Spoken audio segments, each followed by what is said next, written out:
jìnnà sí wọn bí sánmọ̀ sílẹ̀ o ara ló ń ta wọn ṣe mọ́ o náà bá sunkún sójú bẹ̀rẹ̀ má ti fi gbé sọ kó fẹ́ yẹ ẹyẹ kó lọ ìgbé sọnù sígbó wọ́n dúró títí ọwọ́ wọn ò tó ìṣó máa ṣe ta ní kókó ṣòkòtò tí olókùn ó dá kìtìyàn ó dórí àwọn lọ́tẹ̀ o.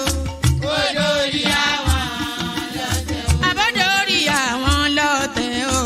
ó dórí àwọn lọ́tẹ̀ o. ọmọ iná náà mi arán sí iná orí mi dákun má ṣì mí lọ́nà o mo tẹríba fàdàgbà o àgbà ẹ foríjì ni ojoojúmọ́ ni mo ń pọ́n wọn lé mo ń ṣèyá sí àwọn àgbà o mi ò fojú tí ń rìn wọn láyé ọmọdé ẹ má fàgbà ṣe yẹ̀yẹ́ torí oníkọ́ tó yọ lání ọmọdé ń bọ̀ wá dàgbà o. màmá ń bọ̀ wá dàgbà o. ọmọdé ń bọ̀ wá dàgbà o. wọ́n máa ń bọ̀ wá dàgbà o. ọmọdé ń bọ̀ wá dàgbà o. ọmọdé ń bọ̀ wá dàgbà o. ọmọdé ń bọ̀ wá dàgbà o. bọ́lájú kòkòrò bá gbẹ́ran nígbó tó bá fúnra ẹ̀ pín ló dára jù o. kọ̀wé mi á jẹ́ dàgbà o. èyí mo rí màrò ẹ̀kọ́ gbogbo náà ní ilé ayé sùúrù ní ṣẹ́gun ohun gbogbo. ẹ má ṣèké mo ní ẹ má dalẹ̀ ẹ má forí wórí ìkìlọ̀ ló jẹ́ ẹ̀yin forí wórí yìí yóò ṣàbàmọ́ o. àwa ò ní ṣàbàmọ́ láyé o. nílé ayé o. àwa ò ní ṣàbàmọ́ láyé. àwa ò ní ṣàbàmọ́ láyé. àwa ò ní ṣàbàmọ́ láyé. dẹ́bìtọ̀ rẹ̀ àtàrà ilé o. àwa ò ní ṣàbàmọ́ láyé. àwa ò ní ṣàbàmọ́ láyé. àwa ò ní ṣàbàmọ́. wọ́n gbọ́ pé ọjà tán nílùú Ṣókótó wọ́n múra wọn sáré kẹrù sọ́kọ̀ o. àyàn ọmọ ògbóògùn wo wọn ò béèrè lọ́wọ́ orí. orí lọ́mọ mẹ́wàá lọ ìyàwó ohun tí ẹ wá lọ sí Ṣókótó ohun bẹ lápò Ṣókótó mo sọ. àkúnlẹ̀yàn ọmọ ẹ̀dá láyé kò lè yí padà mo ń tẹnu mọ́ o. olórí làlá bàrò orí làlá bàrò olórí làlá bàrò mo lórí làlá bàrò olórí làlá bàrò orí mi gbé mi níjà o. olórí làlá bàrò làlá bàrò olórí làlá bàrò. oríjà jogun ìkànnì wọn rí má fi wá fáyé mu nílé ayé wa o. olúwa àgbẹ̀ wa níyà o. àmì nílé ayé wa ó tilẹ̀ jẹ́ pé ọ̀tá kọ́ ni wá ó tilẹ̀ jẹ́ pé ọ̀tá kọ́ lẹ́yìn ṣọ́wa nínú àpamọ́ kìnìún ejò olóró àkékè ṣọ́wa nínú ìdàgìrì ayé dáàbò ẹ̀bùn wá fi ṣọ́rẹ́ ṣọ́wa o. mo sádì ọba bá lókè o. mo sádì ọba bá lókè o. mo sádì ọba bá lókè. mo máa sádì ọba bá lókè o. mo sádì ọba bá lókè o. olúwa gbé wa níjà o. mo sádì ọba bá lókè o. kó má fi wá sílẹ̀ o. mo sádì ọba bá lókè o. olúwa má fi wá.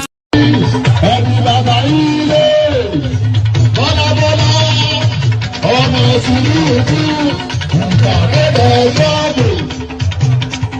ìpàdébẹ̀ yọ́dọ̀ báwo la bí lùdì báwo la bí lùdì ìpàdébẹ̀ yọ́dọ̀ àtẹ̀lù lùdì àtẹ̀lù lẹ́tì àtẹ̀lù lẹ́tà àtẹ̀lù bẹ́ẹ̀rì àtẹ̀lù bàrù àtẹ̀lù jẹ̀ta àtẹ̀lù gbẹ́gbẹ́ àtẹ̀lù gbẹ́jọ́ àtẹ̀lù gbẹ̀sọ̀ àtẹ̀lù bẹ̀rẹ̀ wọ́lá wúwúwú ẹlẹ́yìn òótọ́ abẹ̀rẹ̀ gbọ̀gbọ̀ ẹlẹ́yìn òótọ́ àtẹ̀lù sílẹ̀ ọkùnrin ní àtẹ̀lù aláàbàrà dábìlárù ohun bẹ́ẹ̀ tó yóò fún yín lára ìwà ẹ̀rù ló ń ta yín lẹ́rù àrùnìsì wí àrùnìsì tán.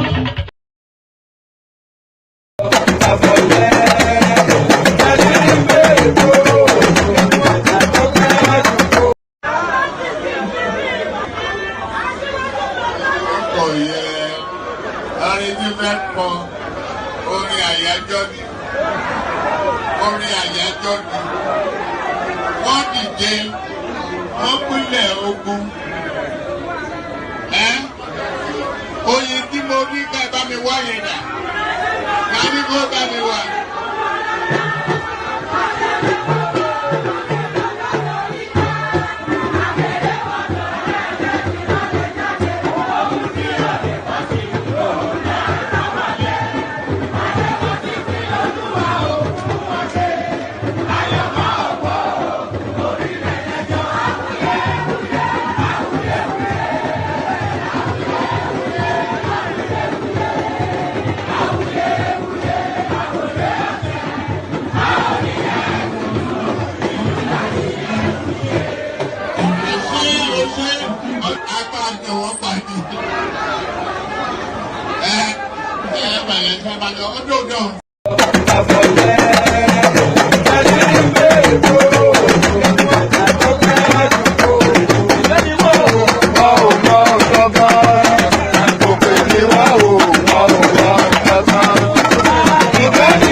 And there it is right there. There it absolutely is right there. So there it is right there. Good day to you. Good to be in your company. I wonder if I should have myself in a bubble. Let me know if this works better. Should I have myself in a bubble? Does that work better? Let me know.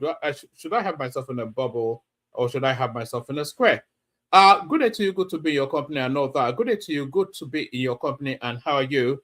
Apologies for the somewhat latish start, but then of course, you know, the starting time now is in the lap of the gods. We start. What did Buhari say? You eat what you grow. So we start when the window opens.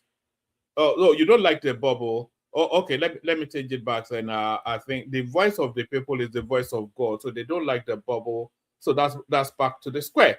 So good day to you and all that. I was just saying apologies for the latish start, but then the starting time now is there was once upon a time that we were starting round about 10-ish p.m. UK time, but now we start whenever it is that the window opens. But fingers crossed we'll get to some consistency at some point in time.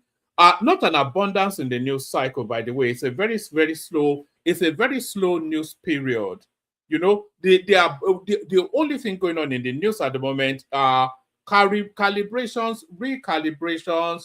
He's moved there. It's like the transfer window, isn't it? It's like the January transfer window that we're having in the Premiership now. Similarly to the politics, people are realigning, changing teams, going on substitute bench and all that. So substitute benches and all that. So that's essentially what's going on.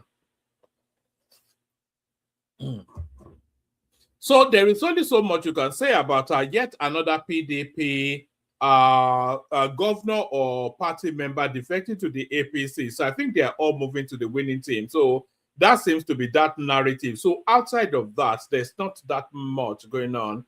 Peter Obi, of course, moves to the ADC. That politics still very much in play. But outside of that, sometimes it gets somewhat repetitive and routinous, but you know, this is the build-up then to upcoming elections. So we have to document every move that is going on. So all that to say that there's not an abundance. Yes, apologies are your but what has happened though, a lot of you should be aware because you follow Nigerian politics.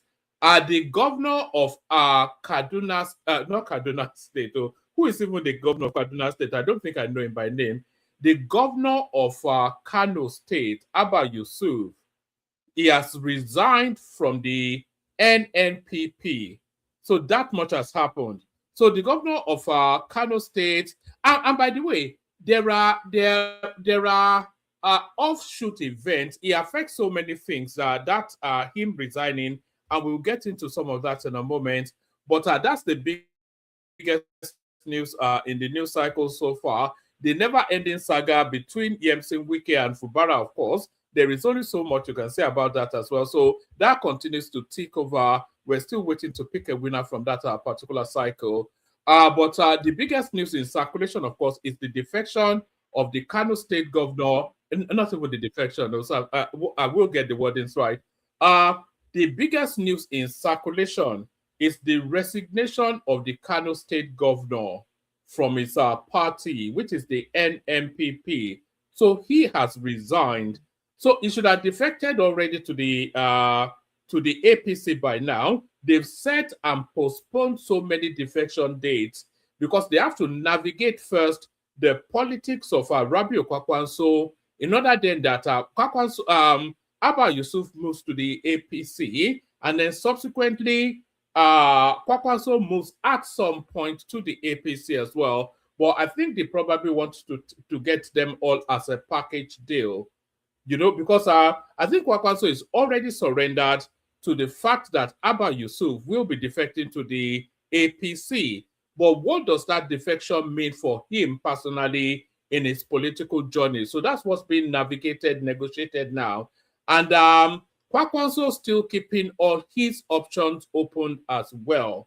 So that's also been negotiated too. So Kwakwanso leans very heavily towards the APC, but he still has a toe in the middle ground. And that toe is somewhat being tugged at by the Peter Obi space. So we'll go through a lot of that permutation. So a lot of things permutating, repermutating, calibrating, recalibrating. A lot of some people are having their medicals. And I support Newcastle. I followed Newcastle United. And we were after a player called Eketike in the last transfer window during the summer. We've done all of everything. We've agreed his personal fees. We've agreed to the transfer fee with his club, and we were just sending the plane for him to come down to Newcastle for a medical. And then the next thing we knew, it was a Liverpool player. So that's the sort of scenario playing out in the Nigerian political scene. So it's not done till it's done. It's essentially what that means. So that's the abundance of what's going on. That's essentially what is going on. Yes, good day to you. Good to be your company and all that. I didn't even start off with a greeting. Good day to you. Good to be your company and how are you? Hope you are having a gloriously wonderful day so far, and hope the day is even more enhanced spending your time in the company of this rather peculiar sounding Oyo Alaafin man. That is me, of course, from Oyo Alaafin. So yeah, good day to you. Click on the like button if you would, please. Please click on the like button. That's standard fare for everybody that streams. Click on the like button, always the invitation, still the invitation now. Click on the like button. Not already subscribed, please correct that as well. Like and subscribe. They're like Siamese twins, joined and conjoined together. So as you're liking, make sure you're subscribed as well. Like and subscribe.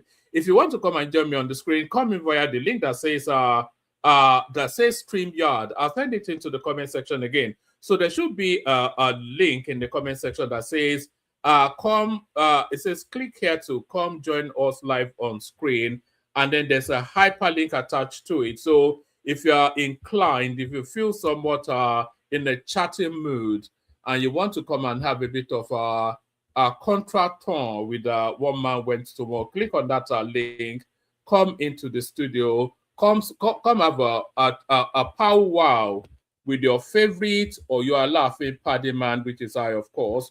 One man went to Mo. Everybody's favorite or your man, one man went to Mo. So all that. Click on like, click on subscribe, click on that hyperlink that says StreamYard. Share the links just as widely as you can. If you feel inclined, super chat towards the stream. Don't feel pressured to that, but feel pressured to like and subscribe. So that's more where the pressure is. Shall we just get started? Like I said, there's not an abundance in the news cycle, But one way or the other, we've been managing to meander through. And yes, of course, say hello in the comment section as well, so I can acknowledge your presence. Say hello back.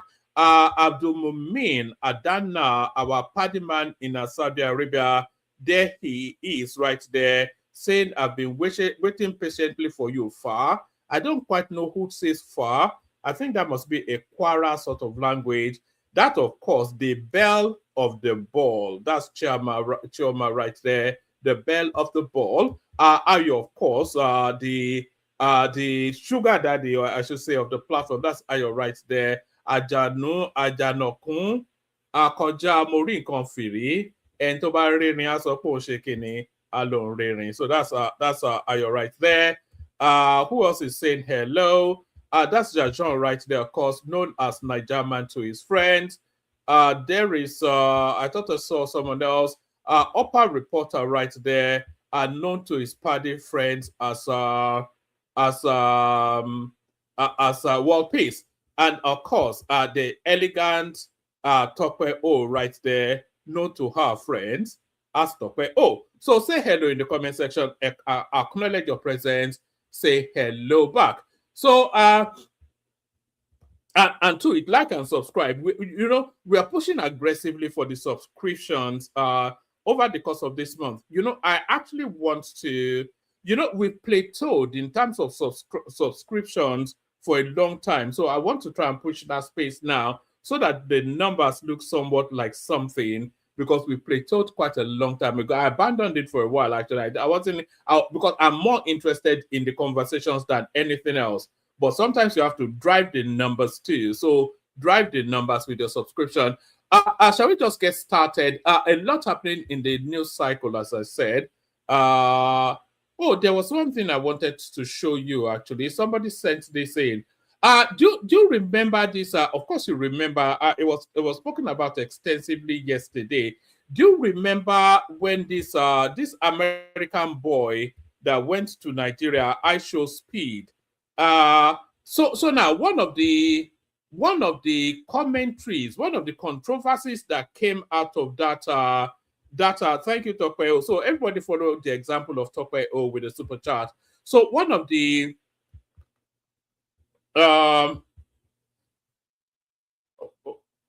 one of the outtakes that came out of that particular thing was how Nigerians were begging him. There was a lot of people chasing his vehicle and begging, and that was somewhat embarrassing for the Nigerian state. So now Lagos State moves very quickly to address that, and they've been sweeping up then all these people that beg on the street. Not even so much the Malams that beg, but the Oraisa boys. It says Lagos State government arrested street boys who go around begging in Lagos after a swift overnight.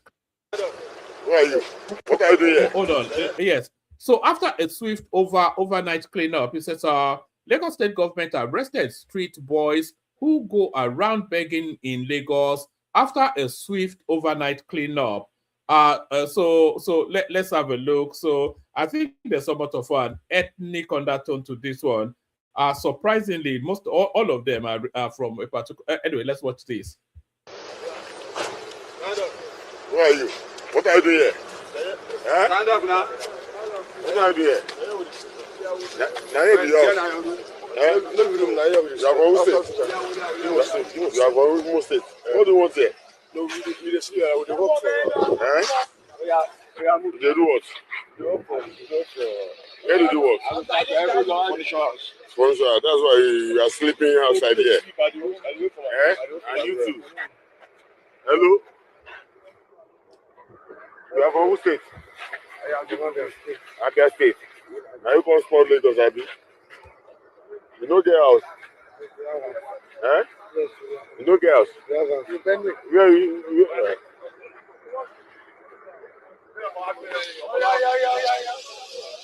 Hello? You are from who state? Huh? You are from East. Who is? Yeah. What do you want here? I walk. Eh? I walk. That's why you are sleeping here. I'm not sleeping. Eh? But he has no right to ask them, what do you want here, by the way? So long as they are Nigerians, they have every right to be anywhere now. Of course, they don't have the right to sleep on the streets, you know, but he has no right to. And by the way, if they are construction workers and they're sleeping, just, you know, sometimes people sleep rough. That's called rough sleeping. So if they are construction workers and they are living somewhat or sleeping close to, yes, if they are construction workers and they are sleeping close to where their work is, I don't think that's beyond the realms of reason. I don't think that's unforgivable. But this is really coming off the back of the I show speed thing, where Lagos felt somewhat embarrassed by the way people were chasing after that boy, begging for money. So they've gone around then picking up the unfortunates.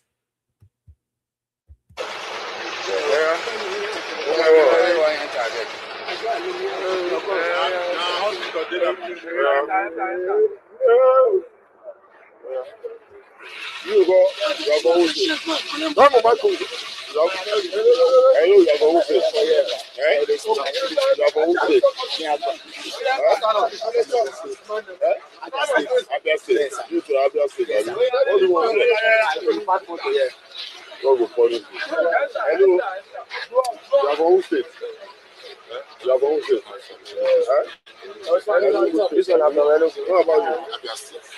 How can a state functionary be saying God go punish you to a citizen? Even if it's a criminal, God will. This is the thing anyway. I don't think I could ever live in Nigeria again. It's just, I'm too removed from that sort of life to, you know, I don't think I could cope anymore. Anyway, so that's that. So that's off the back of the I show speed something. They're now going around sweeping up the unfortunates on the streets. So let's go back to real politics. We were speaking about Kano politics. So let's take we were speaking about Kano politics. So let's take this from Kano politics. It says, did Kwakwanso agree to be Peter Obi's running mate in 2027? Here is what we know. So, you know, it doesn't even matter what party anyone belongs to. The heavyweight in politics are forming their alignments, and then they can move party once agreements are in place. It says, as Nigeria inches closer to the 2027 general elections, misleading political claims have continued to circulate widely on social media, often targeting high-profile figures. So that is to suggest then that Kwakwanso has not agreed anything. Rabi Musa Kwakwanso, former Kano State Governor and national leader of the New Nigeria People's Party, has repeatedly been the subject of such misinformation. In May 2025, a viral Facebook post falsely claimed Kwakwanso had defected to the All Progressive Congress APC using a doctored video showing him in a cap allegedly bearing President Bola Tinubu's insignia. The claim was later debunked by fact checkers who confirmed the image had been digitally altered. The latest claim alleges Kwakwanso accepted Obi's vice presidential slot. The latest claim emerged from a Facebook post by a user identified as XYZ, who alleged that Kwakwanso had agreed to serve as Peter Obi's running mate in the 2027 presidential election. The post featured two videos. In the main clip, the user narrated the claim, while in a smaller insert video showed Kwakwanso speaking at a public event, though without audible sound. So I think this is some coupled together something. The narrator asserted, Rabiu Musa Kwakwanso said he wants Peter Obi to be president of this country. He said he wants to be his number 2 in the forthcoming presidential election. So even the language is wrong. That would not be, because that's not the language of politics. The language of politics is not for Kwakwanso to say that Peter Obi should be president. Kwakwanso will maintain his dignity into that slot. He will say, oh, there are talks ongoing. I don't rule out anybody, and I don't rule in anybody. Peter Obi is my brother. I have known him for, the usual double speak that they double speak. So that will be his journey to Peter Obi. It will not be something like Peter Obi. I want Peter Obi. Or I would pick Kwakwanso say something. Who would ever say that I want Peter Obi to be president? Even Yusuf Dati would never say I want Peter Obi to be president. They will couch it and quote it in flowery language and language of ambiguity, language of politics. So it's never that frontal. So it's just some. I wonder how this one actually got onto the news. Actually, right. So it says. So they went to fact check some random guy making content. They say. All right. So that's that. So that is that. Where do I want to take you next? Let me take you to. Yes, let's still stay with Kano politics. And there is some unforeseen impacts of the possible defection of Abba Yusuf to APC. So this is this is a side effect of that.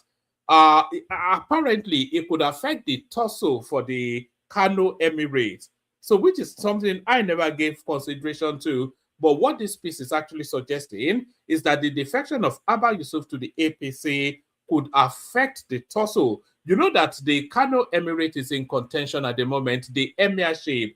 So you have Ado Bayero, who was installed by Abdullahi Ganduje. But then Lamido Sanusi, he was installed by Kwakwanso. So Kwakwanso installed. Bayero died. The original Bayero died, who had ruled last week for several decades. So Bayero dies.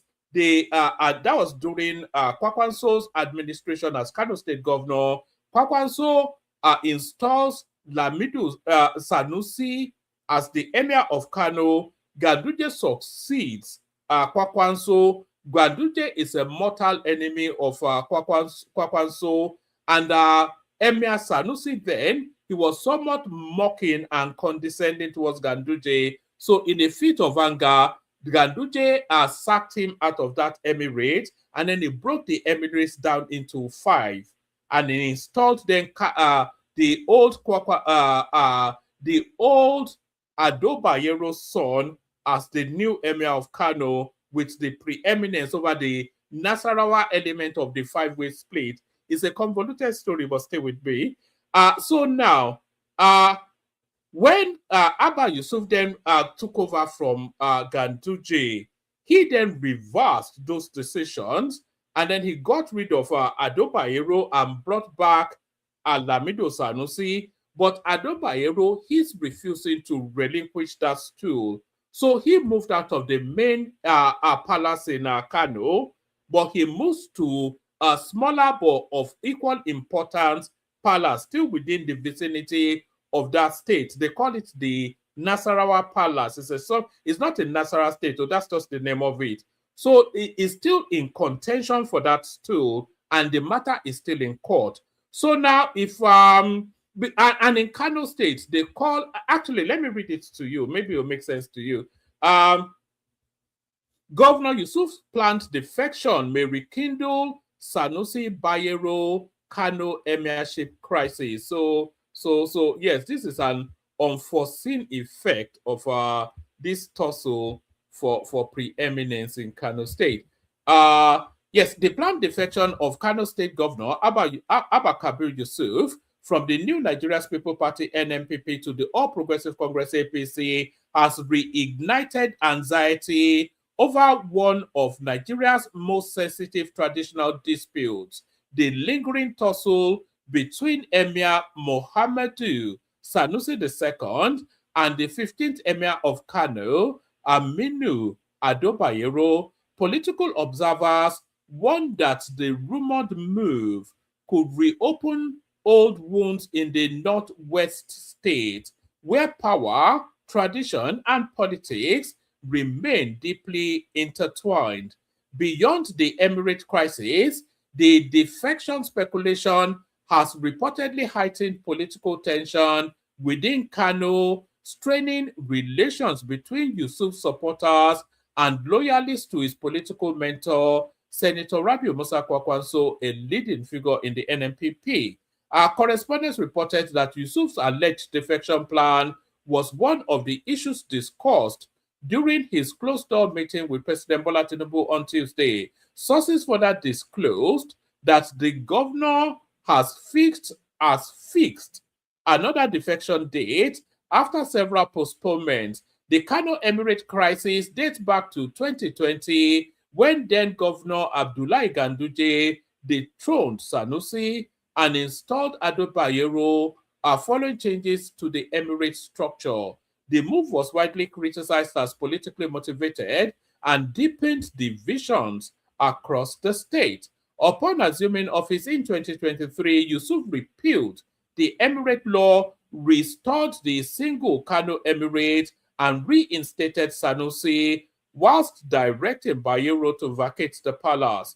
While Sanusi's supporters hailed the move as corrective justice, critics described it as executive overreach.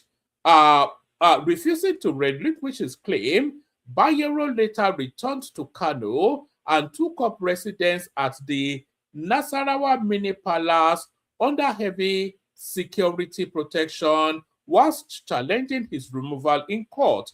In March, the Court of Appeal in Abuja directed all parties to exercise restraint pending the determination of appeals at the Supreme Court. Since then, little has been heard officially on the matter.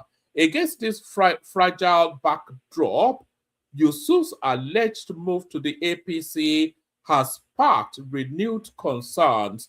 As supporters of Ado Bayero, who continue to regard him as the legitimate emir, sees the rumored defection as an opportunity for renewed legal and political contestation.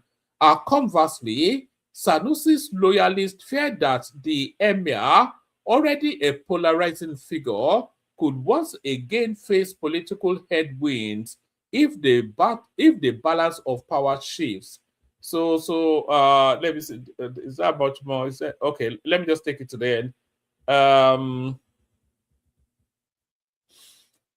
Speaking on Arise TV, editor for politics at Arise TV, Soma Sambo, warns that Yusuf's defection could deepen the Emirates crisis and pose serious security risks.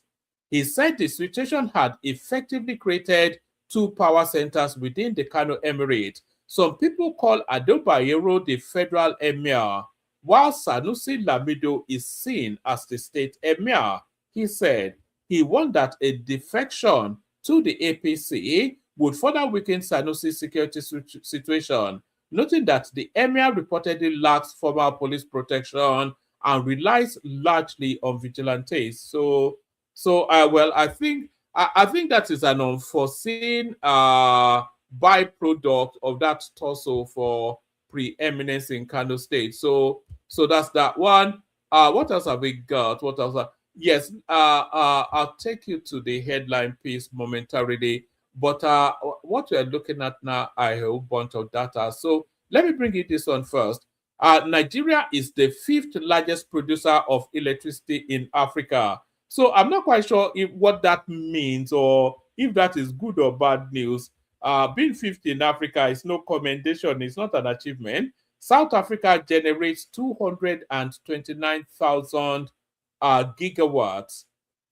Egypt generates 215,000 gigawatts. Algeria generates 95,000 gigawatts. Morocco generates 43,000 gigawatts. Nigeria 41,000 gigawatts. More than Libya. Ghana, they cite Ghana as an example always, but Ghana is a tiny little country and it's easier to administer than a country like Nigeria. So Ghana, Tunisia, Ethiopia will be the largest generator of electricity pretty soon once they completed their dam. Mozambique, Zambia, Angola, Sudan, Cote d'Ivoire, Congo. So Nigeria generates 40,000 gigawatts, near 41, according to this data, which makes them 5th in Nigeria, 5th in Africa, which is not a commendation. So now this is now the headlines piece. This is what inspired the headline. Where vote buying was most common in the 2023 state level elections. So there it is right there. So this is where they bought the most votes. So this is at the state level, oh, but you can extrapolate and project where vote buying was most common in the 2023 state level elections. So vote buying prevalence by zone. The southeast is pretty much where the abundance is. Nearly half of the voting in the southeast, according to this. This is coming from StatisCense, by the way. So this is raw data. This is nothing politics, just raw data.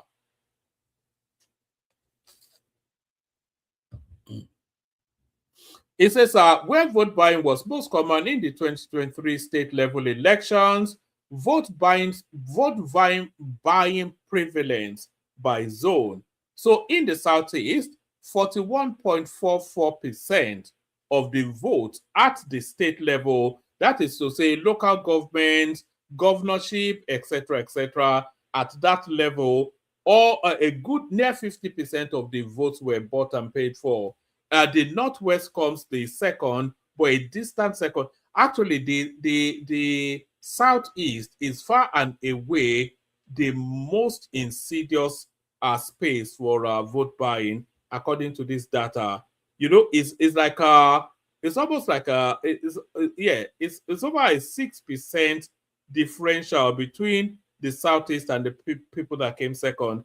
So vote buying prevalence by zone: Southeast 41.44%, Northwest 35.42%, Southwest at 24.87%, South 22.97%, Northeast 15.5%, and then North Central 10% approximately. So the North Central is the most straightforward in terms of voting.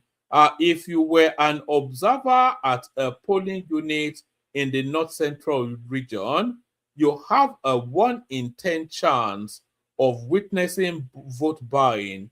If you were in the Southeast, your chances jump to 4 in 10. This is a Center for Development of so this is coming out of StatisCense, so it must make sense. Let me just give you one little bit more. Let me give you one little bit more, and then we see if anybody turns up. Nobody in the studio at the moment. Well, yes, let me bring you this one. Can you believe that they've let Mustafa go over the pieing of Kudirat Abiola? Can you imagine that? It's just but then of course it's Nigeria, but they've let him go rather over the pieing of Kudirat Abiola. Let's take it from here.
Sorry, somebody is saying you can't hear it.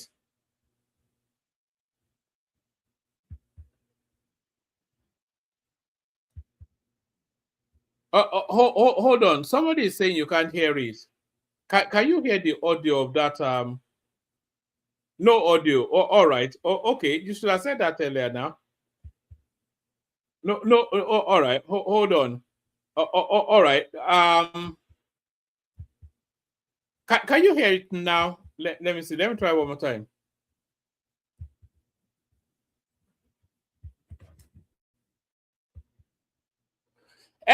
Anyway, the upshot of it is that they've let Mustafa go with regards to the buying of Kudirat Abiola, and they've let him go for no other reason that Lagos State was not turning up in court. So Lagos State filed the case originally. They got a judgment at the state level for the for death penalty for Mustafa. He's appealed, but then they stopped turning up in court. They stopped turning up in court, and because they stopped turning up in court, the Supreme Court just had to dismiss it. So Mustafa has gotten away with the buying of Kudirat Abiola. So that's what that tells us.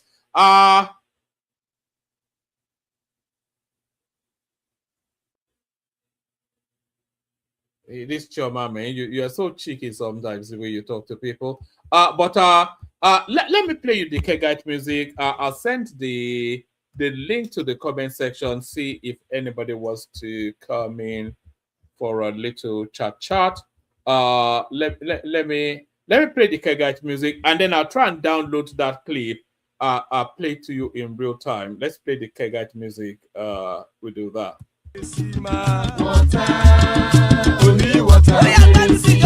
Water, only water, where they see ma.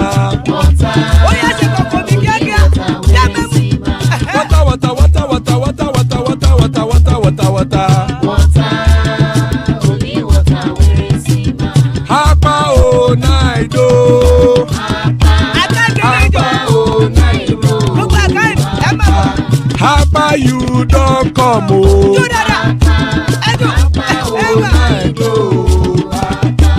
Hapa o naido.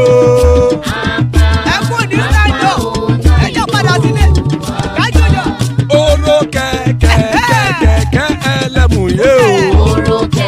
Ilé sọ́dí àkẹ́kẹ́ ẹlẹ́mù ré o.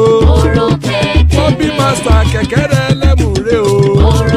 Chief Wáìlà tí kẹ̀kẹ́ ẹlẹ́mù ré o. Eruku lẹ̀lẹ̀ ẹlẹ́mùdé. Eruku lẹ̀lẹ̀ ẹgbẹ́ ẹlẹ́mùdóde ojàre o. Eruku lẹ̀lẹ̀ Ghana ti dé ẹgbẹ́ bọ́dì o.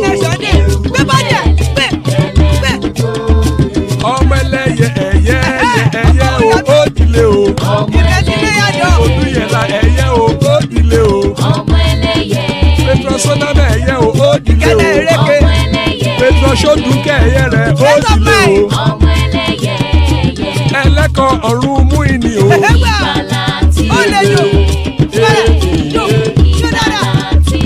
Àkùkọ ọ̀run mẹ́kọ̀.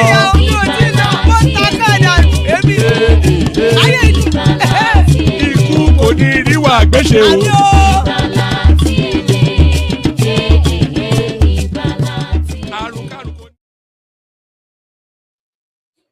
And there it is right there. Akoko Orun Meiko, the cockles of the heavens don't crow yet. So we've got War Peace with us. So that's your lot. But before I go on to War Peace, let me play you that clip. I've downloaded it so I can play it to you directly. So here is Major Mustafa literally getting away with murder. The Supreme Court's ruling dismissing Lagos State's attempt to revive its appeal against the acquittal of Major Hamza Al-Mustafa has drawn sharp attention to the consequences of delayed justice. Al-Mustafa, former Chief Security Officer to late General Sani Abacha, was accused in the murder of Kudirat Abiola, wife of the presumed winner of the June 12, 1993 presidential election, Chief MKO Abiola. While a Lagos High Court convicted and sentenced him to death in January 2012, the Court of Appeal overturned the verdict in July 2013, discharging and acquitting him. Lagos State approached the Supreme Court in 2014 and was granted leave to appeal out of time, with a directive to file its notice of appeal within 30 days. Records show the state failed to comply for over 9 years. On Thursday, the Supreme Court noted that Lagos State neither appeared in court nor provided any explanation, despite being duly served with hearing notices. The court ruled that the state had abandoned the case and dismissed the appeal. Legal observers say the ruling underscores the dangers of prolonged delays in prosecution, especially in cases of national significance. Beyond Al-Mustafa's acquittal, the judgment raises broader concerns about institutional seriousness, respect for court processes, and the capacity of the justice system to address historical injustices linked to the June 12 struggle. Analysts warn that such lapses weaken public confidence, undermine the rule of law, and reinforce calls for comprehensive judicial and electoral reforms to prevent similar failures in the future.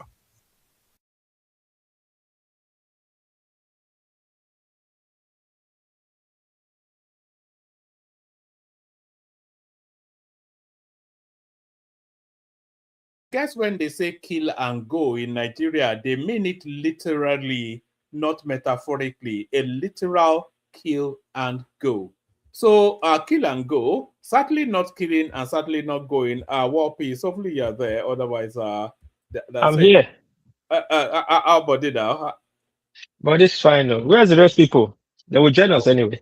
They will join us at some point. It's usually somebody to kick it off and start it off. Somebody was talking about you. Was it yesterday or something? What were they? Oh, yes. I think. No, it's not anything important actually. I think they were talking about how clean Tokyo was or not. Okay. Anything. And then. Okay.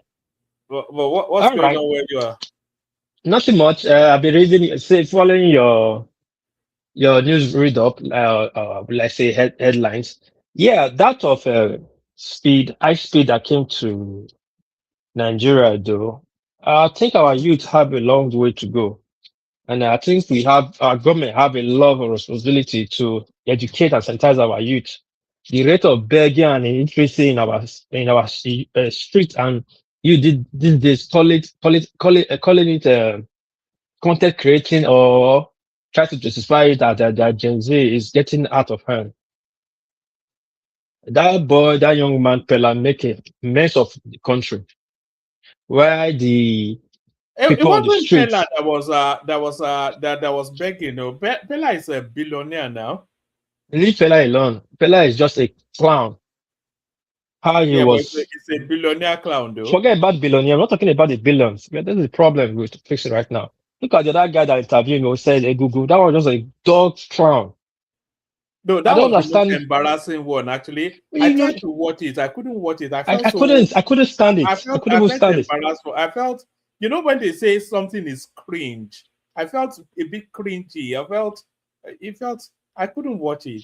I couldn't watch it. All of them. I couldn't watch all of them past. Maybe. But I could watch Pella riding a horse in Lagos, on the streets of Lagos, literally chasing this guy down. Chasing the guy down. The fog, man. The world is looking. The world is looking at you. The guy didn't come yet. The guy, of course, the guy know about you. This is what they call management. His management and your management will talk, arrange. If it's club or just at the airport entrance, you made shake, give him pleasantry, then you move on. That's how you do things. You do things in a big level. But guess what? War Peace. Pella has achieved what he wants now. If he wanted that, no, it's not about achieve what he wants. It's not about him. It's the one that everybody's talking as much as they're even talking about him more than National Speed itself. No. Leave that. You don't get what I'm trying to say. What I'm saying is this is the problem. Everybody trying to cut excuse. Now you are raiding other people. So, no. What happened in Lagos was totally mess for us. It put the country in a situation that people look down on us, that we are really backward, from the content creators to the interviewers to the everything. Even when you went to Nike at the stage, it was just a mess. Or somebody said, they took him to a boutique. That guy is a small boy, fine. I don't know. really give more credit to the guy. But at least have have organized structure for him. When he comes, he goes here, he comes here. Show But a little bit of. I show speed functions best in chaos, though. That is his brand now, chaos But he and didn't come for Africa stuff. He didn't come from chaos. Look at the pattern when he went to South Africa and rest. You see, he went for the cultural display, to showcase cultural display of the country he goes to. When he came to Nigeria, he came to Lagos, obviously the most busy state in Africa. But what was cultural about it? What was the iconic symbolism of Nigeria to show me about showing? Some people will even, man, that was a mess. You see, totally. From the beginning of the airport till he left, it was a mess. We should have to agree so that we can really fix ourselves. The only bit that I fully agree with you is the Egungun. I didn't even know the guy, funnily enough, until but I actually saw it even before I knew who that Egungun was. And I didn't even know who the Egungun is.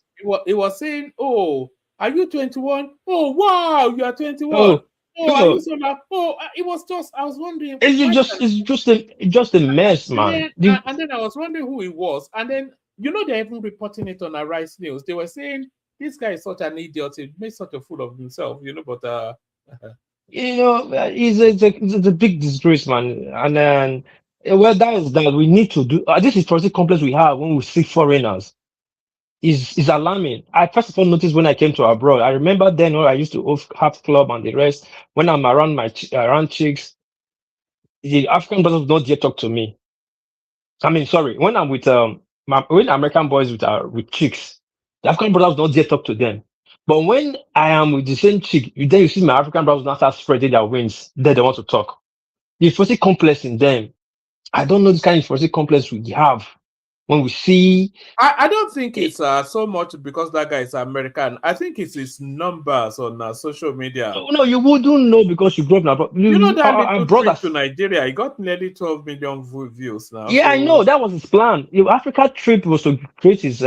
That's why he doesn't want to meet any content creator. His plan is to increase his followers, African followers, to buy into Africans. And Nigeria is the biggest. So he took Nigeria. He came to Nigeria on his birthday. What does that tell people? People are not even smart. Anyway, that was not my thing. Now, this security complex is really affecting we Africans. We don't know, most Nigerians. When they see a white man or see a foreigner, they start having this security complex. It's very bad. Insecurity is very bad. We should work in ourselves. Even abroad here, some of our brothers, I don't talk to them because when they are with you, they want to spread. But when they see in non-Nigerian that just speak just a little bit of different accent, they start shaking. Their legs start shaking. Do you concede that people act differently when they're with Oyinbo people? Yes, now. Even you and I. Say again. Sorry. I said, including you and I. No, say the full question again that I respond to. No, I said, do you concede that people act differently when they are with Oyinbo people? Yes. Yeah, you asked me, including you and I. Yes. It's just, I don't know if it was kind of saying that Korean master programming us or our forefathers. I don't think it's inferiority complex. So I think it's just, I don't know. It's some sort of complex anyway. I wouldn't consider it's a complex thing. We have to really look into it. It's a complex thing. We have to look into it. You watch your behavior. You are on your guard. It's just a very. It's almost like you are working the relationship. I don't know. So anyway, that one is fast. Then let me quickly talk about this Whiskey FC and Fela Kuti and all this. We Nigerians, we like to demarket ourselves. Most of the Africans, we like to bring ourselves down. I think Africa in the continent or Nigeria in the world is the only country that doesn't really have a music icon. In how much we have contributed so much to the music world, we cannot really hold on to one person. And when Fela was elevated, we all were happy. We can point to Fela. Do you know sometimes when they are doing Jamaican festival, it's bigger than African festival. African that's a continent. So Jamaican that's not up to like 10 million. But in one Jamaica has country. a more established relationship with Europe than Africa now. No, it's not about Europe. Their culture. What's their cultural icon? Bob Marley. Their song, reggae. They're exotic. And funny enough, if you just want this thing I was watching, one podcast I was watching, and I went to check the research. This reggae, the Jamaicans don't really play Mali songs in Jamaica than the way they play it outside the world, where they exotic outside the world. Now, what does that tell you is that we have to have somebody we project that I mean stand for us when it comes to our Afrobeat or African song.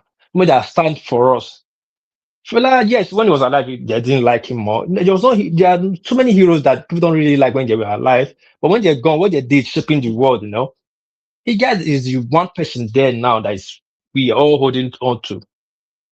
Fela Nicole Kuti.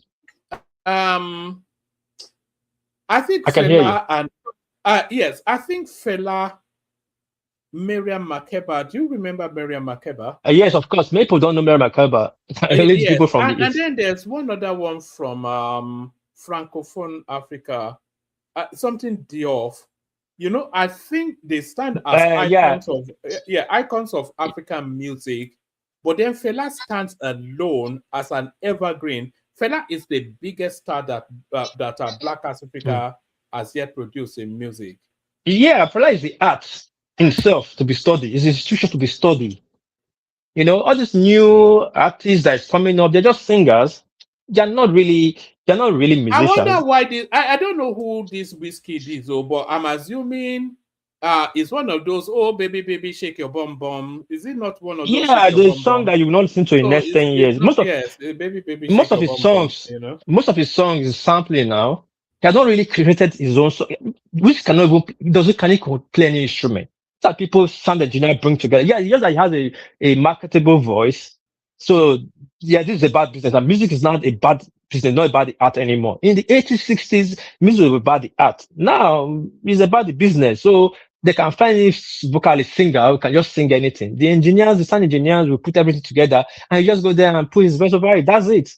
But in those days, musicians, they are artists, they are creative.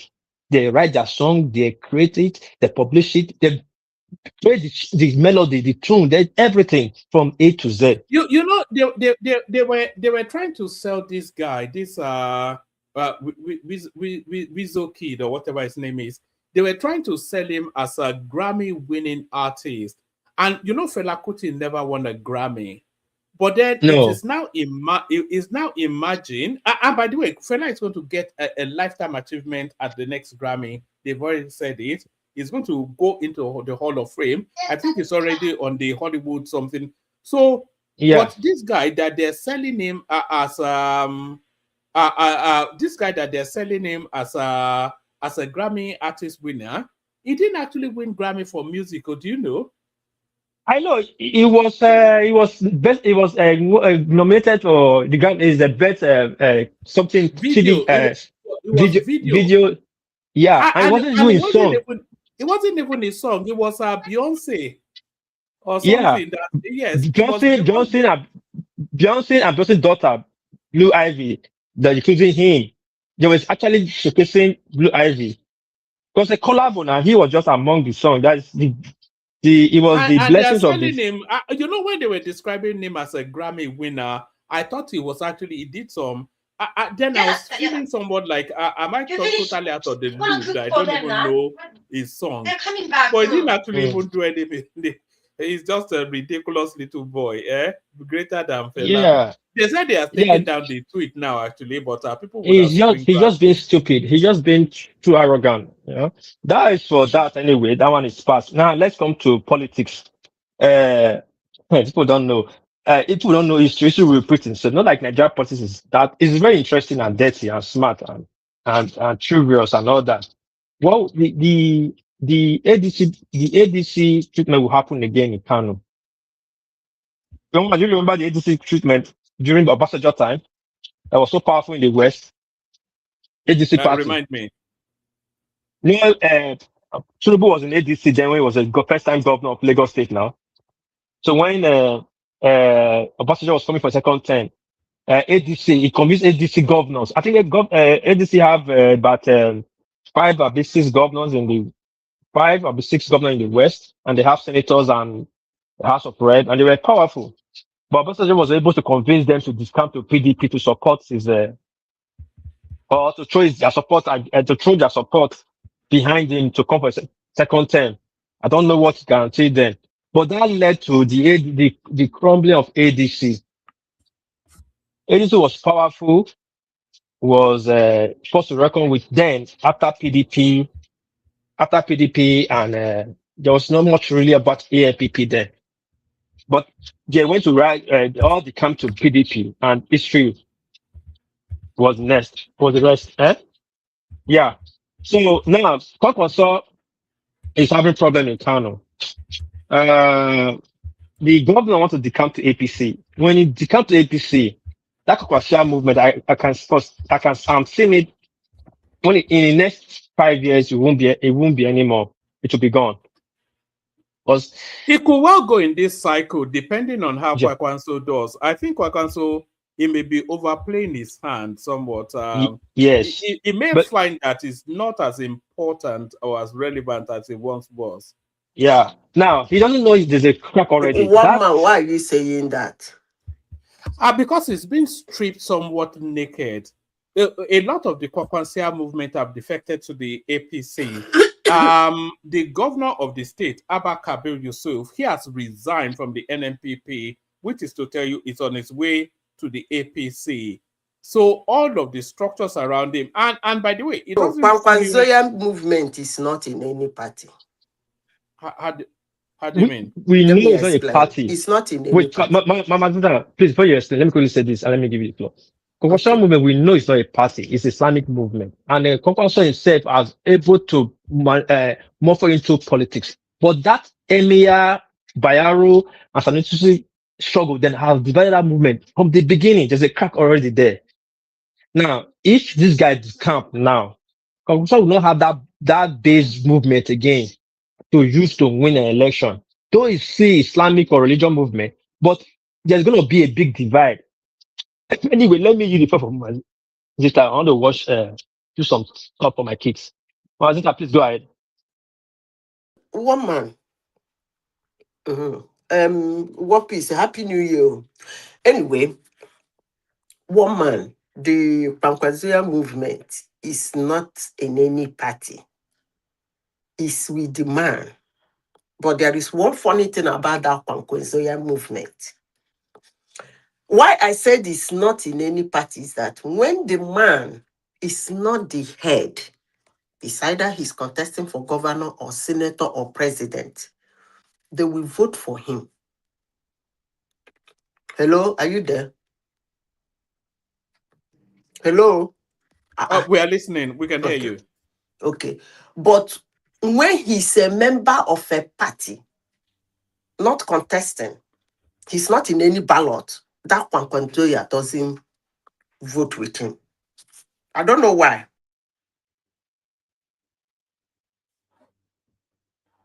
Excuse Repeat me, that. give me a second. Give me a second. Just give me a second. All right, we've got Patoski here as well.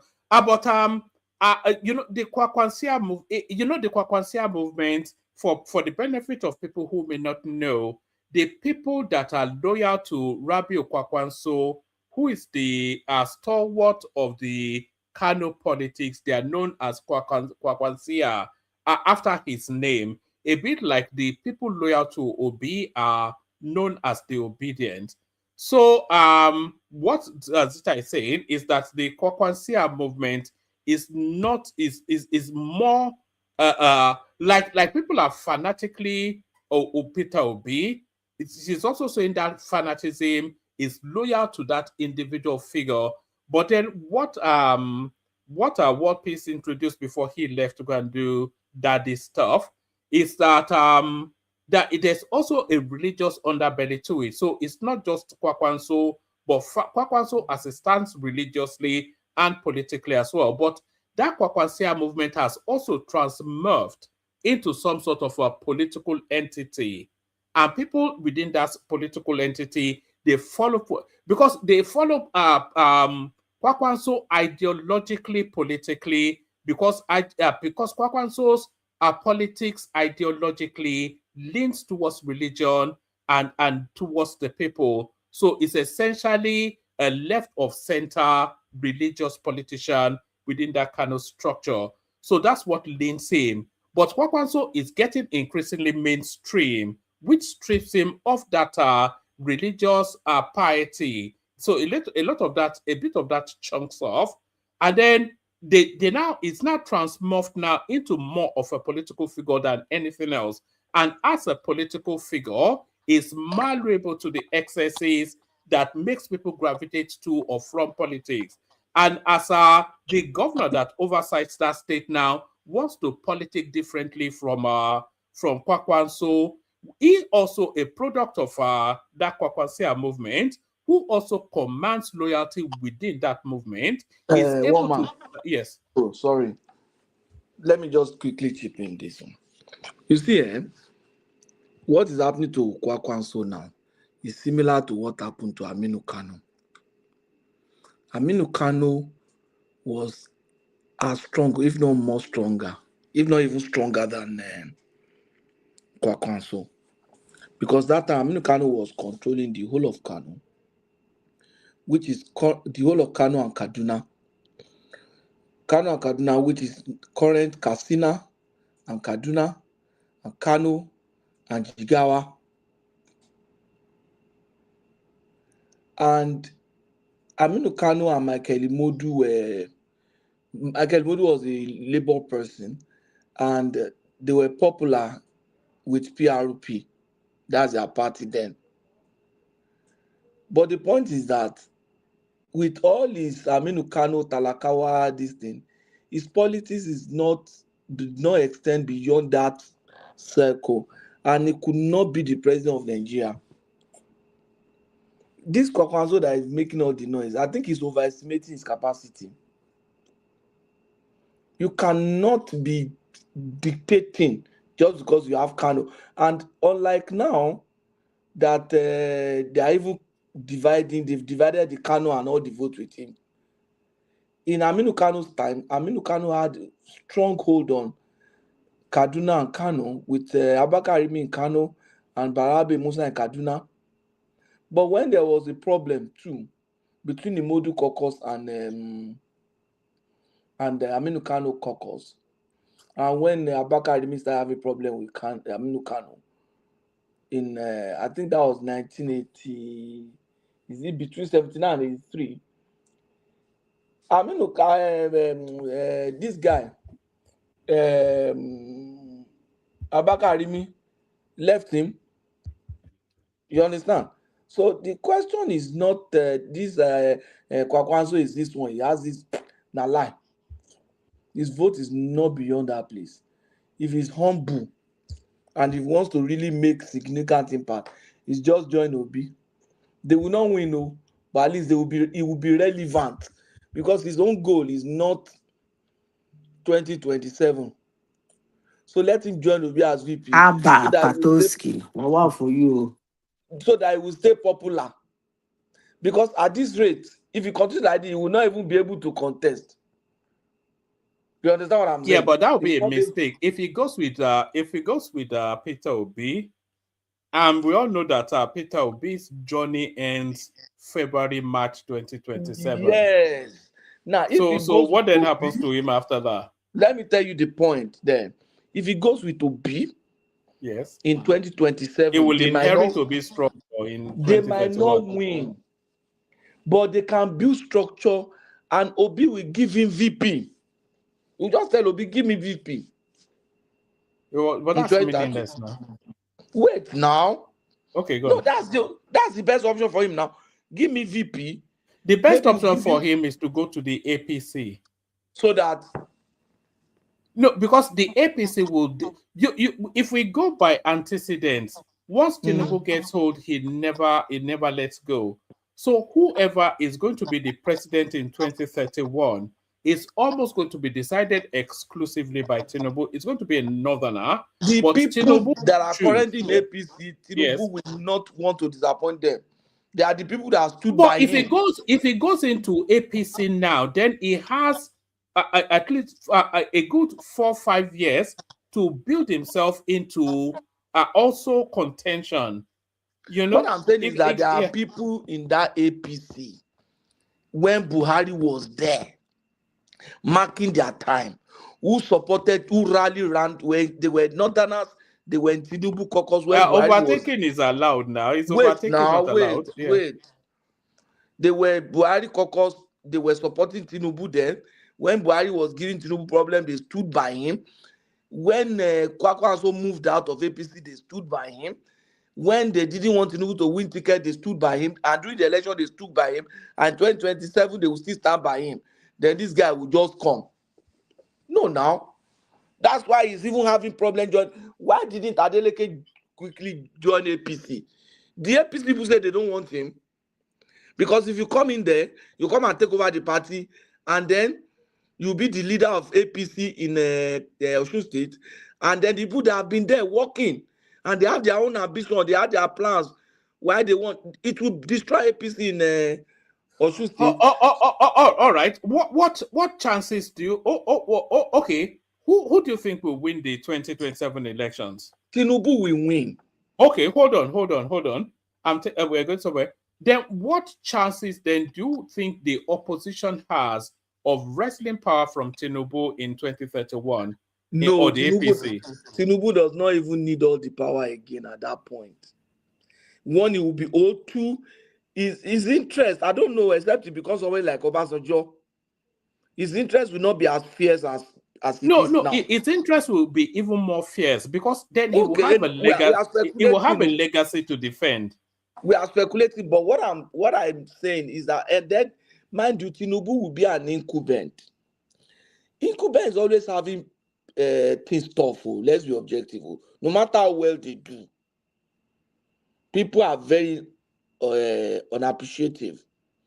And look at what's even happening now. Tinubu is trying his best now, but some people will just not want it. They'll say, look at it, things are bad, things are this, you know. No. What I'm saying is, if you are saying Tinubu will win the 2027 elections, and all the factors tell us that Tinubu will win, then APC would lead the country into the next cycle of election, which will be 2031. So by 2021, Tinubu will be all powerful because he has nothing else to contend for other than to, and then he will use all of his influence to determine who succeeds It might him. not be. No, you are just speculating. And you have to be within that structure in order to succeed you are him. talking of 16 years of APC. It's not necessarily going to be like that. You understand? Some people now that are in primary school and that are in secondary school, they will be able to vote that time. Some people that are voting now will no longer be able to vote. Some of them don't go. You understand? Some people in junior high school now will be qualified. They will be able to vote. And their thinking will be different. If they can sustain Obi's tempo with young people, let him run with Obi. They will make. Are you buying into that narrative that Obi controls the youth narrative? I'm not buying. For what you make I land my point now. No, make your point, but okay, actually, carry on. Then I'll come in after you. It's not a narrative. Yeah. It's just my idea. I'm just thinking. No, we're bouncing ideas together now. We're you know. Yeah. You see, if I am the one, I want to be president in 2031. There is this guy who has a rising tempo now. That tempo is not going to be useful for him in 2027. No matter how Obi try, it not go work because it's not going to be sizable enough. And you are standing against someone that is very strong and tough, who has relatively good performance, but it's somehow, I don't know how that's going to turn out, but he will not win. They will, if he works with Obi, anybody that he works with now will not win. So whether it is Obi, but if I'm the one, I would rather work with Obi, and we'll be able to do more numbers than we did before. If you see your numbers improving, it's encouraging. The people following Obi will say, we're almost there. Come. If Obi, sorry, let me just run this. If Obi had gotten just 1 million votes in 2023, by now Obi then would not dissolve. But Okay. because they saw 6 million, they cheat us. You know, if Kwakwanso join them, they can rev up to like 9, 10 million. Maybe there will be Okay. more turnout for voters. They will still not win. But by 2031, I'll just tell Obi, give me VP.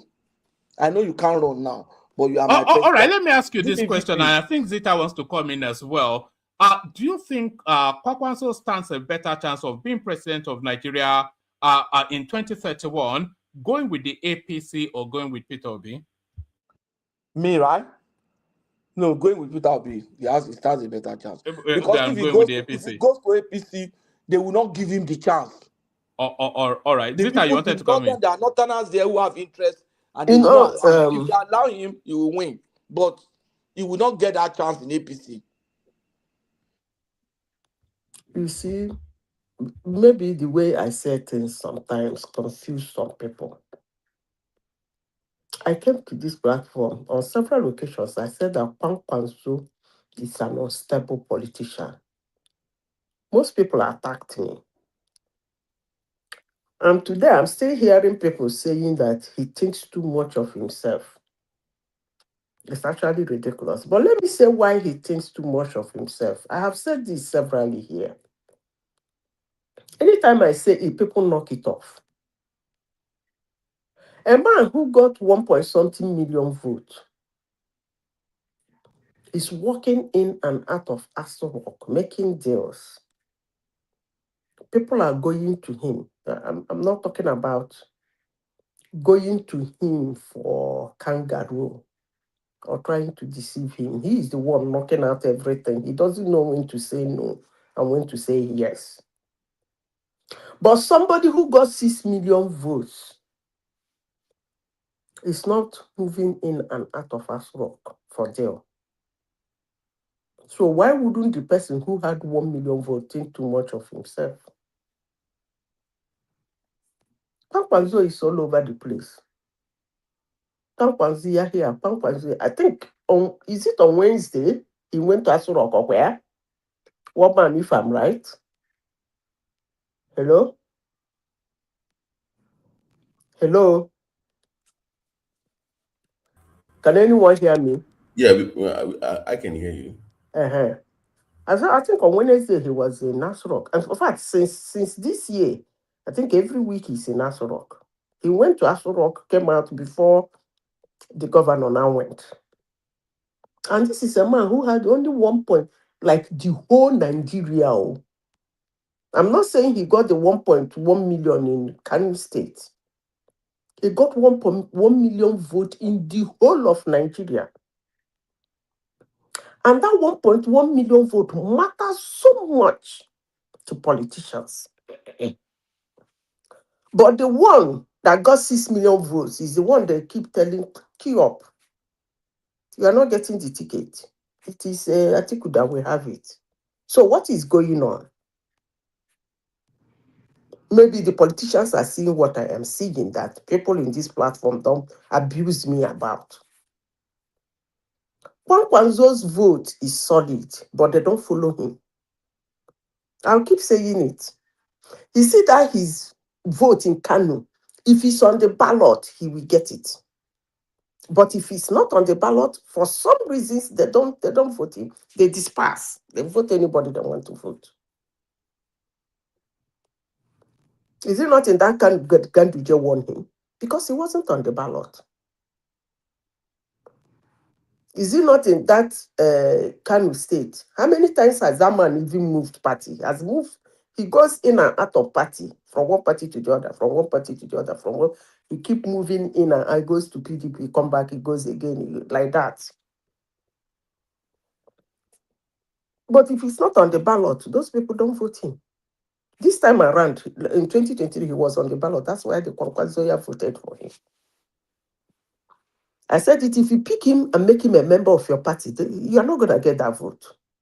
So why am I saying this? I'm saying this, that if Yusuf, the governor of Kano State, join APC and APC wins Kano State, it's not because of Kwankwanzoya. It's because of Yusuf. Because Kwankwasia movement don't follow Kwankwasia if it's not on the ballot. I rest my case. We could not continue. 1 million vote important, 6 million vote no important. One man, when you reach my turn, I go speak. One man, before you even continue, give me 30 seconds, please. Well, if anybody can you guys hear me? 30 seconds. Because one lumping element, one miscreant was allowed to host the show yesterday. And he took his time to denigrate Abeokuta by being picky about Itoku, and he did what he did yesterday. I didn't hear what No, don't. It's the one man. Yeah, I was watching it back. That moron. No, one man that really upset me because I had no plans to come yesterday. But this moron Pete Itoko, that was a band that nobody lives in, and that was the basis of him denigrating the whole state. And he kept going for 20 minutes. And I'm like, what is this guy doing? I'm talking about forefather, that idiot. And you should not allow him to host any show on this program anymore because it was a moron yesterday. By the way, I only came up to. What do you mean it was a moron yesterday? It's a moron every day. Thank you very much. Whenever his time is not a moron, that's why we love him now. No, it was just annoying. Why pick on my hometown for God's sake? By the way, I came to congratulate Ogun State once again. We are going to start producing oil and our seaport, and that was approved by Tinubu today. Once again, Ogun State. Was it today or yesterday? I saw that in the news cycle. Yeah, no, they signed Akwa standing with some Oyinbo people trying to. Yeah. No, the one with Tinubu. I mean, oh man, did you see that video? No, I did. Oh no. Do you mean the Shell video? Yeah, the Shell video. Oh, is it in Ogun State that they are? It's always Ogun State. So, to my friend Aizon, our oil is not going to Ogun. Just to let you know. So everybody will today. So we are oil producing now. Everybody will collect today. I mean, Lagos is also all producing. Exactly. Now. And we are by oil the way, producing now. In Ogun State. Exactly, and that also comes with also having a deep sea port, the biggest now coming to Ogun State too. So that is performing. For you, all this anti-Ogun BS on this platform, you forefathers, so no mango in. I actually came for him. No, Pato, this guy was showing Itoko now. Itoko of all places to describe Ogun State. Itoko of all places. One man, roll that map up, please. I'm checking something. I saw something that's an instant now. And now, where nobody lives, and it kept going. I'm like, now. What was all that yesterday? But Ogun State. But now, I hope that we don't make the same mistake they made with Apapa, because of course traffic will now move towards Ogun State, and I hope that it's well planned, and we've always been the gateway state and been the pace setter, can then lead. And Lagos can force number 2. We love you, Lagos, but it's time for Ogun to take charge of Nigeria. Thank you. So thank you, BT. So this is the last elections. So I think we're establishing that it's a one state man and it controls Kano State, and I think he had a little bit of a presence in Jigawa State as well, even though Tinubu won Jigawa State. But those are his figures right there. He got 58%, nearly 59% of the votes in Kano, and Ganduje could only get about 30%. Ganduje being Tinubu's public face there. Peter Obi got 1%, but nobody else. So yes, I think that's the point you are making. Is it Zita? Yeah, if he's in the ballot and he can only get that, he's overrated. But it is what it is. But a million vote is a million vote. So look at the whole Nigeria. Not him being a presidential candidate, but him being somebody that can move the election. A million votes can move the elections now. No, I like what Tinubu did. He went with the governor. If the governor decamped, that's all over. Do you understand? Because the governor will be able to get that vote. If not... No, the governor will never be able to get all of Kwankwaso's vote, but he'll be able to cut into it. And if you add it to Gandute's votes, then they could match Kwakwanso. The governor might be able to get up to 60 votes, 60%. From what I'm hearing, and the force behind, politics, my go either way, but the force behind him, the senators in that state, the local chairman, the House of Reps in that state have supported him. So, I mean, he can get it. He can. Just on, and by the way, can people please make sure they are liking and subscribing? Help the enterprise. We have targets to meet. We are not One man, getting sorry. sorry, let me encourage people to subscribe first. Can people please like and subscribe to help the enterprise? We want at least 10 new subscribers today. Sorry, BT.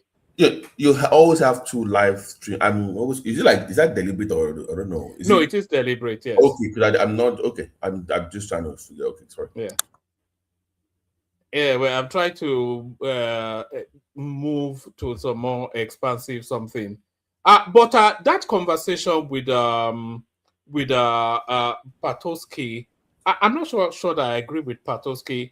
If Kwakwanso goes with Peter Obi, is dead and buried, because that will mark the end of his political journey.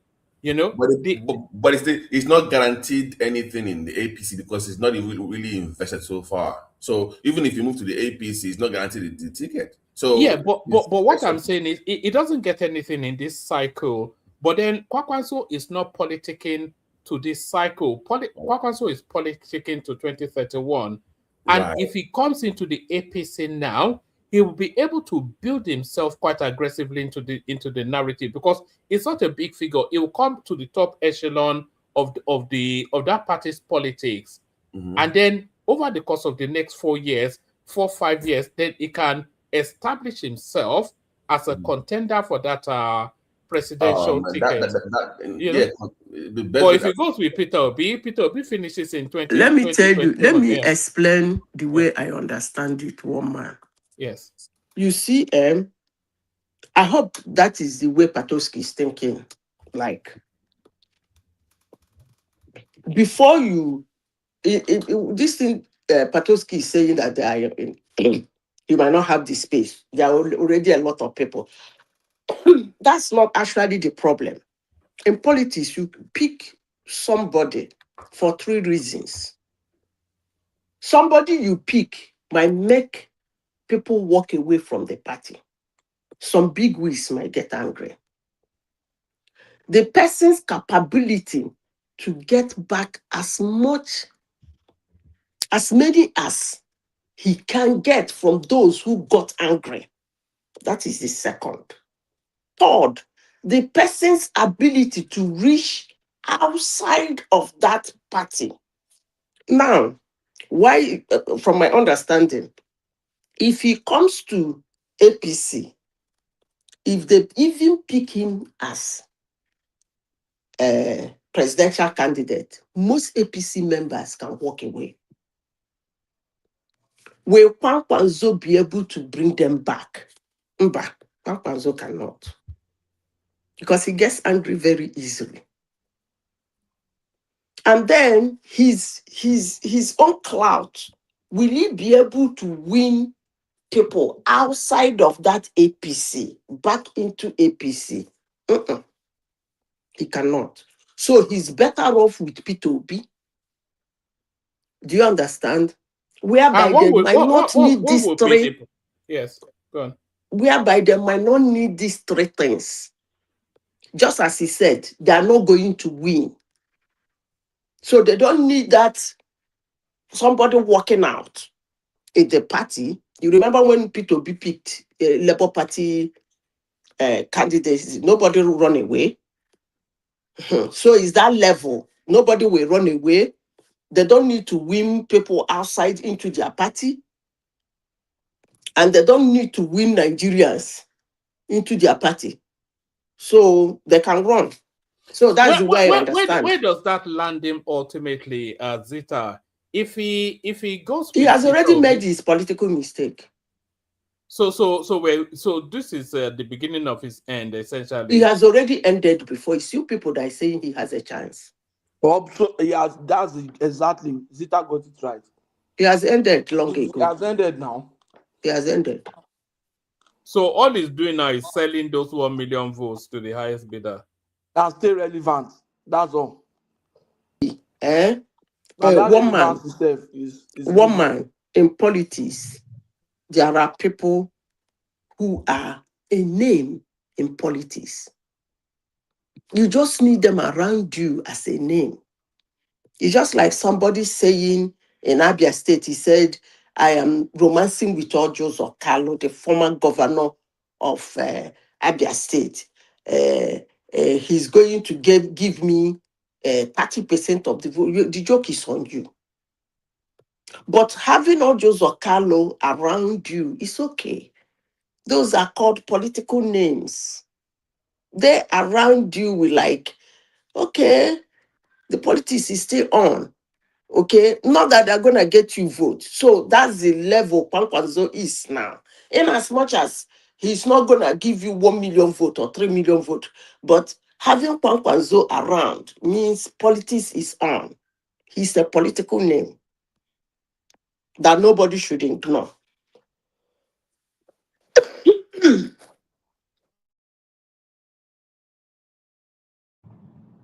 All right. Can I chip in something?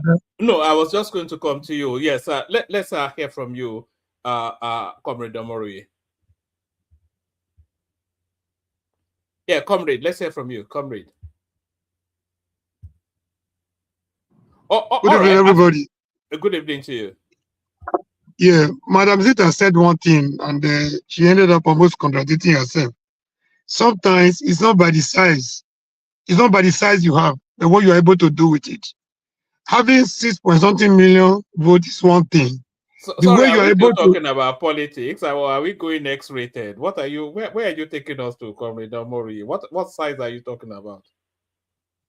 No. Just generally. I made the general statement. But then, if you compare that one to the number of votes, it's almost in everything you do, right? It's not about what the amount you have. Even in terms of finance, right? It's not necessarily the quantity of money you make, but what you are able to achieve with it. I've seen people, they do security, but what they have achieved back home, they're able to do some of the things they do. So in politics too, it's not the number of votes you have per se, which is very necessary, but then the way you are able to strategically negotiate your way. Somebody said he has lost that completely, he's gone. Kwakwaso is not gone. If he has made a mistake in the past, he has realized that he's looking for a comeback in terms of relevance. This is why you see him negotiating what he has with what he has. We are hoping to get better from where he is today. That is one thing in politics, and that is something that is surviving Wike today. If not for the strategic move made by Wike in 2023, if Wike had joined Obi in 2023, by now he would have gone into political oblivion. In fact, Wubara would have sent it to jail. A journey of no return, political return. So, it's not just about what you have, what we're able to make. Obi made 6-point-something million. Of what, how has he been able to leverage on that 6-point-something million between 2023 and now? What capital and political capital has he been able to, derive from there? So, you might look at Kwakwaso as having only 1-point-something. You can see the level of negotiation. He's saying, I'm not going to join anybody. If it was Kwakwaso that had 6-point-something million, he will not go and join AGC like Obi is foolishly doing right now. In fact, people will be coming to negotiate with Kwakwaso. He will be live and well, willing to, dictating. He will be in a very comfortable zone, negotiating with whoever that wants to join him. Not you taking 6-point-something million to go and be in the negotiate with somebody like Atiku in his own party. So sometimes it's about strategic moves. Comrade, you see, when they are the one that is strongly in contention, your vote is not for other people to pick up. But Kwakwaso, his vote is useless to him. It's just 1 million. It's not strongly in contention. It's not the way you It's there for a picking. But Obi has It's not the way you are looking vote. at it. No, that's You that just way. say 1 million. So you want Do you Obi know? to be Do you going know around and say I have 100 1 votes? million? Yeah, come on. You cannot pick it. It's the one that Yeah, it's the one that should pick people now. And that's why I should go and pick Kwakwanso and pick some other vote to add to it. Obi cannot take, it's the big one. It's not easy to can move it around.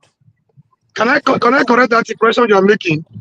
The Congress does not see himself the way you are seeing him. No That's matter what how you it try is. to reduce Congress on this platform right One man, now, move that he's thing still a up. Let me political. see.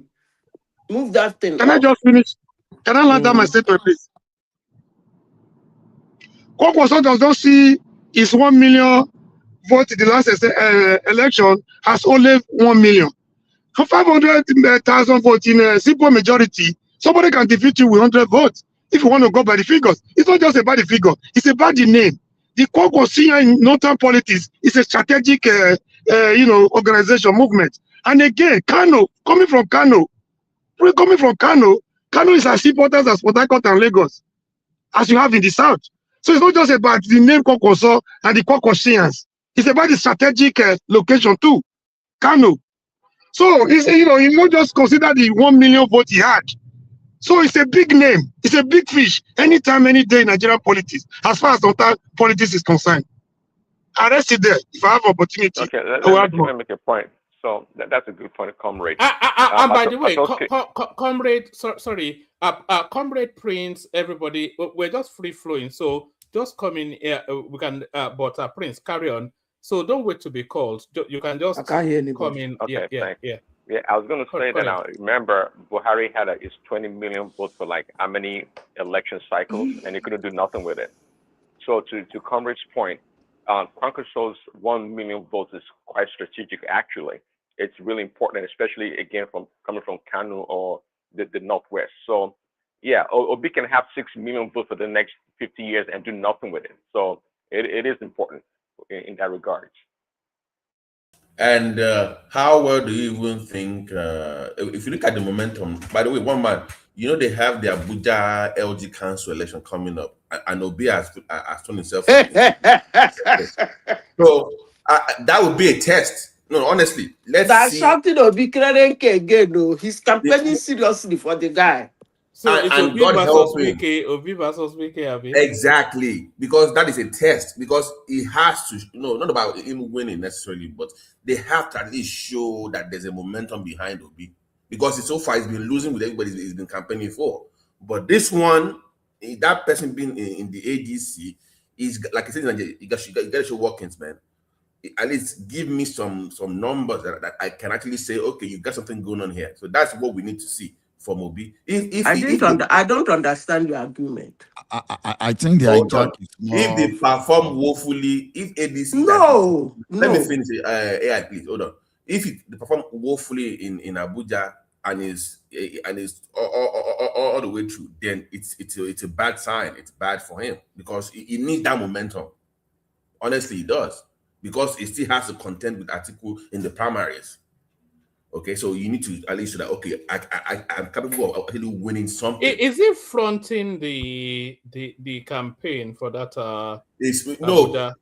The reason why Obi is because not because he cares about that person, but because he wants to mount pressure on the party to give him the ticket. He wants I mean, is he active in the campaign for that? Yes, he was. They had the press conference today, like he was the one running with the guy. Yeah, like he was the one running for office. So that's a hybrid strategy, If it's very risky, into it, very risky, because he's making a mistake. Okay, yeah. But because let me say this: Wike is going to punk him now. But let me say this: whether that guy wins or the guy doesn't win, I don't think it actually make any difference in politics. You see, all the states will be won. For one reason or the other, there have been elections there since after 2023. Most of those states. And he went in there and campaigned heavily. Abuja is no different. Abuja is not going to be the first. And he never won. So why would winning Abuja or losing Abuja make any difference? Edo State was his highest supporter. He campaigned massively for the Labour Party candidate in Edo State. Sorry, Zita. Sorry, Zita. Just to hold you to that little nuance right there. You know, because is putting his name to this elections coming up in Abuja. That the performance, whether the guy wins or not, it is immaterial. But his performance will determine how he's able to negotiate and navigate within the ADC. Yes, so it's about the ADC primaries for AI, not the general elections. It's about the ADC. Saying his performance, he's been performing now. No, not that. AI is not getting what we're trying to. You people are trying to use Abuja as a test run on him. No, not us. The ADC. You know, it's in the ADC now insisting and demanding. But he campaigned in Anambra now for ADC. But he is now fully in the ADC now. He's declared for the ADC and he's declared his intentions, and people are pushing back against him. And he's telling us that he above all else has the potency to galvanize voters. So he's not gone to Abuja to assert that claim. How it performs there will determine how it's able to. It will tell them how strong he is. It's going to impact on his ability to navigate that APC primaries. One man, I think you people are new in politics. It doesn't work that way. It doesn't work that way. You see, if after 2023 election, Obi went to low, maybe shipping in like Atiku is doing, or rather Atiku was doing, this thing you people are saying would have been yes. If he wins or loses, it will affect his ADC ticket. But politics doesn't work that way. Obi has been active since 2023. He wasn't relenting. So if you people are saying the win is on him, then he has not been relenting. Whether it is ADC, whether it is LP, the guy has been campaigning. Recently, just 2 months ago or 3 months ago, there was an election in Anambra. He campaigned heavily for the ADC guy. He was not in the ADC yet. It's different. Come on now. Come on. I don't understand. Anyway, never mind. I think you people are not understanding what I'm saying. See, Obi is a one-scope politician. So the scope is not for him to help you win LG or help you win state. The scope is to help hijack the presidency. That's only one scope. So you will see his supporters, they are not buying to all this story of you are sponsoring one person for local government chairmanship or whatever. No, I think that the scope is only it's a big mistake on their part. It's the biggest mistake they are making, and they don't want to realize it. Before they realize it, it will be too late for them. You don't play politics like that. In Edo, you joke with your candidate when you were supporting the party, the candidate of the opposition. In Anambra, he said it doesn't matter. Wherever you will just go there and raise somebody's hand, it doesn't matter. If you understand what I'm saying, he is the one doing it. Whether it's any, in fact, the fact that it's the same strategy that has been failing the like of Shorel and let me explain. The fact that he has campaigned in different parties even makes it better. Because if he has win that LP, win that ADC, win WV, he raised WV man hand, the WV man win. He raised YP man hand, YP man hand win. It makes him more relevant. Because it's him, it's not the party. It is him, not the party. It doesn't really matter the party, it's him. Wherever he campaigns, does he win? That's the answer. Not party. But, well, politics is different from mine. Let's bring AI into the conversation. You've been unusually quiet, my man, and you're contending the same name with Zita as well. One of you will have to, by one of you, probably you, we have to. AI, are you there? The male version of AI. He's such a fan of yours, Zita. He's decided to mimic your name. How are you? I'm doing fine. I'm doing fine. I'm just listening to the conversation.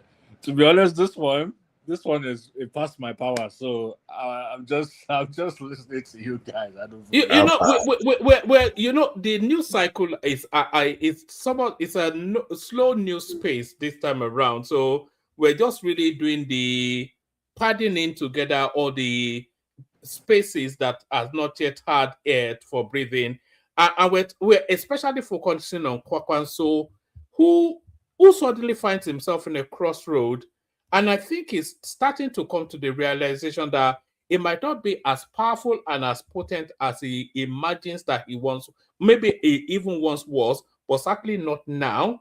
And he might not have the decision on his direction of travel, and he might need to move a lot quicker in order that the politics does not leave him behind. His state governor has resigned from his party. Yeah, I saw that. You know, and Peter Obi is not getting anything anywhere, and is making such high demands that the landscape cannot yield that to him. So has he overplayed his hand? Is he overplaying his card? Is the window shutting down on him? Is he going to none of the above? Yes. None of the above. AI. I think 1 million. He's trying to sell these 1.5 million votes, but he might not even have it to sell anymore. But where does he land, AI? I don't even know where he's gonna land, to be honest. I heard that he wants to be VP to Peter B, but even Peter B, I don't even know. I don't, you know, I'm done with the idea of an Igbo presidency, to be honest with you. For me, it doesn't make sense anymore. I don't even want to hear that topic. I'm Igbo. I don't want to hear that topic of Igbo presidency anymore. You know, it's something that, you know, they've been talking about for years. And for me now, it's just a useless point now, in my opinion.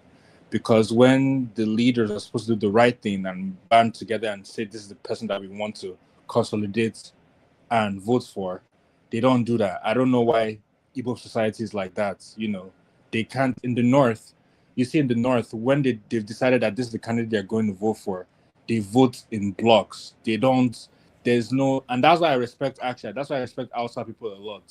Because an Hausa person, once they give you their word is fine, their word is bond. They don't, what's it called? They don't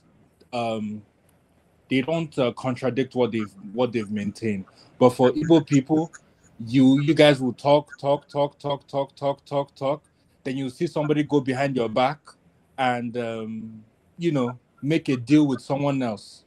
Why? Because of their own selfish interest. So I don't want to hear anything about Peter B winning this cycle. The middle belt being the dark horse now, because when we say the North now, they don't want to be included in that politically now. They're carving their own thing now. They want to be their own distinct. Oh yeah, I remember that, the middle North. So them being a distinct block, remove them from the North for a second. How do you think they'll vote? Because they're like the political darlings now that everybody's caught in now. I think the middle, they'll probably vote for Peter B, probably. The entire middle belt? No, I don't think the entire middle belt.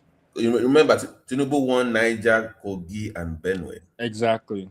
That's why I said it might not be. And Peter B won Nasarawa and Plateau. Yeah. So, I think that was how do you think he will not win Abuja again, and he will not win Lagos. That to be honest, I don't know. We know now, but I'm only asking him about the middle belt. So how do you think that? I think my prediction is that full stop 2027 Tinubu is going to win. I don't see how Tinubu is not going to win. There's no sort of competition ADC or any other party can what's it called? Competition that they can provide to Tinubu. Tinubu has covered all his bases as far as I'm concerned. He's done all the needful to secure that 2027. He's going to win it. I think the greatest threat Tinubu may have is even the standard threat. You know, the one I'm afraid of you mean Trump. Trump. Jonathan's factor from Obama. I bet one thing I'm sure of, there is one guy coming from somewhere that is ready to demand anything for their own interest. There's another guy on the other hand who's willing to give anything to secure his own interest. So they might meet they might reach a compromise at the end of the day to be a win-win for both of them. The greatest threat he has is even the American threat. Yes, I agree with that. America will factor into the 2027 elections. But to take you back a little bit, AI, to what you were saying, somewhat despair in your voice. I think, Nigerians actually, I think you America no already go know want this. article. Huh? Make I shut up my mouth. Go ahead. America no want article. No, America doesn't want article. I think And the way America it's doesn't want to be. No, I think Tinubu has cornered the Americans unless something happens to change that. But Nigerians actually love the Igbos. I think the Igbos even know that, and they play on it a little bit as well. And Nigerians want an Igbo president, but they don't want an Igbo president that is Igbo. They want a Nigerian Igbo president. That's what they want. So what do I mean? I mean somebody like David Umahi. Like Okowa. Like Okowa, Umahi, those sort of names, not too heavy laden ethnic, because Peter Obi is too heavily Igbo. And it scares people. Too Igbotic. It scares people. It's too ethnic. But Umahi is not that. Who would not vote for Umahi if he comes forward? Look at the wonders he's doing all over the country. Yeah. Huh? Or Soludo, even Soludo is a little bit ethnic, but Soludo is still acceptable because Peter Obi is so heavily ethnic that it scares people. Yeah. One man, did you listen to the interview granted by I just don't want to hear that.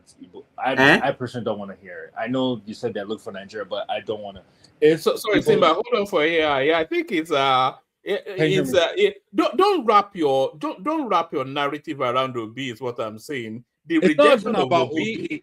It's not the rejection of Obi is not the rejection of the Igbos. No, it's the rejection of Obi. It's not about Obi. It's about you coming. Let me say this. Sorry. Vote for. I have never seen. Hold on, Sebastian. Carry on. I've never seen in history where Igbo leaders have come together in a consensus and say, okay, this is the person that we want to vote for to be president, towards presidency. This is what we're voting for. I've never seen that. There's never been a consensus. There's always some sort of disagreement somewhere along the line. It's like each one of them wants to become president. They don't think collectively. They think individualistically. That's not true. Okay, no. Let me ask you. Voting PDP. Don't go there. Any region? PDP. Wait. But who did they vote for PDP as the candidates?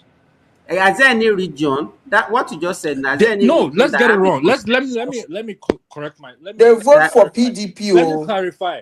Igbo people, when they're committed to voting for a certain party, they will vote. They are not tribalistic in that sense, right? But when I say I'm talking about voting for somebody of Igbo extraction, right? They don't do that. You mean they don't band together. They can't band together and say we're going to vote for an Igbo candidate. But you can't say that now because we only have one example, and that's Peter Obi. It's not like one man. It has never happened in any region where there will be a consensus candidate. So even in the Southwest, Tinubu is not a consensus candidate for the West, for the Yoruba. What are you talking about? No, tell me one. It's only. Let me tell you. Everybody coalesce behind Tinubu now. No. It's not. That's not true. It's not true. You cannot say that you lost Lagos and he lost Lagos and Osun. Don't mind one man. Why can't you be saying what you are saying? No. What? Sorry. It's not. Let me tell you, if Yorubas voted for Tinubu, it's not one second. So we're all on board with what we're saying. I think what AI is saying is that the political elites, they don't come to an agreement in order then to present. But if you look at Tinubu, the political Yoruba establishment came to an agreement to present him. They voted for the Tinubu. electorate may have voted Obi or Trump or whatever, but the Did I political find elite, one the coalition behind it was I don't even know what man let me is just talking add, about. even if within Which the political It is elite? true. Adebayo I that died that was screaming Penny everywhere. was opposed to Tinubu now. I think no, that's political elite. it's not even about. Apart from It's not even Abiola being the they were only. not. Adebanjo was opposed, not Afenifere. Yeah. Basanjo, did he support Tinubu? Osinbajo, Adeleke, did he support I don't Tinubu? even know the elite Come that is on talking now. about that supported Tinubu. Adebayo was screaming everywhere, abusing Tinubu. Come on. All of them, That's just one man. When we say Osinbajo, all of them can were you guys hear me against him. actually? Hold on, stand back. Yeah, we can hear you. Okay, when we say consensus candidate, it doesn't mean 100% absolute. It doesn't make any sense. It's not But exactly. I agree with one man. I agree with one man that But it's at the end of the day, majority. You see, they come together, they band together. Even if they have their. Look at the percentage, and look at the percentage will be got. Even if Will they you have say the Yorubas massively support Tinubu? No, of course you can't say that now. No, Yorubas don't massively of course support they did. Tinubu. The But Igbos you can see that there is some supported sort of Obi more than Tinubu now, consensus more amongst than the them way to vote for Yoruba Tinubu. supported Tinubu. Yes, you might have a significant portion of them that might not like Tinubu and they don't want to vote for Tinubu. That's fine. But there is still another significant portion that are still for them. And even if they have internal agreements, right, internal disagreement about who they want to do, once they've decided this is the person they are going for that person. I'm very sorry to say. You see this thing you are saying? Let me tell you, I've said it severally here. And whenever I say it, the Yorubas knock it off. You see that shenanigan you people did in 2023 is really sacrilegious, shameful, and born stupidity. That thing you people did in 2023. That your brother, hold on, let me finish, please. Because that your not brother true. came out to contest. Actually, he is in the history of Nigeria, I think he is the Yoruba man. I say Yoruba man because he has been a governor in a state in Nigeria that come out to support, to contest for an election, struggle to get that primary. You Yorubans went mad. Who? No. Let me finish. That's about. When I are you am going to finish somebody. now? Please, we it showed in the results.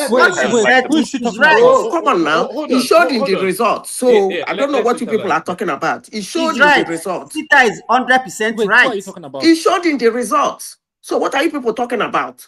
What are you arguing in the first place? It showed in the results. it shows in the results. For the first time, he came out. Do you know how many Yoruba people that told me, God forbid, God forbid that Tinubu will be their president? But he's there now. Yeah, do you know? I'm saying. Adeleke did an election in Osun State within 30 minutes, call results. Adebayo was going around the world abusing Tinubu. Come on now. You go here to tell me, look at what happened in Igbo. We get that part, but let me what finish. you're describing, madam, Igbo people are the people they said they don't like their what you're saying brothers. is not But unique. look at what they did. When they saw that people were supporting Obi, they voted for Obi 99.5%. Igbo people, they said they don't like themselves.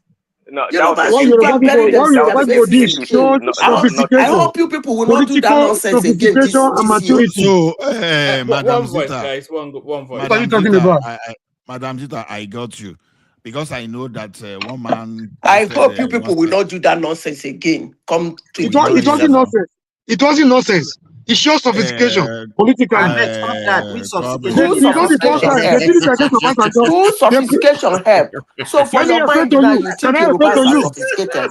I don't Can I believe explain to you? All of you they talk at the same time now. It shows sophistication.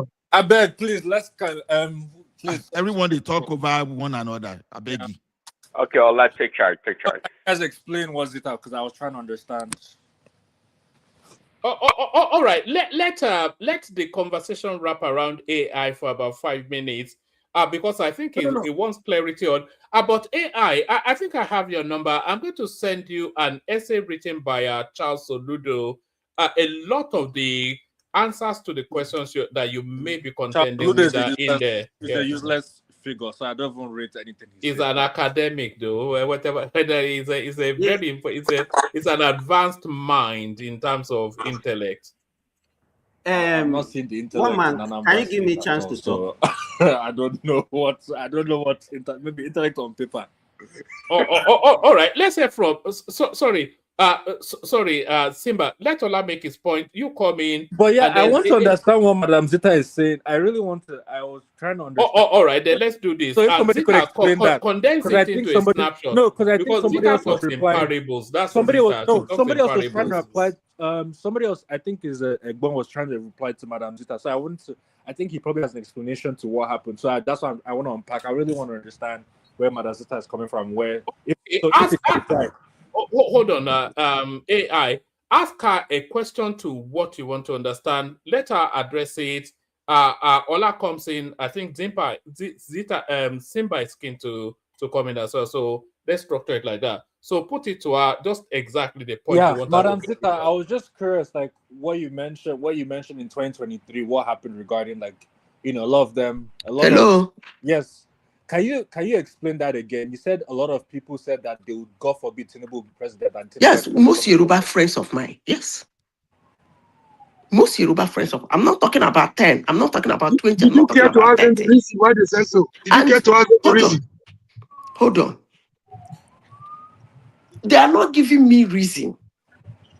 They didn't give me any reason. So you think they don't have right to decide who they want to vote for? Hold on, please. That is not the point, sir. Please, you ask me a question. I'm trying to explain something to you. I heard somebody here now said that shows sophistication. I'm curious about that sophistication. That's what I also want to understand too. I will explain if you give me 1 minute to do so when you are done. Can I explain?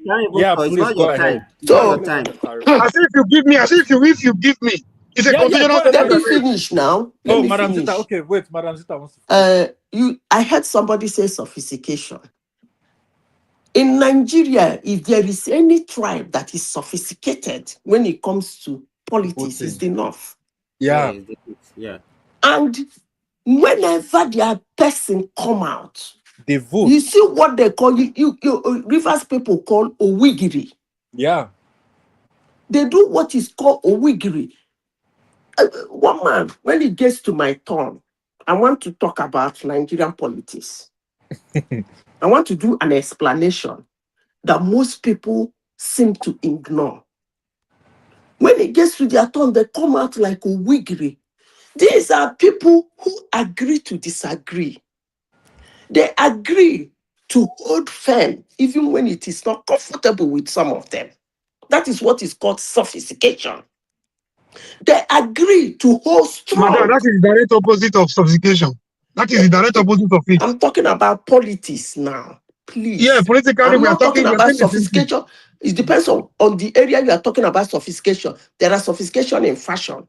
There are sophistication in academic. There are sophistication in English language. There are sophistication in everything in life. We're talking about we are talking about politics. Please. So I want to really understand. Yoruba, make una not go do that thing we na do in 2023. Say that sophistication. They abuse your brother. They walk about, they abuse your brother. They insult him. They laugh at him. They say, God forbid. He's sitting down there now. Come on. So I want to understand, can you expand on that sophistication? All right. You're referring to me, right? Yes, exactly. All right. You see, one thing they say in politics, everybody seems to say politics is a game of interest, right? But one thing that bothers me most is among Nigerian politicians and followers is that sometimes they try to narrow that interest to microcosm of their selfishness and greed, tribal and religious bigotry, without considering the overall interest of what politics really mean. So, if somebody is not, this is not the first time Yoruba people are doing that. If you want to talk of political civilization and sophistication in Nigeria, it started with the Yorubas. You can't take it from them. The awareness started from there.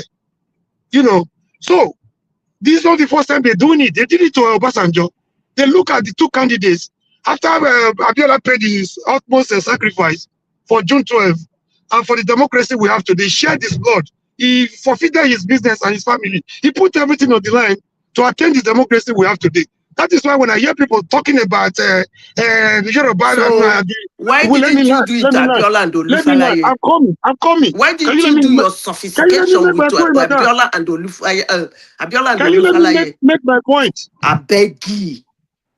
Everything you say is superior to every other person. You won't listen to another person. Go ahead. Let me conclude my point. That Zita is the biggest brain on this platform. She's often yeah, that is your own assumption. That is your own assumption. You could be wrong. So this is not the first time they're showing what the Yorubas are made, the stuff they made of. When two candidates were, one was imposed on them by the Kabas, one of their own, a Northern Carolina Yoruba extraction.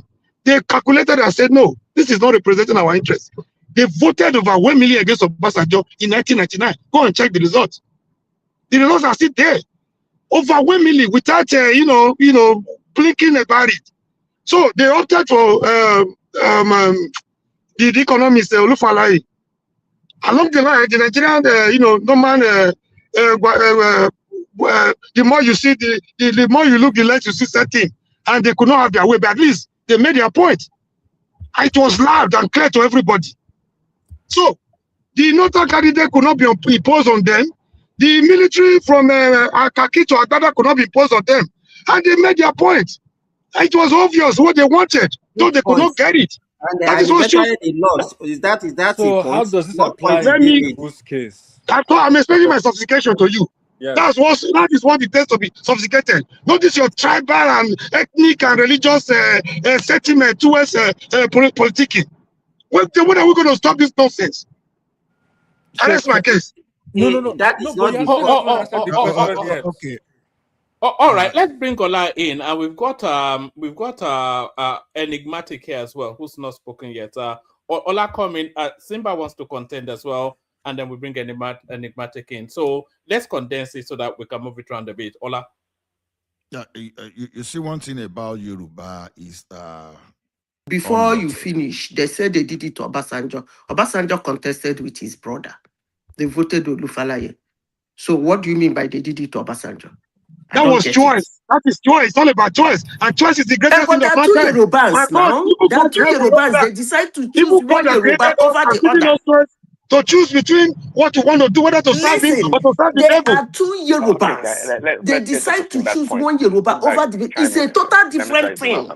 Madam, are you this tribalistic? I'm see this one for the first time. This tribalistic. It's not that you are not speaking to another point. You are not understanding me.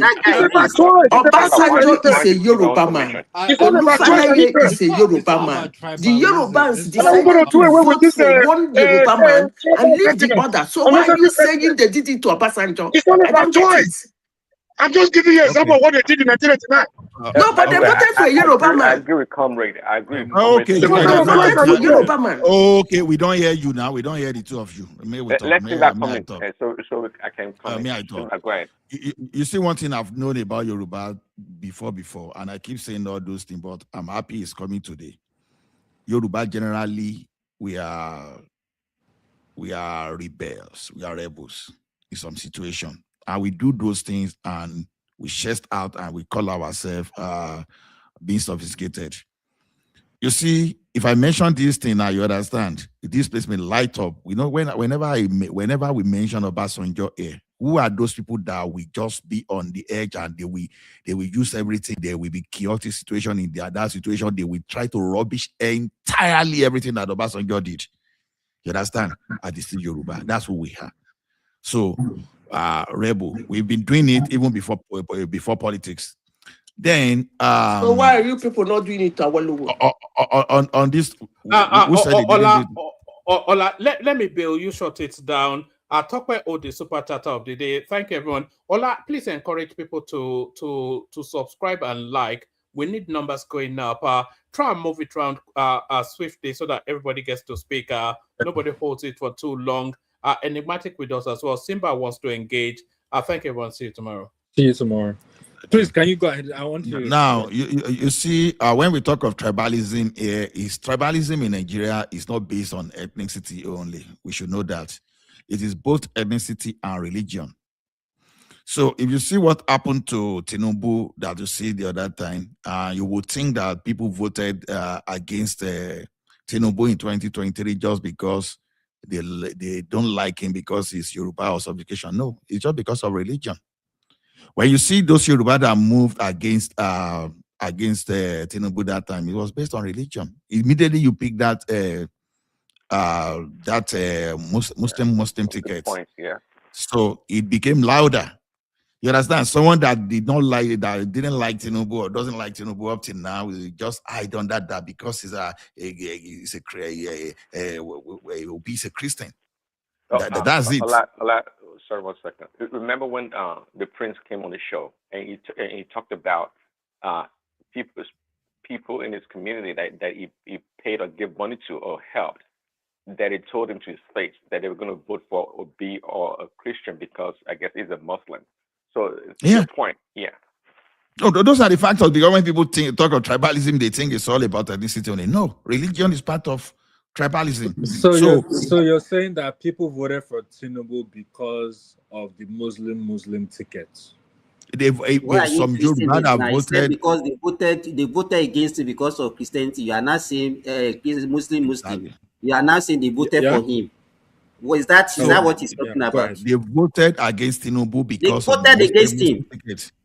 So what about the ones that voted for him? No, ask me how I know. You understand? You know, when you have your hypothesis, you are trying to work around the reason you think that people voted. You know, when you find yourself in some group, I found myself in my former workplace, in my school, and you will see the group of Yoruba that are bent going against Tinubu by all means. They are Christians. Because sometimes it takes you time to remind them that, okay, do you know that this man's wife is a Christian? Yeah. And I found and I tell the same church, the same Pentecostal you attend. A lot. Sorry. Were they going after Tinubu because they were Christians or because Tinubu chose those that voted Muslim for as him, VP? Was it also because? No, I think when it became that time yourself. What are you saying? Those because there are people that voted for against Tinubu. No. I think the point is this: immediately he picked Muslim. That's where the danger was. So they went exactly. That's when it escalated. That's why it appeared they were voting against the Yoruba. They were voting against Tinubu. Well, it was more so the Muslim ticket. But Madam Zita is saying that there are people that voted for Tinubu, even though they said they were not going to vote for Tinubu.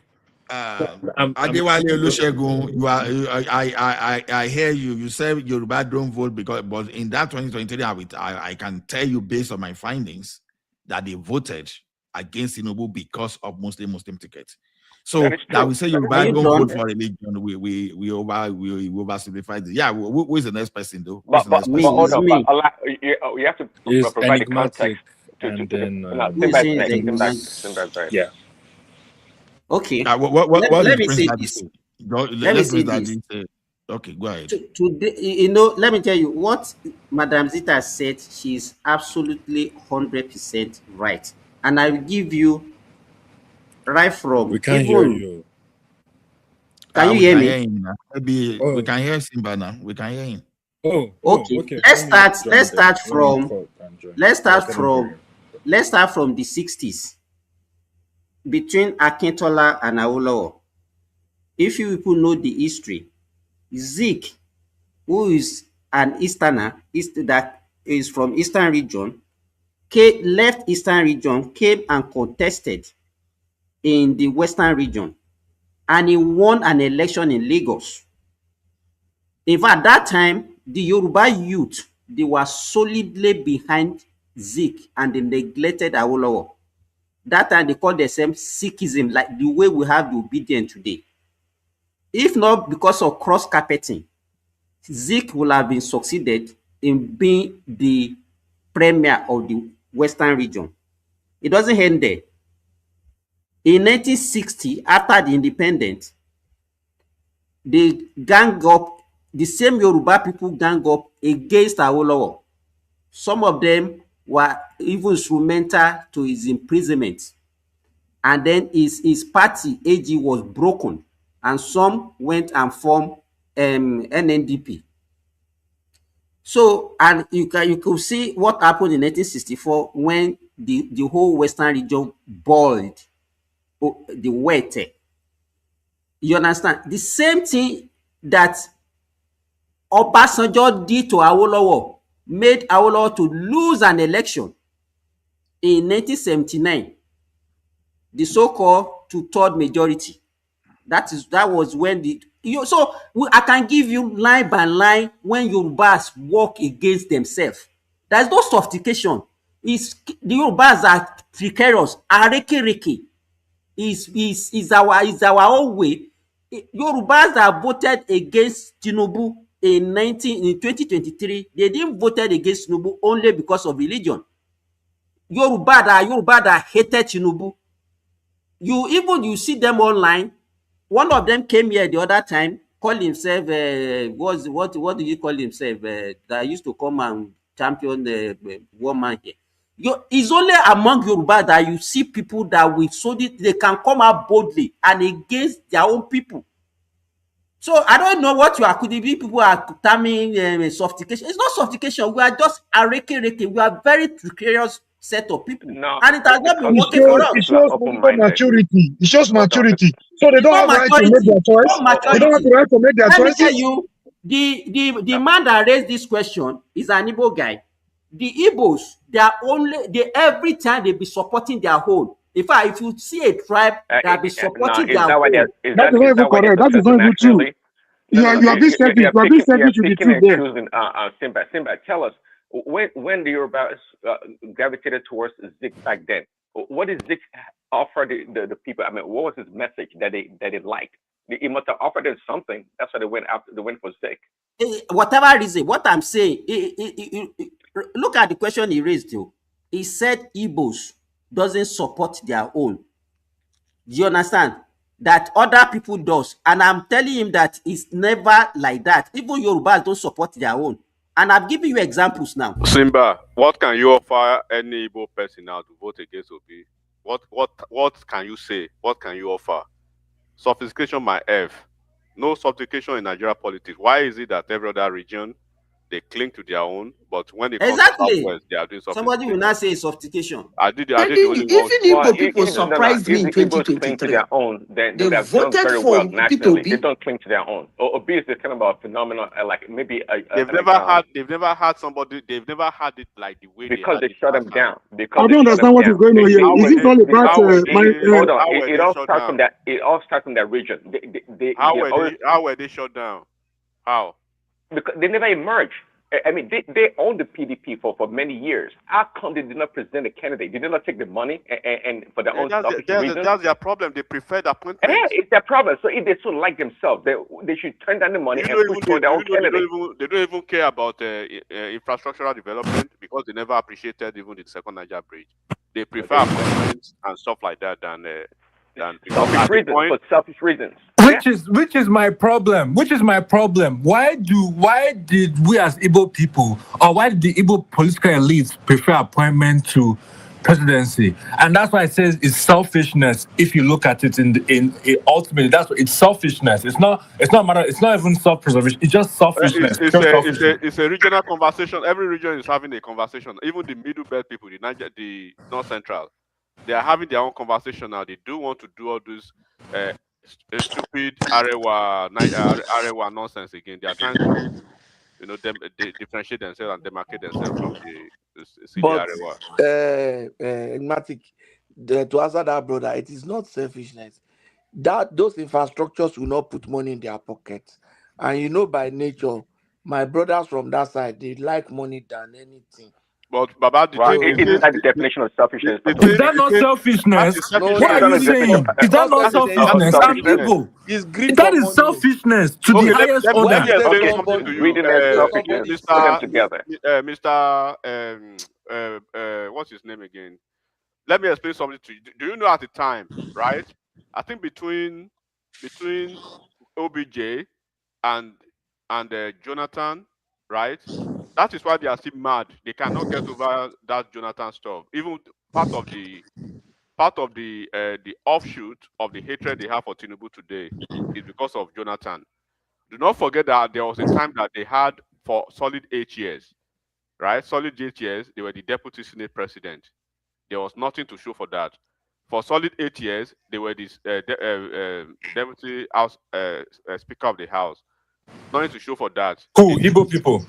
The Southeast in the Oh, history of yes, Of exactly. course, they've been senator several times. Yes, that's Senate hold on, president my let several me problem. run it. times. That's Let me my run it down problem. for you. How Let me can run it you down. be? How Hold can on, you? bro. How can you occupy those position for 8 years? Hold And on. if you look at, if you go back to Southeast, there's Let me run nothing it to down show for for you it. now. In the history of Nigeria, they've had seven ministers of aviation, right? Seven ministers of No, aviation. Igbo people have hold. How many times have they They've been had Senate they've had president? they've had Senate president.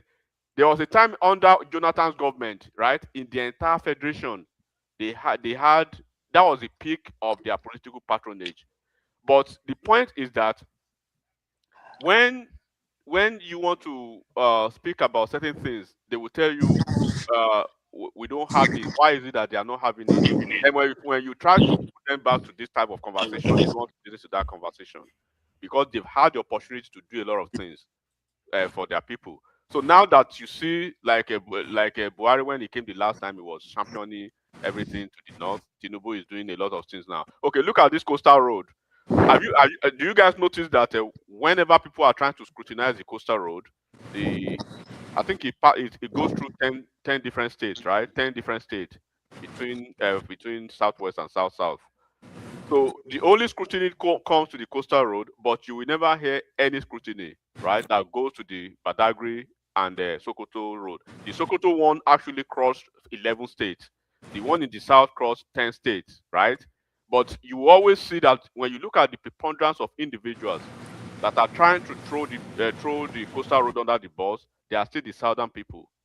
So they're always doing the ones that they're actually the southern people are actually the one sabotaging themselves. But you will see the northern people, they will keep quiet about their own project.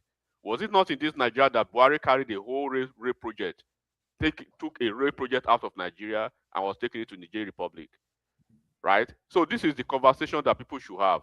If you are telling me sophistication, if sophistication is generalized sophistication, if you see it as a globalized situation, yes. But do not tell me that the Northwest are not sophisticated, the Northeast are not sophisticated, the Southeast are not sophisticated, the South are not sophisticated. It is only Southwest that should be playing sophistication politics. Who does that? That is stupid. No. Can I ask you a question? Can I ask you a question based on what you just said? Can I just ask you a question? I'm not asking anybody. I'm just talking. It doesn't make any sense. I have a general question. Okay, what's the general question? Okay, assuming, I don't know when we're going to stop dwelling on all these, things that don't really matter. We are dwelling on frivolity instead of we pursuing the object pursuing shadow instead of the main object. So I'll give you a vivid example. If you present somebody, for example, now the way PC is going, like I don't want to give an example of what we have in Edo, for example. The way you do politics in Yoruba, I think that's the same way we do it in Edo.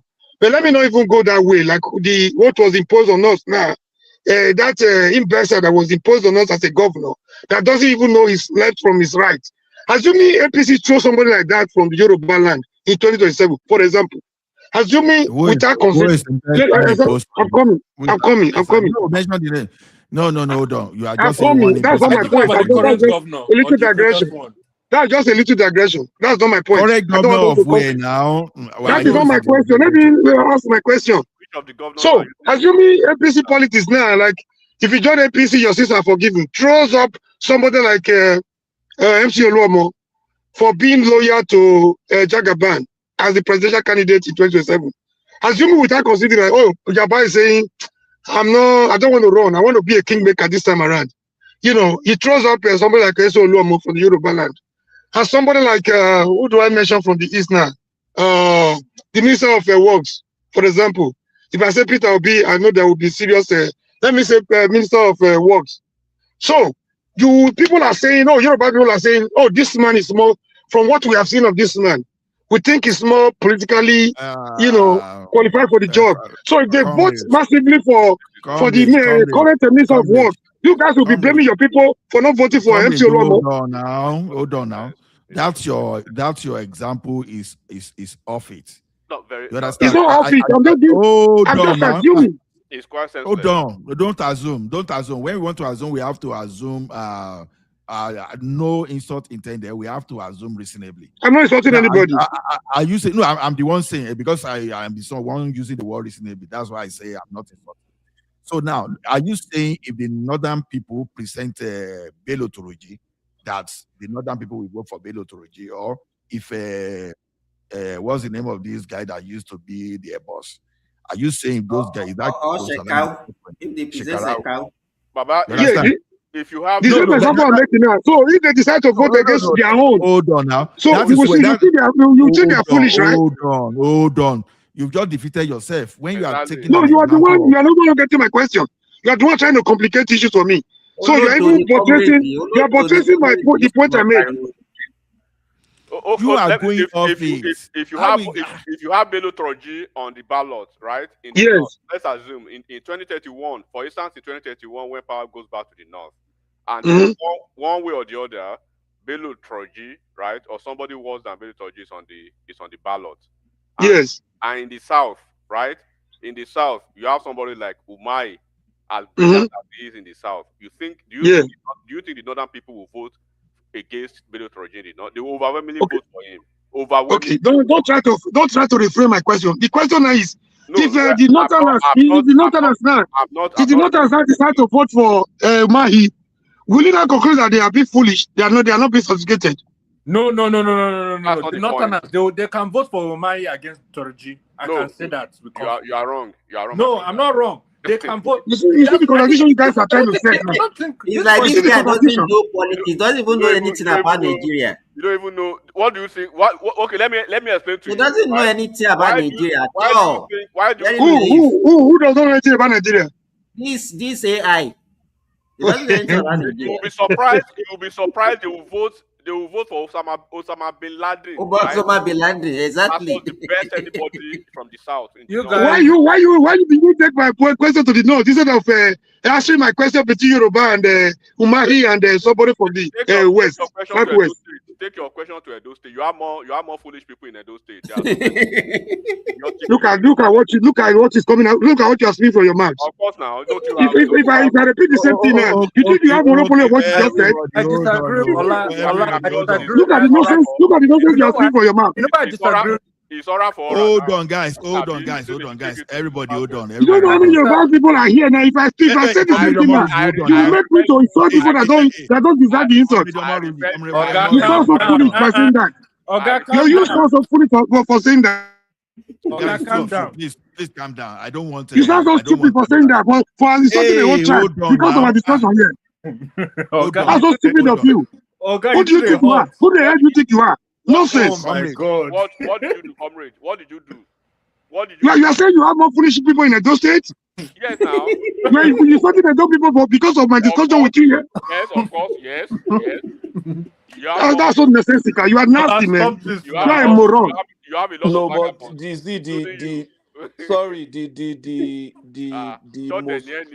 let me tell you one thing that I've seen here.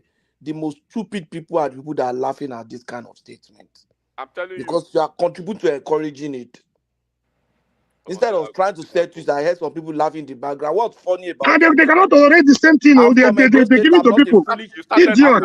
You people think you are superior to any other person. You think you are superior to anybody? I am not foolish. I lived in Ogun State. I was born in Osun State. I am a Yoruba. Why stereotyping the whole people? The whole tribe because of this conversation here. Mr. Patrick, do you respect? Why do you stereotype? Apologies to you, but this is the point, Mr. Patrick. Patowski. This is the point. You know what you cannot take. Don't if you want to take a slap, be very sure to take a blow of a knockout. The thing is that when you went to all over Nigeria, you went to the southwest to pick somebody. I went to the north to pick somebody. You were not happy with that, right? I was still comfortable with it. I see we're saying almost the same thing.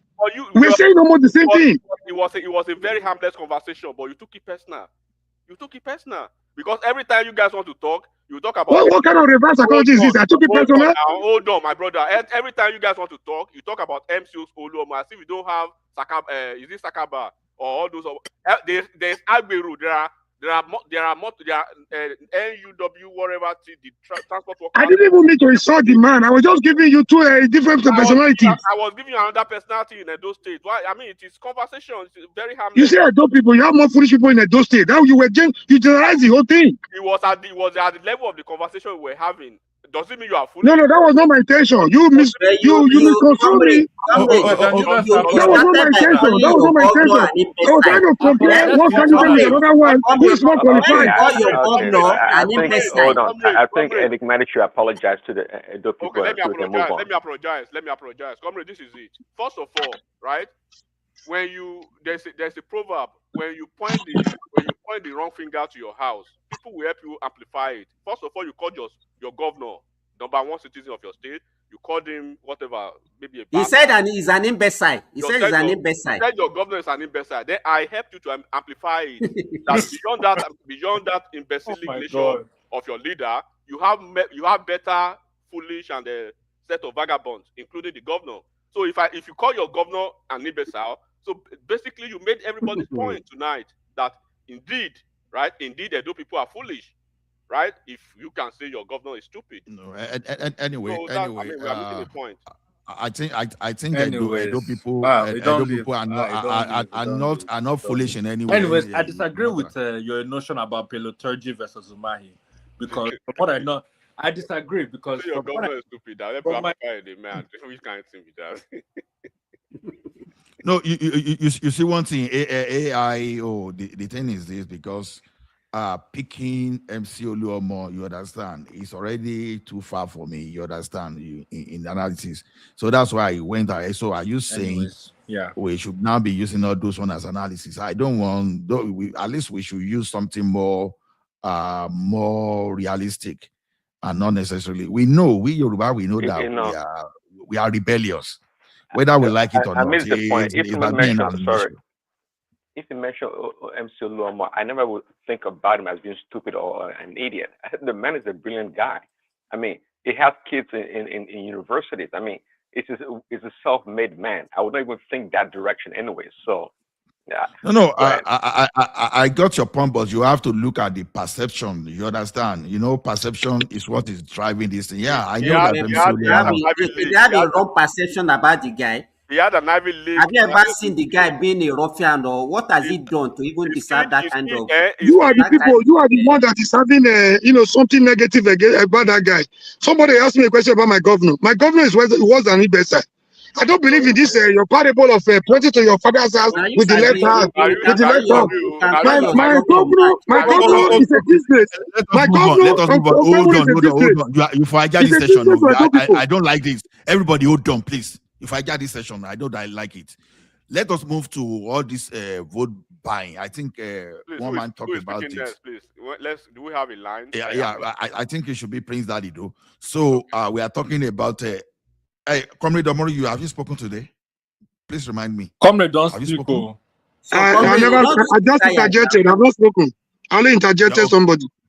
Okay, because the thing now is this, you understand? In as much as we want to give credit to the Southeast and the statistic that is available says, when we are looking at the vote buying prevalence by zone, the Southeast led that situation in 2023 by 41.44%.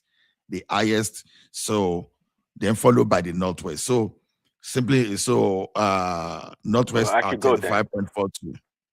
You said what? Can I say something? Wow. No, let me roll the statistic. Are you listening to the statistic, or you just want to say something? We have seen the statistics now. That's why, for those people that have not seen. So Southwest, the prevalence was about 24%. That's almost about half of the Southeast. So in the South, 22.97%, and Northeast 15.50%, North Central 10.23%, which I think is reasonable. So in as much as we were placing the vote in the Southeast, it means that they bought votes heavily there. Then in the Northwest, they bought votes. I think the statistics is realistic. So what do you have to say about that?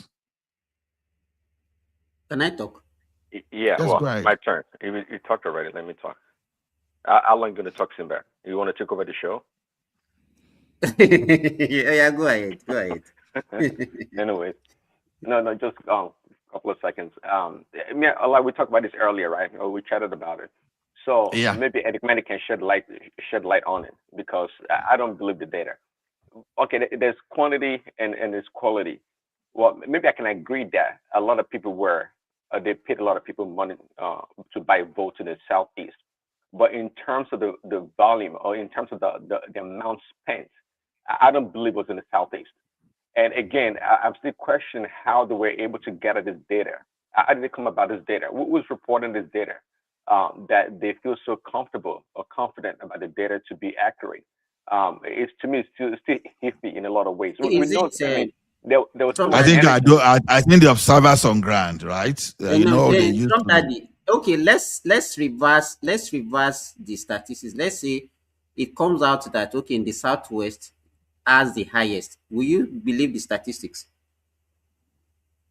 Yeah, because because we have more convincing to do. Just like we said, oh, hold on. Just like we are saying earlier, right? We are saying earlier that the Eurobats were a lot of the Eurobats were in opposition to Tinubu for that reason. They have to convince them, so they have to pay money. Just plain and simple. So we all know this past election, with the obedient and the fervent nature of his supporters. Let me speak to that. Let me see this. And me, I always go back to history. You understand? The master of propaganda in Nigeria are the Southeasterners, and it was started by Zeke as far back as 1937 when he came back from Ghana, when he started his West African pilot newspaper. If you know what happened during the Civil War, right from the Civil War that started in July 1967, by the second week of the Civil War, the Biafran are already losing the war. But because they have people that are doing the propaganda for them, they are showing to the whole world that they are still winning the war. Meanwhile, they are losing the war. Not until 1968 when the federal government has to mount their own propaganda against them. Let me tell you, whatever you see in Nigeria, they are a very loud set of people that whatever they do, they will now they will propagating it to as if the other people they are the one doing it, and they will make other people to look as if they are biased, they are corrupt, they are doing. You understand? So that's kind of thing that they are very good at. In fact, if you look at it, anytime during Abiola, who are the people that they use against Abiola to mount propaganda against the June 12th? They are the Southeasterners. They are very good at that. And if you can even see what is going on in the social media today, they have a way of challenging and mounting propaganda. So for you to say that you don't believe the statistics just because it's coming from the southeast, because they are make other regions to look that they are the bad ones, I think you have to go and have a rethink. Prince Daddy, and one thing that I want to add to that, you know, Yeah. they did for they did for 2019, and Yoruba there was 19%, Southeast was 19%, North Central was 21%, Northwest was 23%, and South was 24%. So, and Northeast is 18%. If you see the North Central and if you see the Southwest, you will see that Southwest have been persistently lower than what we expect. So I think the data might be accurate because it's from the observers. Okay. Well, so are you saying this? Hold on, before I leave, I know I want to quickly go But Allah, my point. the Hold on, result. Madam Zita, hold on, please. Simba, can you please help me stand in for me now? I'll be back like in the next 15 minutes. Okay. Yeah, thank you. Yeah, I was gonna say. But So this Prince Obi's Daddy, the result it shows in the result now. The what statistics shows in they the result gave that showed in the there's more result. bribe in the southeast, vote buying in the It southeast showed. than It elsewhere. shows in this. I wouldn't call it vote buying. I would rather use the word massive rigging. I won't call it vote buying.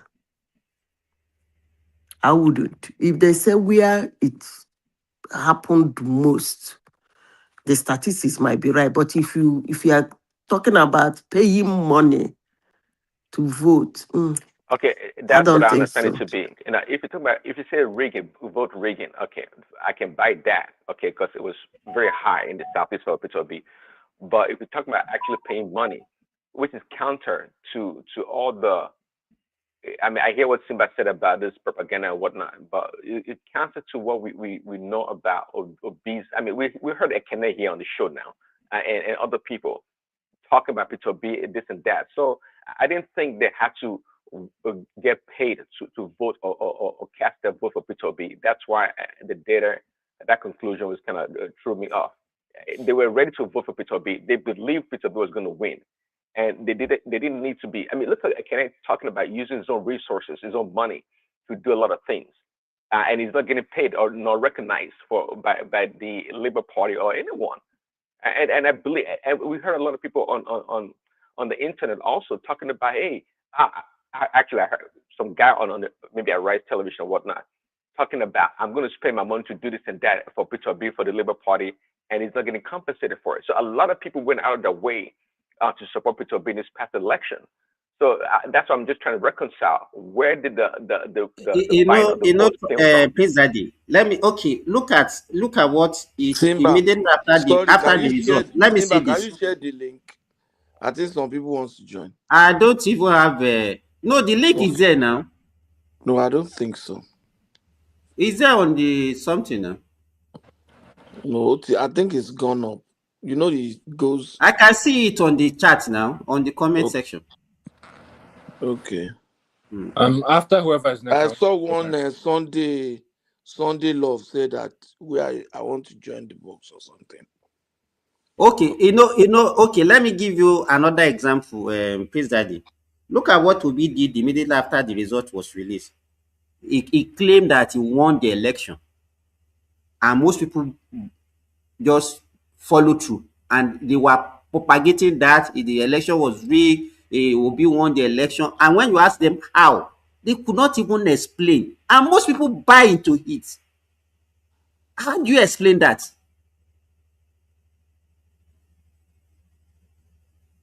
That was the. I guess that's part of the propaganda you were talking about. We know he didn't win the election, but again, we just focusing on the southeast being the most vote buying region in this past election. That's what I have a problem with. Okay, and again, maybe a lot of people got some little change here and there, but again, who knows? Who know? Perhaps Northwest I uh, think was where they spent the most money. they all rigged the election No, no, actually. no. I want to say something, right? I do believe there was vote buying in the East, right? But it was not Labour Party, it was APC and PDP. Remember, you have people like Hopus Odima, you have Ojus Okalu. You have figures like that who are actually paying money for people to vote APC. So it's not even from LP side, it's more. That's very wrong. Let me just tell you. I think I It's sent it not to very one man. wrong. There's evidence Yeah, of I that. said, hold on, Drew. I sent it to one man already. I don't know why one man has not beyond the vote buying stuff, right? The tabular, data-driven, AML algorithm of the entire federation. The region that they recorded the highest number of the most rigged region was Southeast, and the party that benefited from the rigging was Labour Party. It is. If one man is listening to me now, one man you have it.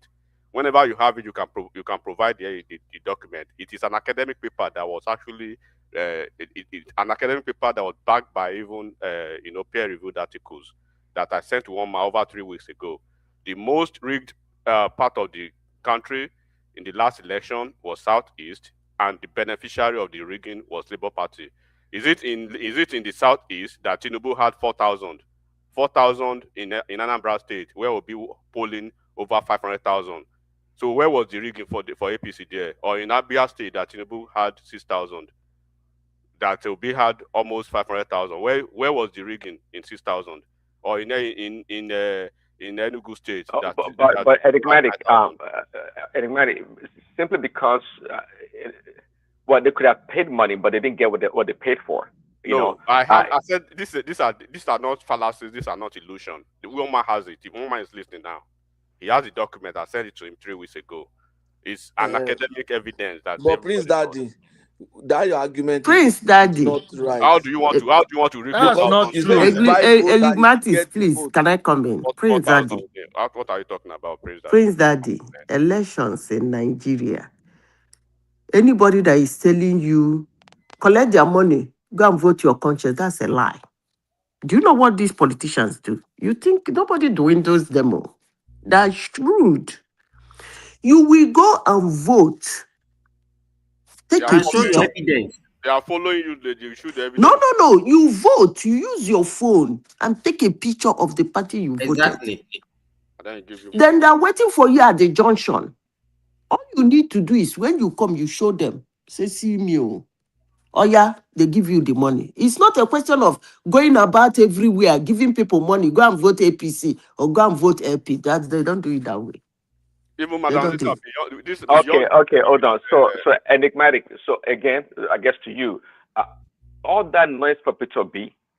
That I mean, they were going to vote for Peter B. Or Peter B was going to win, and all the videos, even people that give interviews about they're using their own resources, their own store, their own this and that vehicles to support Peter B, and they're not getting nothing back from the LP party. Did you buy that? Hold on.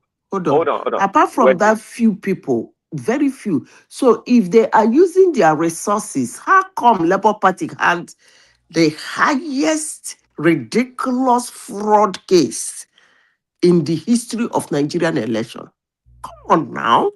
They're using their money. So what is the money that was being stolen? I beg, make we know they do hold this. on. Again, I'm trying to reconcile with people like our friend here, Ekene, saying that he himself he uses his own time and resources to campaign for Labour Party, and there are many people like Ekene. So the question I'm asking, how come? I mean, why did they need to get paid if they're more than happy to do it for free? Bam. Look, no, sorry, Joe, enigmatic. Let me quickly respond. You see, that's why that said, don't call. If you call it vote buying, you might be getting wrong. Just call it rigging. It is in the real sense, those people in the south is a rigged. Seriously, forcing people. Do you know they did not allow APC and PDP to vote? Exactly. And do you know forcing people to vote. They killed an aspirant, a candidate. You said forcing people to vote. Yes. Now. But if I already have made up my mind that I'm voting this candidate, they didn't allow. The records are there now. You pay me money. What's that going to change? The video, no, we are not even talking of pay money. Records are there, not pay money. Forcing people against their wish to vote for. Oh, you're not talking about money. Okay. Yeah, to vote for APC. Before enigmatic, on the line and you're trying to vote for APC, that it is sacrilegious for you to be on the line and trying to vote for APC exactly. or PDP. You will win your ass or do something bad to you, and it's there. Exactly. And imagine you forgot that towards the election, we saw videos of obedience showing guns and everything was if you come out and everything when it was now. So everything was there now. Look, so okay, but guys, now you guys are going on a different tangents. I thought the article was about vote buying, not rigging. That's why Madam AI said that article. The article I'm talking. This is a data-driven report, right? I gave it to. I don't know why one man is not even using it yet. This is not the vote buying you are seeing. Look at what happened in the last Anambra election. Was it not Gala and Mott? Was it not Gala and Mott that was incentive, right? Was it not Gala and Mott that was incentive in Anambra State? Did we not see it live? Right? So, and then the record I'm talking to you about now, it was an afterthought of what actually happened, right? The report about the 2023 general election. The claim that some people said the rigging happened. Even I think the less rigged region of the country, was Southwest and North Central. According to that report. The less rigged was North Central and Southwest. The most rigged was Southeast, and the beneficiary from the Southeast was Labour Party. It was there. One man has it. If he's listening to me now, it is an academic report. Very detailed, very compressed, very comprehensive stuff that he had. So it So is how very come how come the rigging did not translate into winning? Because the margin of rigging from the first and second is quite substantial actually. how And can you usually, if how you can rig, you they, win. they could not maximize their rigging in the southeast. What is making this noise, sir? They can't really maximize the southeast rigging. For instance, look at the numbers now. Okay, let me just Look give at the number. Somebody is winning the election 98%. 98%. You self think How when do I you want? see the argue am. Let's go to the north, for instance, right? Let's go to the north, for instance. In the south, in the core north of northwest and northeast, traditionally, APC, we know that there were sabotages against Tinubu, internal sabotage, all this malami that they sabotage APC in the north. In the 13 states of the core north, northwest and northeast, Tinubu only won 3 states. He won 1 state in northeast, but no state. He won just 2 states in the northwest, Jigawa State and Zamfara State. But he was polling effectively and competitively, right, behind Atiku, except in Kano State, where he had almost 400,000 margin ahead of Atiku. Kwakwanso made 970 something thousand. Kano State, Tinubu had 540 or 550 something plus in Kano State. Atiku was 170 something. In Kano State, Obi was maybe like 10,000, right? In Sokoto State, Obi had maybe like 1,000 votes. In the North Central was Tinubu and Obi show. Atiku did not pick any state in the North Central. Tinubu had Obi pick 2 states. Tinubu picked the rest of the state in the North Central. That was Tinubu's comeback. Tinubu's shellacking in the core north of northeast and northwest, he had the cushion in the north central, right? So when you look at the numbers that Obi had in the north, he has some numbers in the north. When you come to south, he has some numbers in the south.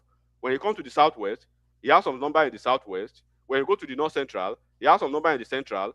But when all of them, when we go back to southeast, it was only Obi. Tinubu had 4,000 plus in Anambra State. Atiku had maybe 1,000 over Tinubu, maybe like 5,000. Kwakwanso had maybe 3,000 or whatever. When you go to Imo State, it was all the ridiculous number. None of them. Tinubu made 5% in the entire southeast. 5%. Kwakwanso made like less than 1%. Atiku, that was in PDP before, with his name recognition in the southeast, Atiku made less than 10% in the entire southeast, and the only one candidate made more than 90%. And you think, don't you do data science? This is data. It's not possible that only one candidate will score over 90%, and the rest of the 300 candidates, they can't even combine, make 10%. That is ridiculous. It's absolutely data-driven, disgusting, elements of full-time rigging. Nobody can. You can't even. If you take that to your professor, you'll be stripped of your doctorate degree on the Even minute. even Buhari was not pulling 90. Even Buhari was not even doing that in the north those days. In the north in those days. So that's why they just left out. They left that southeast for him to just do whatever he wanted to do, but it could not actually carry him to the finish line. But when you see even the numbers that he lost, the margin, like in Katsina State, that Tinubu lost Katsina. Tinubu lost Katsina by margin of 10,000 to Atiku, right? He lost Lagos State by less than 10,000 margin. He lost Kebbi State by margin of less than 20,000 in some places that Tinubu was losing. But not that you come to Southeast, Obi was making 600,000. The next person is making 3,000. What kind of mathematics is that? Come on, man. Damn. Obi rigged. Everybody should know that now.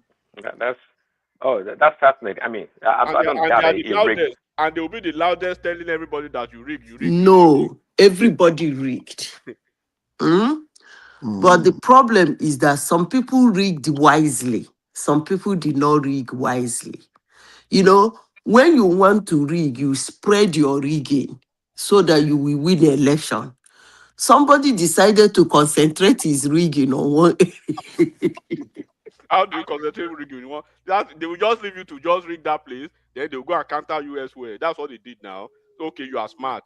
Bro, look at it now. There's no way you make 90. When you look at the data, when you look at the data and you try to tabulate it with there is something I wanted to say. Any processes, you cannot make that anywhere in the world, anywhere. There is one thing I wanted to say so that it doesn't go off my memory. Somebody came here and said that in Nigeria that they do tribalism and ethnicity. They forget the core election and what they want, blah, blah, blah. That guy that was speaking. Comrade. I don't know where they get all these things they say. Because even in the United States, let me not talk about where I am. The United States, so many people are there. Even in the United States, a presidential candidate and his vice cannot come from the same state. It's in their constitution. You don't. Like now that Trump declared that he's from Florida, he cannot pick his vice from Florida. I mean, people just come and say something. What the Yorubans did in 2023 is actually ridiculous. It's unforgiving. And I believe they shouldn't do it again. I am not saying that they should have carried all their votes and give to Tinubu. If not, why not? But what I'm saying is the way they came after him. People don't vote their candidate. Okorocha has contested for president. Most Igbo people did not even know that he contested for presidency. They voted in PDP. On several occasions, some Igbo people have come out to contest, but we don't go after them that way. They said Igbo people don't like themselves, they don't vote themselves, blah, blah, blah. But our candidates, Igbos do come out to contest for president. We don't go after them the way Yorubans went after Tinubu. Did you see that what that letter Debayo did? Come on now. I'm not saying 10, I'm not saying 20. Yoruba people I know during that 2023 election, remember, God forbid, Tinubu can never be our president. He's sitting down there. Today, most of them don't even look at my face. Some of them, when they see me, they pretend as if we never had that conversation. Adeleke did an election within 30 minutes, or Osun State was one of the first that got the results. He gave it to PDP. And somebody come here, are you saying Yorubas? But you people have been voting Yorubas. You voted for Abiola. You voted for Lufalaye. At least in recent times, the one we know. So what is all this, Monsieur? You see, those state people they really get on my last life. I saw the time you were already with somebody from Edo. You see this obedient movement, then we are the one that started it too.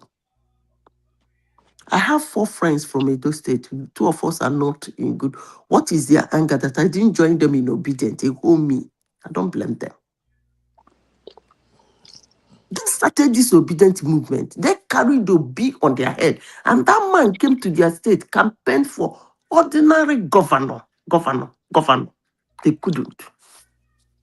But this is a man that wanted to be the president of Nigeria. They trusted him to rule the whole Nigeria, but they didn't trust him to give them a governor. The same thing in Anambra. He won, is it 98% vote in Anambra? They trusted him to be the president of Nigeria, but they don't trust the person he's bringing. They don't believe he has the wherewithal to choose a person for them. Tribuna say the Tesron is in Abuja. Then go meet Wike for Abuja. Wike na madman. Then go meet them for Abuja. When is the Abuja election, I beg? Hello? Hello? Hello? I can hear you. Yeah. I said, when is the Abuja election? Oh. I don't know. Maybe Enigmatic knows. I'm not paying attention to That Obi have started campaigning. You say you're not paying attention. You didn't see. Obi is a personal non grata now in my You didn't you see the cut and join pictures that were posting online of the crowd he pulled. You well, didn't see. You didn't see those edited pictures. let him win the They've election. started again. They never learn. Everything is they always have issues when you are talking to fact and specifics. They want to believe every other part of the country is doing something wrong, except only one region of the country is doing something right. How how smart are they? Can you imagine that? Let him come. Let him go and do whatever he wants. Wike is there for him in ABJ. He's going to face Wike. They don't like Nigeria. They just have the convenience of who they expect to be the leader of the Nigeria. That they are so confused. They don't even know what they want. There is something about the North I want them to lose in this election. I've been saying it severally here. There is something about the North I want them to lose. Not Not only not their not politics. not is not a factor again. You have to understand that, madam. Let's see how the result come out. The North is not because the what I will call uh the the belt of the North, right? Like when you wear a traditional cloth like a dashiki, right? The pants are usually held by a string of rope.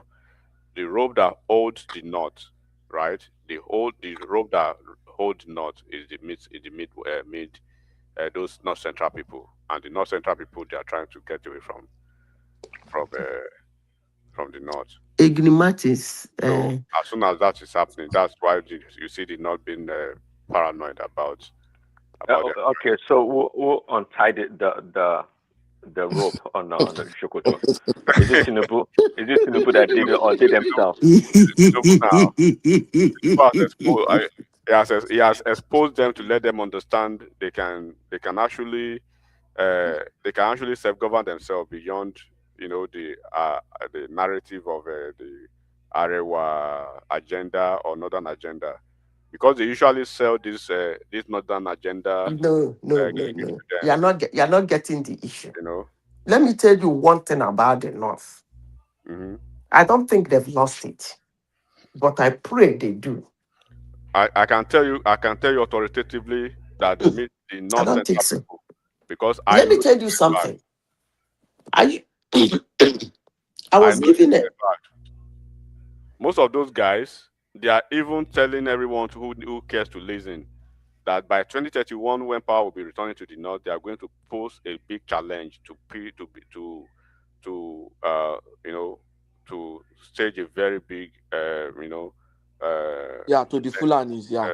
yeah, for the ticket that comes to the North. Listen, you people would have asked me, what is this thing I keep saying that is going for them? I've never heard You you see, said they have I something going don't, for them. I don't, I don't easily trash humans. I don't. Let alone people who has been holding strong and firm for a long time. You see, Northerners do agree, not because it's comfortable for them or convenient for them. That is one thing that is going for them. But because they want to hold firm and hold strong. And that's what I want them to lose. But you are not getting the point. The holding strong, You right? think they've lost it? No, So they've not. they still listen, Madam Sister. The holding strong, the holding strong is incumbent upon the three northern regions, the tripod now holding on the same space. But one of the tripod now is completely trying to find his own space. So that's why you see Martins, can I there's explain? there's a core northern agenda now. The core northern agenda, they are basically defining themselves. The core north, that is the core north of the northwest and the northeast, and the north central people are telling them, count us out of this. You don't understand what I'm talking about. Maybe we are on the But same. if you give me time, I will explain to you. I understand. We've said it No, before. you don't. I understand. You don't. Well, I understand my own You position. see, let me tell you something. You see, I made mention of Yorubas here. I made mention of the Igbos. And I said, there is something going for the North. Most times they come together not because all of them are comfortable with the coming together, but they come together. You are still trying to trash that thing I just said. I repeat Well, myself again. may God keep us alive. Northerners come together not 2027, because all of 2027 is them going are to be. comfortable with the coming together, but If they you look come at together to hold Madam Zita, firm. if you look at the South now, right? When you look at the South, when you look at the South, it's a no-brainer to tell you that Southwest and Southeast cannot work together, no matter what. That is, it would always be impossible for those two regions to work together. Yes, in the North, there could be some semblance of arrangement that will bring the North Central back to the fold. But from what is been going on now, the North Central they see an You are still, opportunity you are not understand. When I'm talking about the North, I'm not calling North Central. Please their first remove North Central from the North. I don't know what you mean by North Central. North Central is not North. What are you talking about then? I'm talking about the North, the Northeast and the Northwest. That's what I'll be talking about too. I'm telling you, North Central is okay. If you are talking about the Northwest and Northeast, where I'm not talking about, I'm not bothered about them because already You're not understanding what I'm they are saying. going to be on the, those two. They are the core. They are the core North. That is what you call North. North Central is not part of the core North. The core North is the the Northeast, and the Northwest. Those are the core North. Those are the. And those people That's where you have alone, the listen, majority of the hegemonic power. those people, let me tell you, you see that Northeast and Northwest, if they decide to bring out 20 million votes, they can. That's the point I'm making. You don't understand. There is going to be, I do not see a possibility where Northeast and Northwest will not work together. So whatever they want to bring, they will always, You are not, I they don't have think you get the picture I'm painting. I understand your point. Okay, let me paint the picture for you. I'll give you an example. No, no waste our time now. We don't understand. Okay, make una talk. Point. I understand what you are saying, Madam Zita. The point remains that we have the same thing in the South, right? It will be easy for Southwest to work with South in extraneous situations, but it will be almost impossible for Southwest and Southeast to work together. That's a no-brainer. People knows that. Everybody knows that, except people want to pretend. But in the North, we have the same thing in the North. The Northwest and the Northeast, they will always find a reason to work together. Why they will always Who wants to find the speak? demonstration around. I think I'm the one to speak next. Am I right? Okay, You've spoken now. on that note, hold on. I think it might be next. But on that note, see, the problem with the North, that one North identity has always been a problem for the North Central. Okay, and because they always have the one ethnic group or one tribe, let's say the Fulani people that lead them all. Okay, and that's why it appears that they always have consensus or they're always together. But now that you just the North Central, they are trying to break that consensus now because exactly. So now they're trying to form their own identity. Okay, God which bless you. which That's is make. that's the point I was making. But That is not what I am talking about. I keep telling you, if you give me chance, I will explain what I'm talking. That thing you are explaining is totally different from what I'm talking about. I understand it already. No, you don't. You don't. Enigmatic, let me ask you. Let me bring this to you. You don't There are understand what I'm other talking groups, about. even in that Northeast and Northwest. There are other groups too. The Hausas are speaking up. The Kanuris now beginning to gradually find their identity back. So even the core North is not the same. But Baba, it is. There's still. That was the reason I used. There will still be a semblance of negotiation, of persuasion, of reasoning, right? To see why the Northwest and Northeast will work. The Kanuris, the Hausas from those core those two regions, the core north. Okay. To work And if una say they don't lose, I might rest my case. So, but in the north, this thing you people are discussing is not what I'm discussing. It's yes, not. but there's a reason why North Central That's not what I'm saying. wouldn't want to work with them. Enigmatic, can you give her like 2-3 minutes? Let her explain herself, please. Yeah, man. I understand what you talk. You okay, don't. no, he said you didn't You understand. don't. Just Let's hear her. let us talk, please. Yeah, Let her talk. Peter, let's see what you want to say. Okay. In 2015, they said it is the time of the North. They tried to push Jonathan away. What is this? Ashewo, Shioma, they talk nonsense here. They tried to push Jonathan away. Jonathan sits like, I am the sitting president. Nobody can remove me. The Northerners rushed to APC to compete the election, the primaries. Buhari picked the ticket. Atiku still wants to be president. Also contested in that election. To mention but a few. What did they do? Because they believe it's their turn, they withdrew. It's not comfortable for them. But they have to hold strong and firm. Some of them went home. They didn't campaign for Buhari, but they shut up their mouth. They speak one or two words here and there. The rest joined force with Buhari. And Buhari made a lot of impact in that election in 2023. That is what is going for the North. In 2023, that same picture repeated itself again. The South said, now it is our turn. Atiku stand gidigba that nobody, exactly the same thing Jonathan did. The difference is that he wasn't a sitting president. He said he's a bona fide citizen of Nigeria. Nobody can stop him from contesting.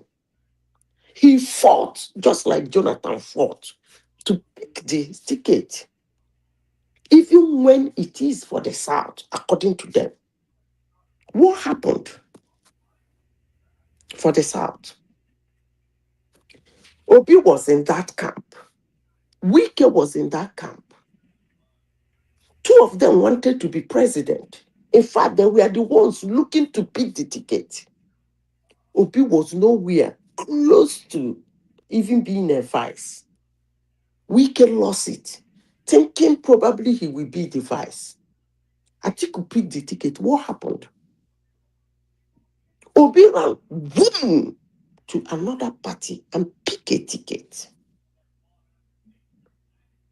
If it is the North, they will come together behind Tinubu. They will make a statement. That is what I'm telling you. We are calling Middle Belt and Middle East and Middle West. Northerners, Northeast and Northwest, like making a statement. And that their statement wobbles the ground. That's what I want them to lose. It is not comfortable for them. It might not be convenient. They might grumble. They might not like it.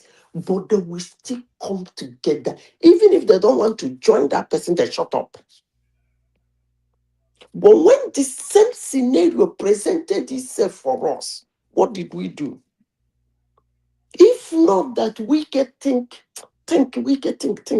maybe they promised him FTC.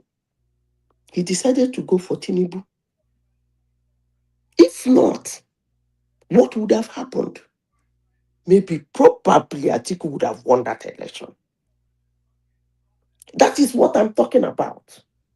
They have this thing about them, apart from being politically savvy or whatever you people can call it. They have this thing of agreeing to disagree and agreeing to agree even when it is not convenient and comfortable. Madam, you're not 100% correct because I am. you said initially when I gave you example of Obasanjo and Olufalaye, you said they were both Yorubas. Yes. But you don't tell us you are claimed to be so sophisticated politically and so politically savvy. Also voted against one of their own when they had two of them contesting against that each is other. what I am telling you now. You So what said is the difference there? sophistication. What I said Yoruba no. did? What Yoruba did? What's the difference between what Yoruba did? Hold on. You know, you Hold making on. their choice, political choice, and their Hold on, interest. please. You blaming them Hold for being Hold on. foolish for what they did for voting their interest. Yeah. Hold on. If it is two of No your contradiction people, here, man. please, there is no contradiction. You are the one contradicting everything you No, feel you there is always no right. contradiction. Very wrong. If it is two Yoruba people, Yorubas made a choice for one. That's good. I don't have problem with that. If it is two Northerners made a choice for one Northerner, that's good. I don't have a problem with that. But when it is a Yoruba man and another person, and you make a choice against your own, that's what I'm talking about. So that I'm not contradicting myself. It is another way of saying my thief is better than your thief. Hold on. Even if the person is a criminal, is a thief or foolish person, because it's my tribe, you just vote along that line. Is that what you're preaching here? Please. When are we going to do away with this primordial politicians sentiment? are criminals. I don't know where you got that one from. I'm just saying, this one is saying my thief is better than your thief. Comrade, all politicians are calm down. criminals. You don't understand. Nobody is preaching what you are saying. We are analyzing. That's exactly what she's saying. She's repeating one thing over and over again. She even started by blaming adult people for voting for Obi. Yes, they voted for Obi. They have no regret. Are they telling you they made a mistake? Are you want to be more Catholic than the adult people? Listen. Than the Pope? They voted their 12. They didn't get it. They are So good why with what didn't they they vote for his candidate in why are you drinking Paradise and another person said it? How is that your problem? They made their choice, and their choice was not good enough. In democracy, minority will always have their say. Majority will have their way. Can you listen How is to that a other problem people? to you? Comrade, you can fight. That is your problem. Can you listen to any other? Can you listen to other listen people? to yourself? Hold on. Okay, everybody, hold on. You say somebody came here and be talking blah blah blah. These two people are getting on your nerves. Who are you? Hold on. Everybody, hold on. Brother. Madam Zita. Patrick, see the person that you are defending. No? Madam Zita, I have a question for you. I have a question for Madam Zita. Edo people actually got on my last life. I'm not backing down on that statement.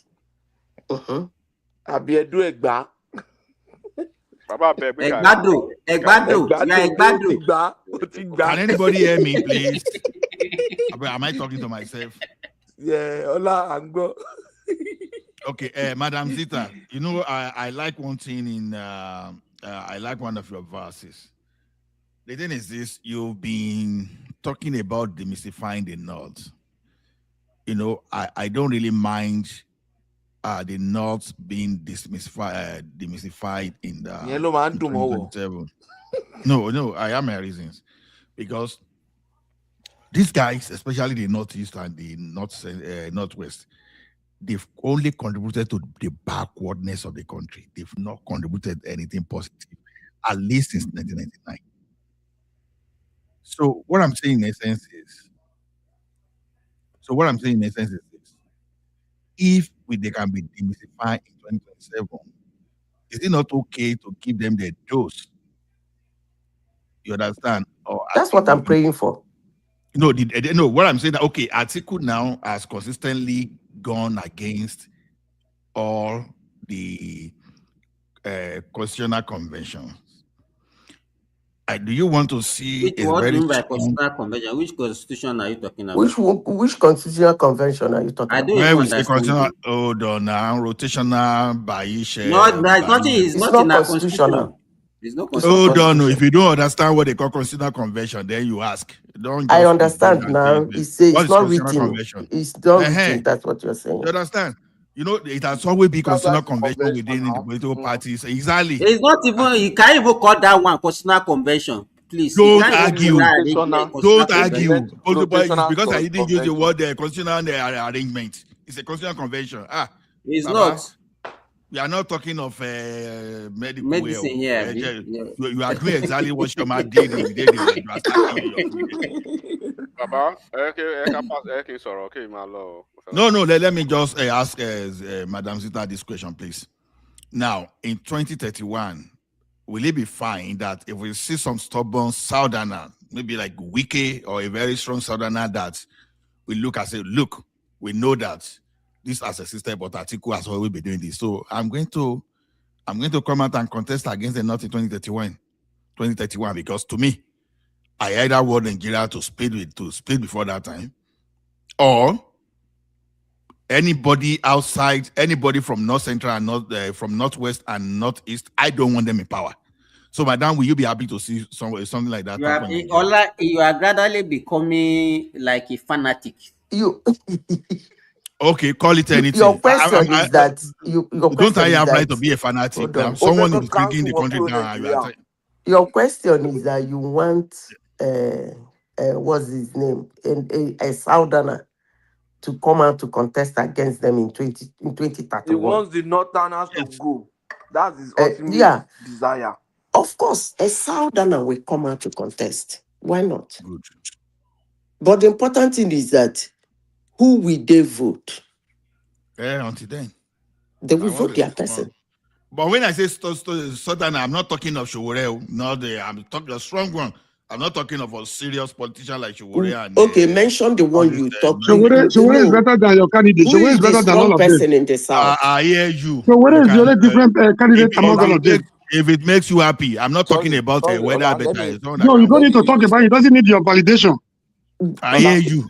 He just like fight, eh? The thing still there your blood. You know, if I'm not fighting. I can't tell you. You are talking. Nobody's listening to you. How you bring it over there? You don't have to insult your way to make your point. Let me say something. You see, this thing you are trying to achieve will be possible if by 2031, let all the southern people sponsor a North Central person against the core North. I don't have a problem with North Central. That should be the target. I don't want Mr. Parry, the thing that what you are not seeing is that the North Central, right? They are already empowered against even. That's why you are seeing the noise from the core North people, the Northwest and Northeast people. They are already empowered because typically, right, appointment that goes typically to the North, to those two, is going to them now. It's going to them now. Where will you ever see that a North Central person? I hope they appreciate it. That's what I am saying. I hope they appreciate it. Because the North you give it to do appreciate it. That is the difference. Madam Zita, the thing the point is, this is the point that we are trying to make. In the North, we have 3 regions in the North. We have Northeast, North Central, and Northwest, right? And usually when they come for elections, they come with this Arewa agenda or Northern agenda. Yeah, so by the time those Northern agenda or Arewa agenda, eventually they will find a way to have a Fulani, right, on the ballot. When the Fulani gets to the ballot, they concentrate most of the political patronage to the 2 regions of the North Central, to the Northeast and Northwest, and then they give the most of the other ones to the North Central people. Now, for the first time, right, the North Central people.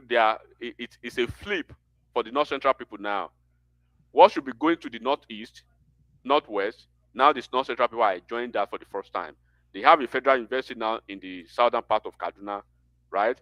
They have the NNPC boss, they have the INEC boss, the Federal Fire Service boss, they have the DSS boss, they have 5 permanent secretaries in the civil service. It's the first time, right?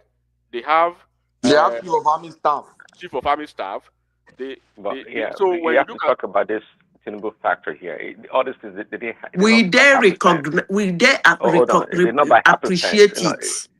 Someone is working behind the scenes. What will tell you if they will appreciate it or not? In 2023, that they didn't even have anything, that Tinubu was on the ballot. Buhari was the president then, right? Did they deliver? They voted Tinubu. That was the only region he won. That was the only region he won. Convinced, He got more votes from there than Southwest. Tinubu was beaten in the south, in the core north of northeast and northwest, right? Atiku won those two corridors. Then Tinubu came to the north central. They supported him when he was on the ballot. When he won 4 out of 6 in 4 out of 6. North When he Central. wasn't the president, when they didn't have any appointment through him, but through him now they have all these appointments. And you think, and now they are having the voice. They are even telling everybody who cares to listen now. That when the northern even the remaining 2 were won by Obi, not Atiku. Not even Atiku. They didn't give any. They ensured that their vote did not go to the north, to the Fulani person or the core north. It goes to both southern people, both Obi and Tinubu. Let's be serious. Who is Tinubu running with this time? Who is going to be his opposition? They are going to be first. Obi is going to be an opposition, and Atiku. Obi is going to run on a different ballot. Enigmatic, I don't believe that. I think they might run together. Obi, Baba, Obi, when you Obi is the vice president. To where? Yeah, no, Obi will run away. Obi will run away to another party. Obi is going to run on a different platform. That's a fact. Because when you see what's happening, everybody will know that Atiku is the owner of ADC. Eventually, Atiku is going to get the ADC ticket, right? And do not forget, Obi is like the presidential poster child of an entire region. They will stone him to death if he goes to the northeast to say he wants to be VP to Atiku. No, it's not going to happen. Before the primaries. I think it's echoing. Something's echoing. Mute yourself now. No, it's not from me. So before Obi's gone there for VP now. Before the primary before their convention, Obi will make his calculation and he will move. And thank God now that they've returned Labour Party to his faction. I think they won their case 2 days ago. That's an indication. And you see his vice president is still there, holding the ground for him. So there's a possibility that he's going to return to Labour Party to what kind of political nomadism analysis are you talking about? What kind of are you saying that he will not get a seat in ADC? Are you saying that Obi will go back to Labour Party? What kind of politician is that? What kind of analysis is that? Okay, after picking ticket in ADC, he will leave it and go back to Atiku is not moving anywhere. Atiku is going to stay in ADC. No, we are talking about Obi. We are talking about Obi. Atiku is not a factor now because Atiku is going to. He already has the ticket. They are just going to go through the formality of primaries, period, and he will pick up the ticket. Enigmatic, can you hear me? Yes, sir. What I'm trying to say, what the question I want to ask is this: do you think Obi, after picking ADC party ticket card, and after 1 or 2 more, will now go back to Labour again? It's possible. That's a serious politician. It's not bad by the constitution yet until he. Man. If obedient is making this kind of submission or permutation, what would be your advice to the obedient? They are making it already. That's their plan already. Are you not? Means they have no direction. They have no focus. They have no direction. They have focus ab initio. Are they focused? Do they have focus ab initio? Do they look like serious people ab initio? Are they not political nomad? If you are there to advise them, what would be your advice to them? Like what you are saying now? I won't be in a situation to advise them. No, even Obi cannot even advise. But enigmatic. Obi cannot even advise himself. That is a very wrong analysis. Enigmatic. If you pay attention to what Zita is saying, assuming with what Tinubu group is doing now, because to me, they sell a dummy to him back in LP, and if he goes there, because that why is everybody quiet? That Atiku Obi ticket is a dangerous thing. Now they are selling the dummy to draw him back to LP to repeat 2023. But my challenge is that with no strong contender. Can you hear me? We can hear you. Can everybody hear me? I'm hearing you, Mr. Pato. Now, with no strong contender in the north, and Tinubu is losing ground in core north, do you think south, southwest, and north central vote is enough to take him home? Let me tell you one thing, right? If you look at the map, I think people are not really paying close attention. No, population map. Don't just look at map. I'm not even talking about population. When you are talking about population map, you look at the comparative analysis of the numbers versus against. Let's go back to the last election in the north. Let's focus on the north, for instance. In the north central, in the northwest, and the northeast, right? Atiku had 56% in northwest, in northeast, right? He had 30 something, 35 or 30 something percent in the northwest, right? When you look at the numbers between the northwest and northeast, aggregate total, Atiku won it. Tinubu won Jigawa State and Zamfara State in northwest, right? He had Borno State in the northeast. So in the entire core north, that they are shouting about, Tinubu had only 3 states. He lost the entire KKK. He lost Kaduna State. He lost Kano State. He lost Katsina State, right? So now the entire core north of northeast, northwest, Tinubu had 30%. It was polling 30%, 30%. All Tinubu needs to do to replicate is just focus on maintaining that 30% to 35% in those 2 regions, right? Poll effectively and competitively behind Atiku. Do not give him too much margin.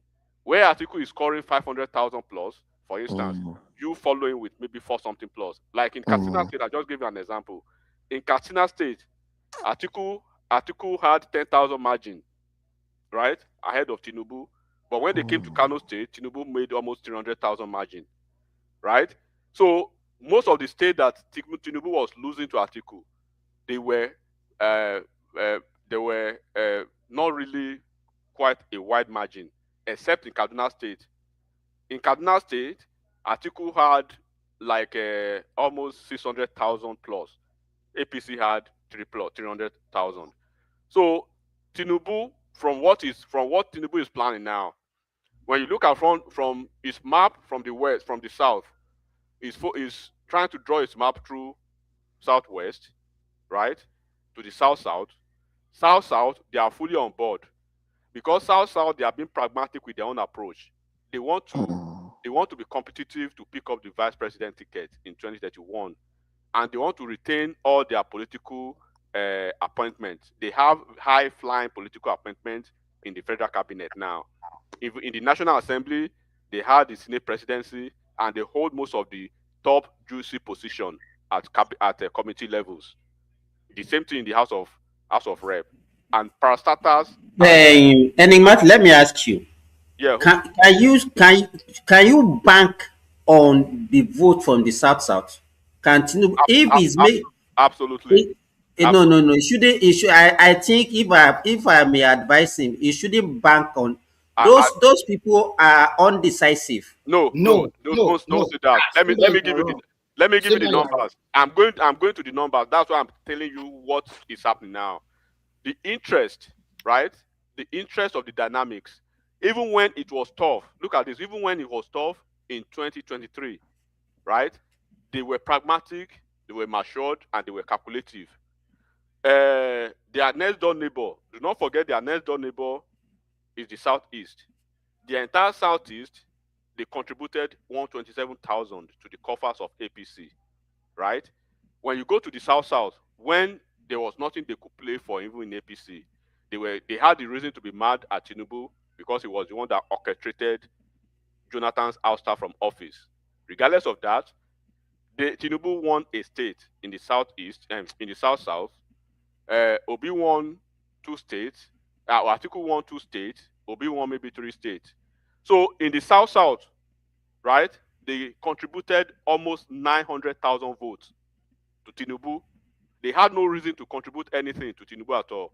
They contributed like times 5 of what Southeast contributed to Tinubu. So in the southeast, in the south, that they never had any political interest, that they were not playing for anything, they had 900,000 plus to APC. Now, what is the new dynamic? The entire region has collapsed into APC because of two factors. The 2 factors is they are trying to ensure that they solidify and they consolidate on what they've been able to do. They started it in 2023. They're in the phase of consolidation. By 2027, right, there will be a position of cushioning the effect of what they've been able to do. Part of cushioning the effect of that is that they've moved as a region to the APC now. They want to they want to ensure that when the ticket goes to the north in 2031, do not forget it's going to be a direct fight for who picks the VP ticket between them and Southeast, because Southwest will be out of the equation then. The only thing Southwest will be fighting for then will be Senate President. Southwest will be fighting for Senate President. Southeast versus South-South will be fighting for who becomes the VP. Between you and I, they are positioned, they are well positioned to pick the VP ticket now. By virtue of what they've had now, do they want to lose it? Look at what they have in the cabinet. They have Wike as the Minister of FCT, a de facto governor. They have the Minister of Petroleum, state. They have the Minister of Gas, state. They have the Minister of Aviation, right? They have the Minister of Trade, state. They have the Minister of Regional Development. And the same Minister of Regional Development, right, is the same region, is the same ministry that is the supervisory ministry for NDDC. You know what NDDC means? And it's the same supervisory ministry for the entire regional development in the country. When you are talking of the Southwest Development Commission, Southeast Development Commission, that ministry control, very powerful ministry. So look at the cabinet positions they have. Then when you go to the legislative part of the government, they are solidly represented, the Senate President, and like I said earlier, they have very top flagship committee chairmanship in the Senate. Then when you go to the House of Rep, they have the same thing. They have board parastatal appointments.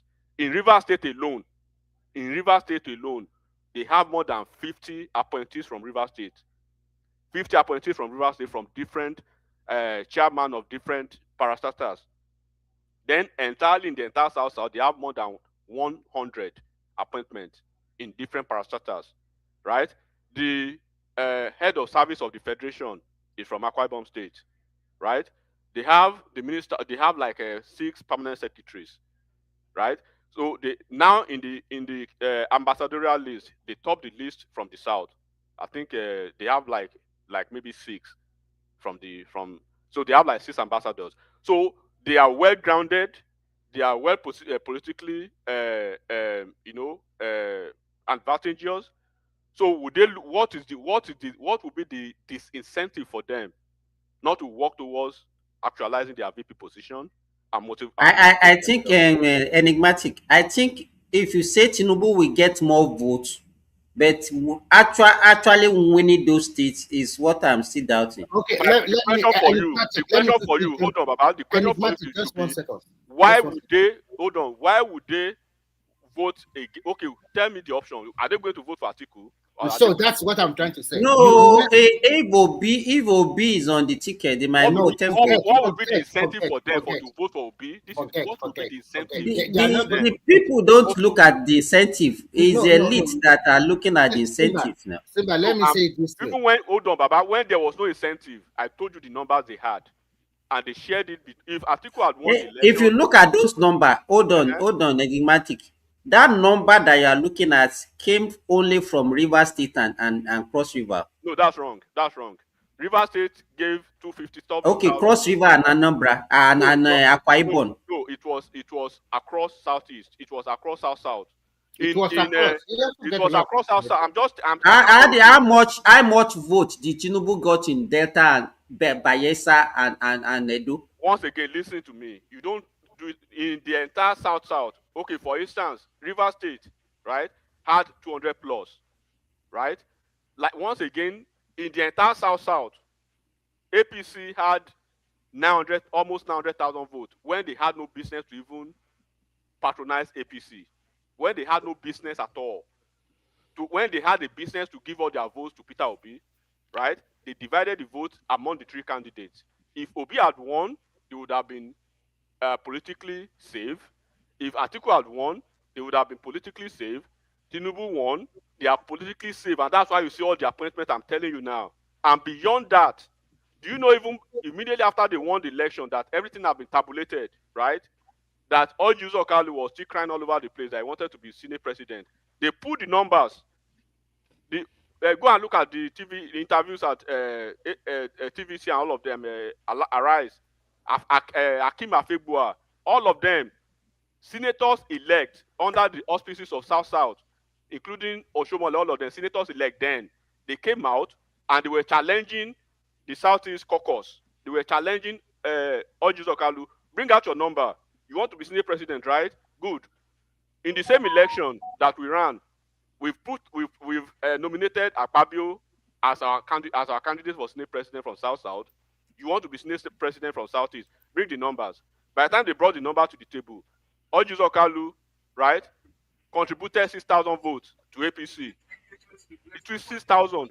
Meager, patry, disappointing, disgusting 6,000 votes, and you want to be Senate president, and you've shown almost 50,000 votes to yourself. And then Akpabio brought the number. Akpabio contributed 160,000, 6,000 to 160,000. That was the end of the conversation for Orji Zokalu. So this is the way you look at it, my brother. When there was no incentive for South South to vote for APC because they had a son that was kicked out, they donated almost 1 million to APC. But now there are incentives for them. They want to consolidate on what they have already, as highlighted for you earlier. So, what you are saying now? Whatever Tinubu will lose from the northwest, he will gain it from the south. The game plan is that's not possible. The game What's plan the total is number Tinubu, of voters in south? The Tinubu, the game plan for APC, the game plan for, you see, we are not talking about Southeast because that one is correct. I can't even hear you guys again. That is irrelevant to APC's map.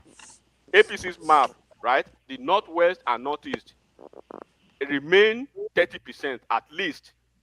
The way you did it the last time, right? Yes, we lost 11 states out of 13, but our candidate was effectively and competitively behind Atiku, regardless of the fact. Do not forget that they worked against Tinubu. All the cabinet members, the cabal, they work against Tinubu in the northwest and northeast. But in the north central, Tinubu recovered all the losses in the northwest and northeast. So northwest and northeast, they are going to seed it again for Atiku because Atiku. No. Can I quickly chip in, please? Because there is one factor you are not taking into consideration. What's the factor? We are talking about 2027 and 2031 election here.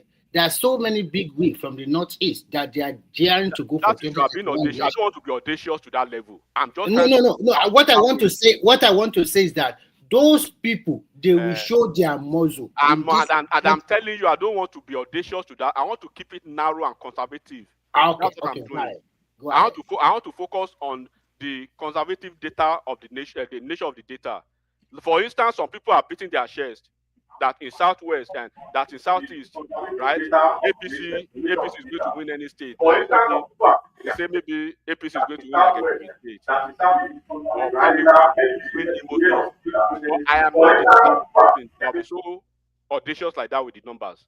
I will say APC will not win any state in southeast, but instead of APC polling a paltry 5% like they did it last time, APC could do better beyond 5%, maybe 20% or 25% maximum.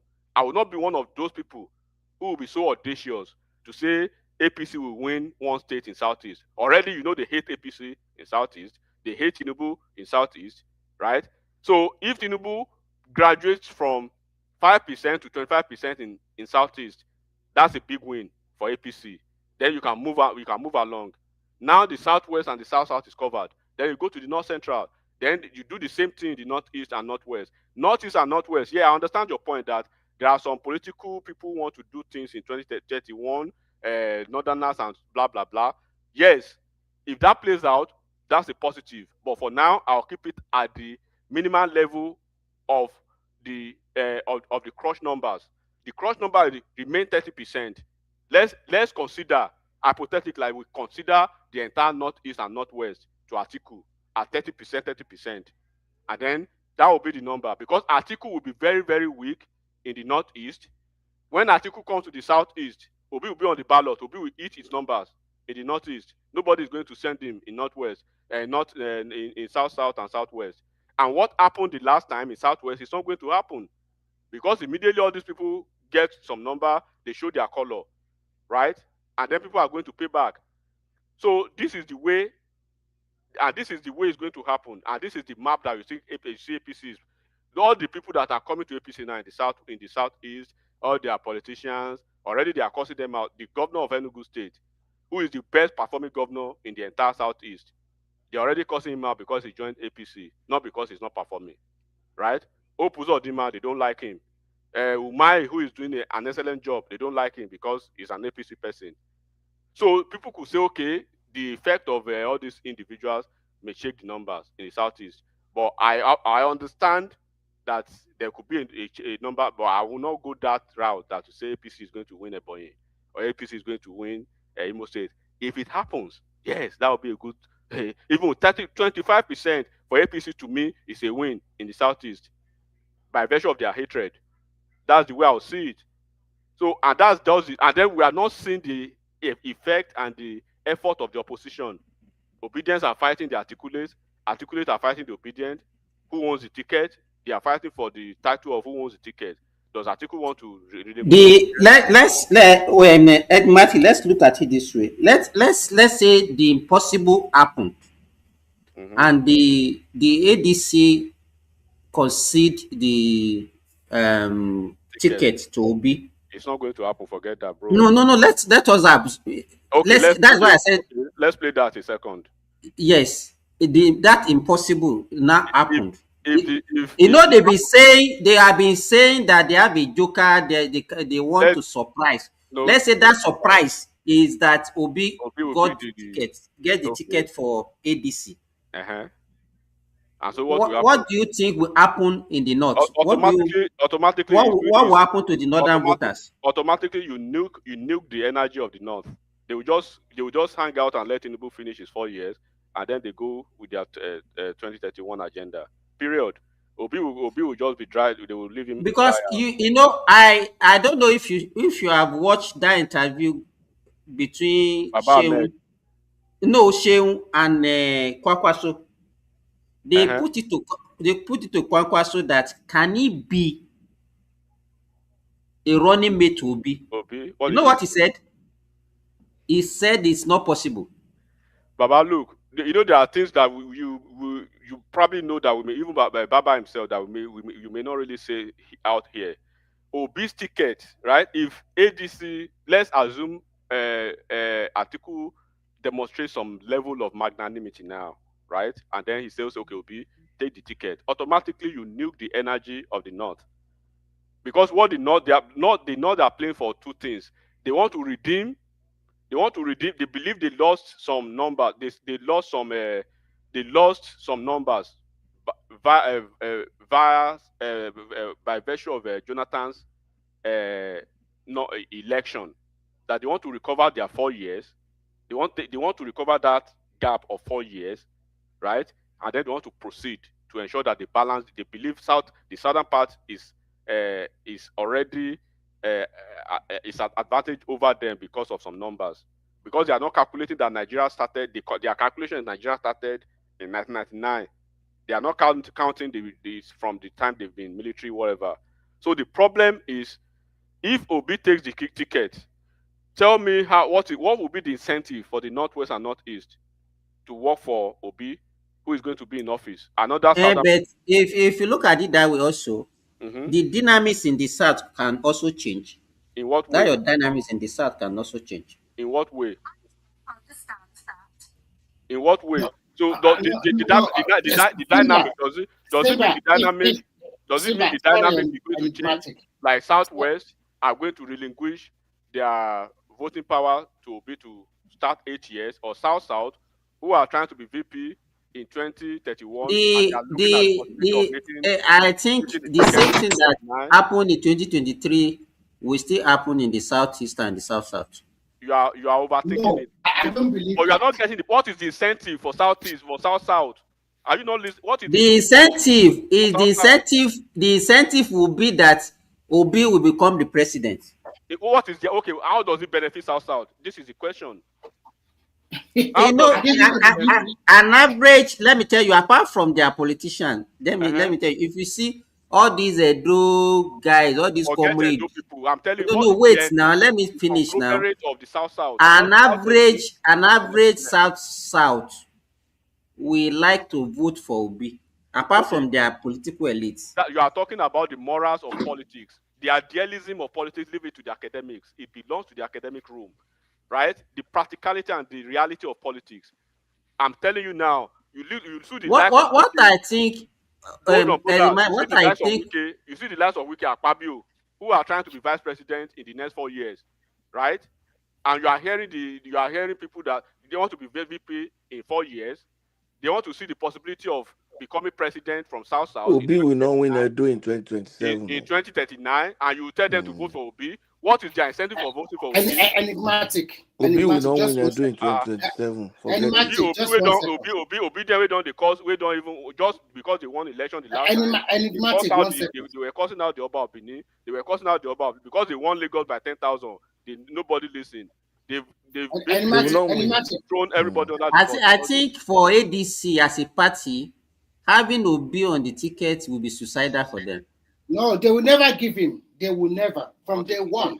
They will rather give Amechi than to give Obi that ticket. They know what they are playing. Let me tell you, because the northern they will immediately they hand over that, because when I listen to what Kwankwaso was say something, he said that the that story of Biafra IPOB of 18 is still in their mind, and he said that he wouldn't want to they don't trust those.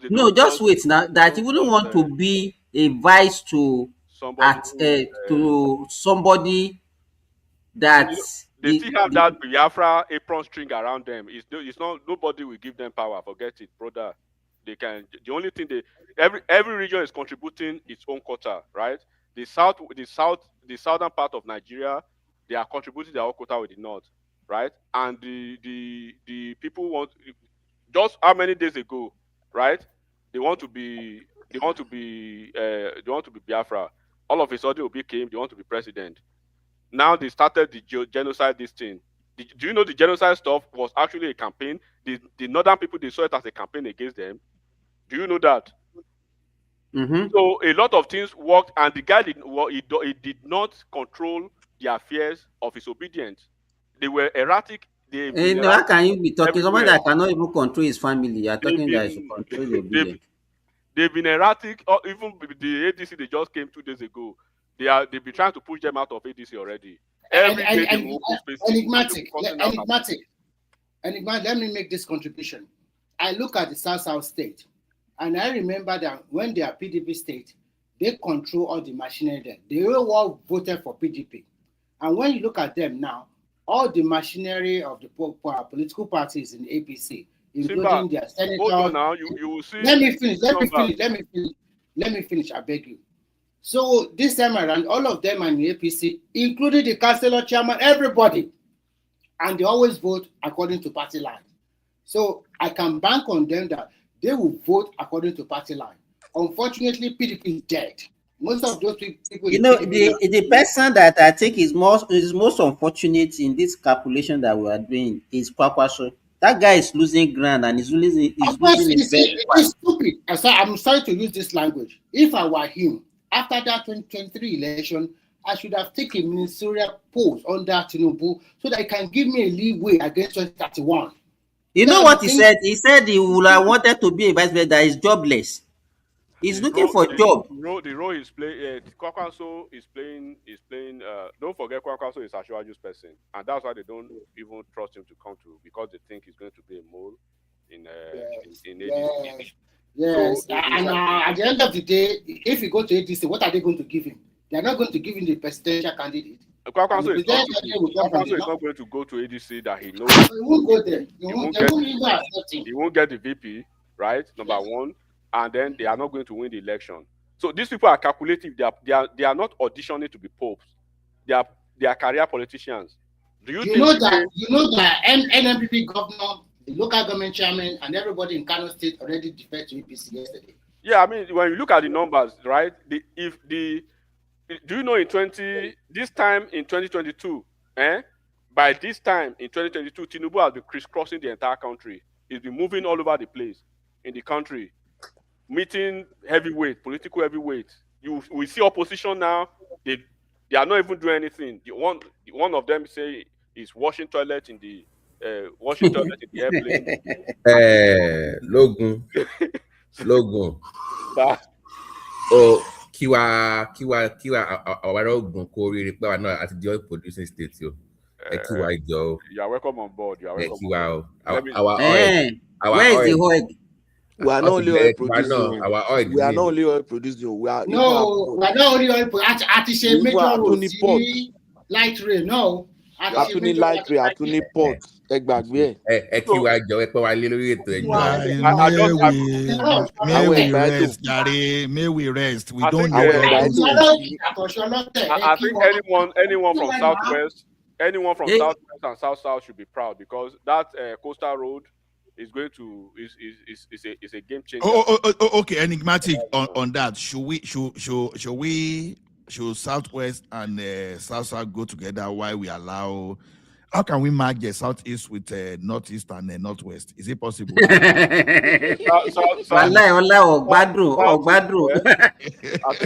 Southeast they want to. They say they want to go to Israel. Are they not? No. If we can make it geographically happen, maybe because it's possible now. We're producing. They share boundary with the North now. Southeast share boundary with the North now. Anywhere where those people want to meet them. But that's not they also share boundary with Israel too. Anywhere they want to go, they can fucking they go. share boundary with Israel. They do not come to the they share boundary with Israel. They also said they are from America now. But they said that deep port coming because they also building a deep sea port in Ogun. I think that would be the deepest in Africa. They are starting one in Ondo State as well. So thank God because Ondo to me has been a disappointment for the Southwest. I mean, they for some reason I don't know what's going on. I want Ekiti and Osun. If you want left for now, they'll be okay. No, Osun is a Osun. We can patch Osun with the people of the Southeast. They can go with them and go to Israel. If you want left. Badu wallahi. Enigmatic. Badu. They can join the Southeast people and go to Israel. Kwara. Kwara gone first sack they want to come back to Southeast.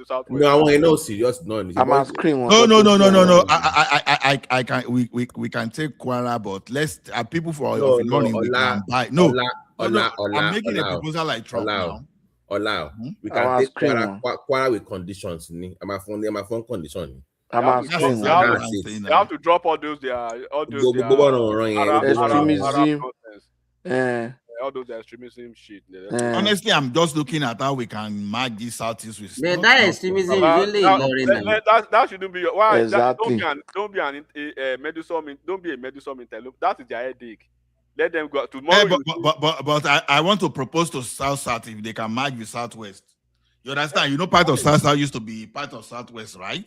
South, they are pragmatic in their affairs with things. They are magnanimous. They are matured, and they know how to do this politics very well. You will see numbers in the South in 2027. You go shout. You go see number. All these are enigmatic. This is my point. You know, Edo and Delta used to be part of a Western region. So, and even some part of Bayelsa or present Bayelsa. But if Edo want to come back to Southwest, I don't want those be the Benin side of Edo. Those Benin side. No, don't worry. No, we can. You should take them to Southeast. Yes, I agree. I agree. I will take Edo before Ilorin. Not just Ilorin. No, we don't want Benin. I want to carry people in Lorry, whether you speak Yoruba in Lorry or you speak anything, I don't care. Anybody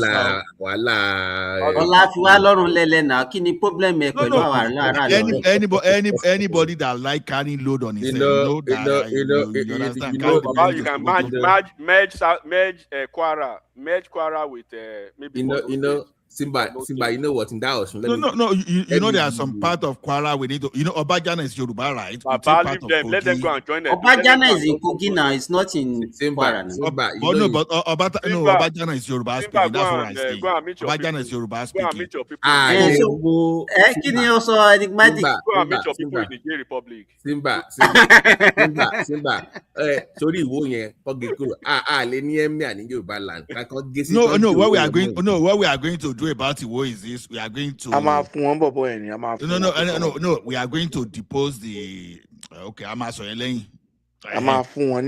So anybody that is Emir there, we have to go back to Sokoto. So we have to install over there. So like Ilorin, like I said, more people there to Sokoto. So okay, if Bayelsa want to join, Patrick, do you remember that Lawal tried that thing that time in between 1919 and 2003? Yeah. He wanted to depose that emir at that time. Okay, we can. Alorin of Ilorin Lamani. Cross River Nicola because we can actually negotiate with the Look at this guy, he's already looking at the map. You understand? You're laughing, bowing to. Ola, I said something is wrong with you. You are already a fanatical this thing. Okay, I'm telling you. See, I know I want the Southeast. Ola, you already drawing map. Yes, now Cross River is the only person. Cross River is the only people I pity. Cross River we have to go with Southeast. No worry. After 2027 election, you will see they will resume their Biafra. Okay, let me tell you now. What will be the fate of the Middle Belters? No, I'm looking at how we can negotiate with some people, with some part of Nasarawa, then with Benue, then some Benue and Plateau, Taraba. So, no, I don't think we are going to have much problem with Nasarawa, so we can take Kogi. We can Southeast can become like Lesotho within Nigeria, within our country now. So that means that unfortunately, Cross River we have to go with them.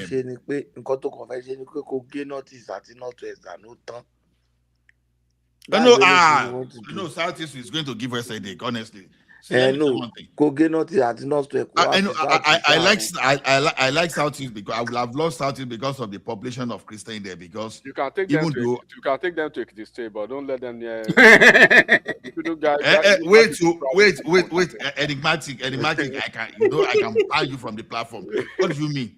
You love them. Go and take them to Southeast now. Stop blasphemy now. Stop. Don't travel through those states. I don't even know where this love is coming from. All I'm suspecting you. That what? Where is this love coming from? This is your love. Love for the Southeasterners. They want their Biafra. Who told you? I'm only girlfriend. Only girlfriend. I said I want to call Southeast out. You are not getting it.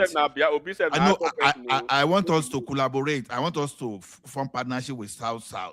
You know, we are not claiming that we own the land of South now. We want to negotiate. Do you want to form partnership with the progressive? Because you know we both share Atlantic, right? But Cross River is the headache here now because my intention is to carve out the Southeast. Baba can't even see it already. You know, see the coastal highway. Cross River actually surrounded the Southeast.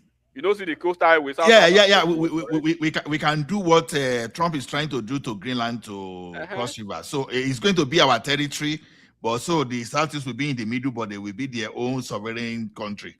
So they can rule their thing. So they won't have access to the Atlantic. So they will just they will be paying. They will be paying. Like Ethiopia is paying Djibouti. What I expect is that the next Christmas when they travel home, they shouldn't just go back. They should stay back and then try to motivate their senators. If they actually want Biafra, all of them should go back. They should go back and stay back. No.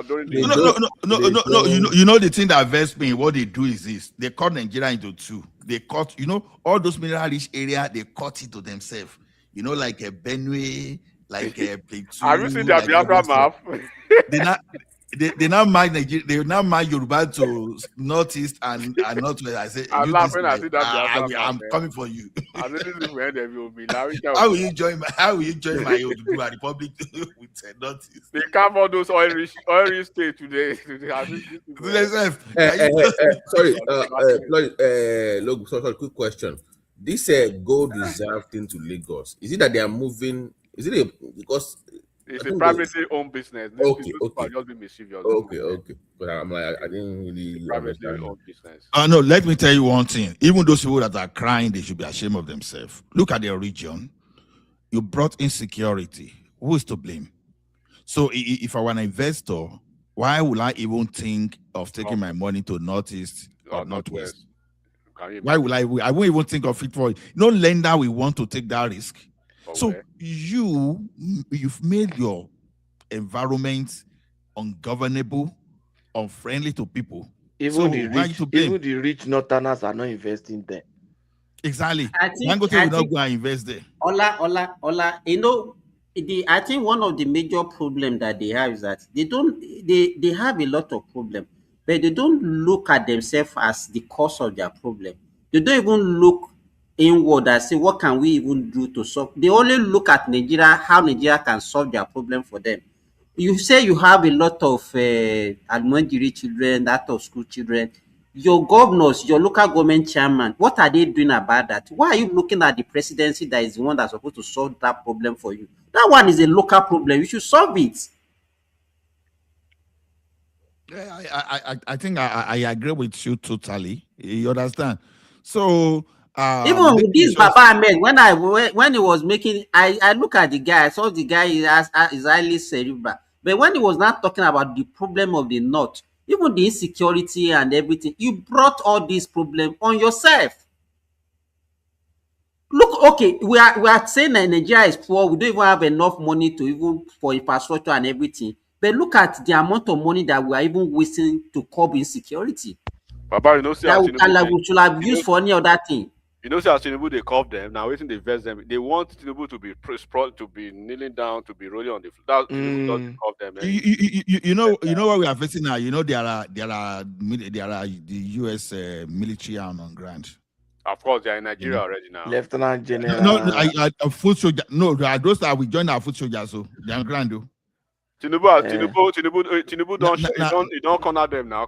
You don't corner. Now, after they realize that some explosive. You know, Ola. No, I know. Yeah. Sorry, it's a good because that way you cannot blame Yorubas or Igbos for coming after you. You have to go address America then. So it's a good cover for Tinubu to do what is needed to be done. Exactly. Yeah. So that's you know, after they realize that these people they have some IED that is blowing our MRAPs. And what the information now is that the US brought some mine resistant that is superior to all those ones that all these guys are blowing off. Waiting they go carry the ISC, eh? Oh my God. No, I think before the end of this year, those guys will become history. Battalion don't go and battalion in Baba. All those people, all those marine, then they are really serious. You know one thing I blame those operations in the Kogi for is this. Marine no go yes, when they are coming like US Marine, no Lumawa, now Marine now. Soldier no, soldiers no Marine. Marine normal soldiers. Normal soldiers.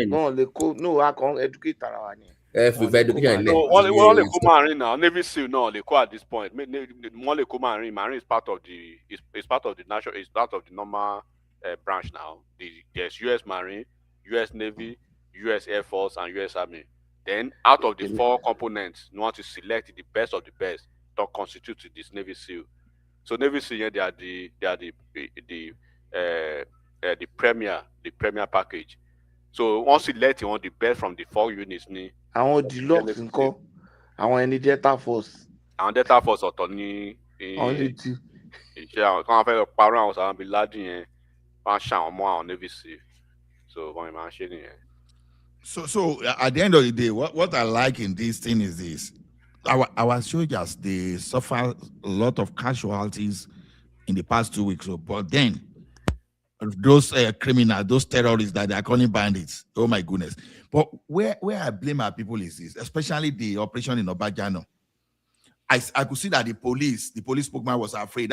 Before you start saying the extrajudicial pine, all those stuff, I say, oh, this why. You see, I mean, even from the shopper, I was seeing, multitude of those terrorists there. I would say it was easy for these people to just drop some kind of love being cake on them, bam, just to pie them. But these guys were still more focused on them surrendering. If you say they don't pie all those people, I think they should, by now there will be no kidnapping in Kogi, because that thing will have sent serious, serious, what do we call, they be scared to their teeth, because those people that will be pie in that operation will not be less than 200. Do you know that they have already taken the battle to the forest already? They are just shooting them. No, they are clearing. No, I'm monitoring the report. I guess buy them for I get subscription to that monitoring. No, so may you come to pay more subscription money for me, so I go to show you too now. You have it. In the enter that bush, they are clearing. In fact, before they no. Before now, they will say they release those people kidnapped. No, rescue is what they are saying now. They will enter the place, finish them off, and they will rescue. Because immediately, there was one operation like that, if I remember very well. As those guys spotted the military coming like this, they ran away. They left their victim. They left those people. They even carry those people they kidnapped. They left them. They ran away.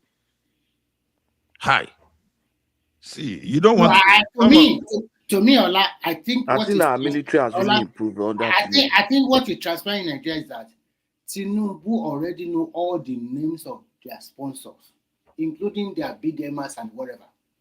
So America already gave it to him. I think our soldiers know all those people. The problem is political. Will you take us to the background?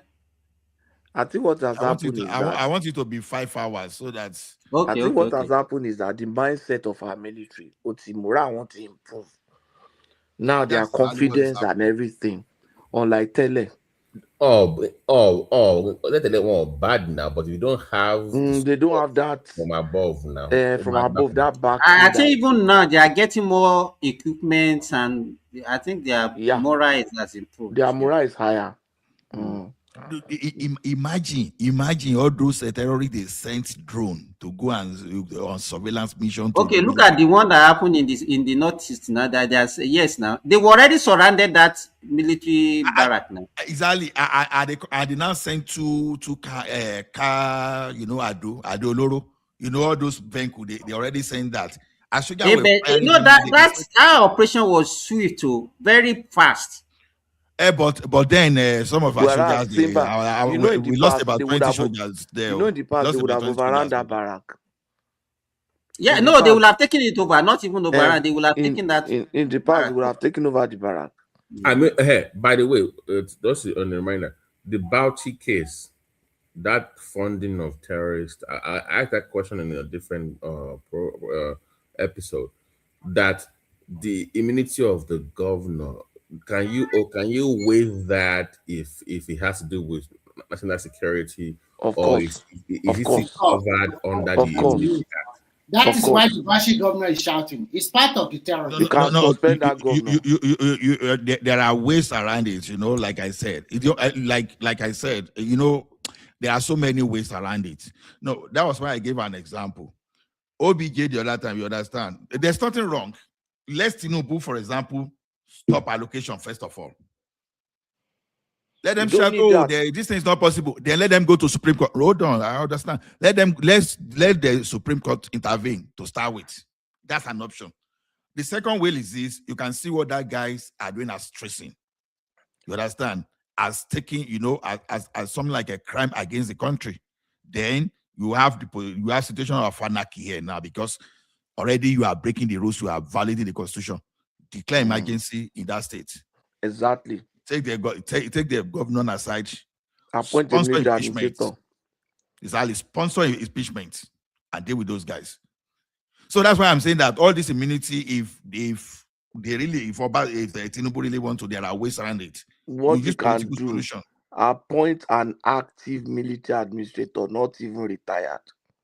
Just like they did with Olurin in Plateau State. Appoint Olurin or Ekiti. no, was in Ekiti now. Ola, if he declares state of emergency, he cannot. The guy will still remain a governor because he's not removed. He will still have the immunity now. No, when you declare state of emergency, the National Assembly will take over. You can suspend the governor. You don't understand what I'm saying. That state of emergency must have a duration. No, what I'm saying, you suspend the governor and It was you not, allow the National Assembly to take over. even pending that time, it's not acting. Simba, when you declare state of emergency in a place, you are suspending the constitution in that place for that period. The law of the state, because it's National You are Assembly that is suspending taking the over now. constitution, not even law. But the constitution is not the constitution of the state that gave immunity to the state You are governor. suspending the constitution of Nigeria. The president is a dictator in that So country. are you saying now that so if we declare state of emergency, can arrest the governor and imprison him? Yes, it's a suspension of the constitution. You understand? When they say you declare an emergency around a particular area, you don't have to follow. You know our law now. It might take them 3 years, 4 years to prosecute that person. No, they will arrest the man. There's no constitution. Let me give you an example. If they declare state of emergency around security today, if they arrest somebody, they can kill him on the spot and nothing will happen. But I'm asking that back to that bounty thing. Let's say it's confirmed that is the governor directly involved in the investigation, that is the one funding directly. Can he be arrested right now? Declare an emergency in that state and arrest him now. That's the point now. So once you temporarily remove somebody as a governor, then they are open up. There's no more immunity then. No, at all. Because emergency rules in one state, you see, an emergency rule is a suspension of the constitution. The immunity he has was bestowed upon him by the constitution. Basically, what we are saying, and you are suspended a constitution in that place. There's no law in that place. I think Tinubu is more of the second time thing is hindering his how he's going to behave. Trust me, this is the time. This is the time we need the like of our OBJ. OBJ will find a very naughty solution to this. All of you will cry. Oh, you know, Ofemi Falana go there, we speak grammar tire on the next thing you will see, maybe out of 24 state House of Assembly member, they will just carry about 9 or 10 of them to form quorum and they will just impeach. Once they impeach like this, they put the person in jail. The case will be going on in the Supreme Court. You can't be funding terrorism to the tune of almost $20 million. Ben, that's an operation on itself. I mean, you are actively. You see people like Air Rufai, people like that. They are supposed to be brought in. Mr. Body Bag guy. Casina. No, that guy said he paid some people so that they won't be paying his people. That's confession. He was confessing to sponsoring terrorism. Okay, now what happened to the victim? For example, you say, you pay some foreign people that were coming to pay your people so that they won't be paying your people again. What happened to the victim? They said they did prisoner exchange. I'm talking of Rufai, the one that is said on public TV. You understand? He was asking people, okay, if you have another solution, tell me. Publicly, that's implicit confession to sponsoring terrorism. No story. Then the guy of Casina, then Matawale, all those people. See, even if now only Matawale, I have some information about him. Even if now only bag of rice you give to terrorists, you are sponsoring terrorism. That Matawale, if a bag of rice. Okay, the screening for ministers, how credible or how reliable? No, I'm saying that from the information I got, Matawale is supporting and is helping with his fight against terrorism. That's why the opposition is using it against him. No, you know, concern me honestly. See, let me tell you something. You see now, if somebody is helping with the fight, no, Patoski. Look at you. Tabasuka Marino now. No, Patoski, I not go agree with that kind of Tabasuka Marino. Look at it this way now. assuming you and I were in the military, I did not brought some people called repented Boko Haram. I would now put us together to now be go and fighting the operation. You as a soldier, will you be comfortable with repented Boko Haram carrying AK-47 as you be fighting alongside you? Doing that one now. No, I'm just getting exactly. That's exactly what we are talking about, Matawale. Matawale is giving you information, but he knows your strategy within your defense ministry. Irrespective of the air, it should get out of that place. Let him be contributing that air from outside, not as Minister of State. You'll be taking decision on how to fight the person you contributed to. So that that's why the international organization people are looking at us as serious people. No. I'm sure if have member of terrorists within your organization, if they have information about Matawale, Tinubu Matiyo. Baba, Tinubu is playing politics. It come 2027, Tinubu won that. You won't see the like of Matawale there. Otherwise, you go see the red eye of Trump. If Trump has the person who see there. See as it didn't change when they brought. Although we can say the US everything, but you understand. But look as how the thing changed when Baba Onirun Osan. And General Musa when they came in. See, and you will. And Shetima was she safe by. Shetima. Because the clamor for him to be removed, can you not see on to be every day, you know.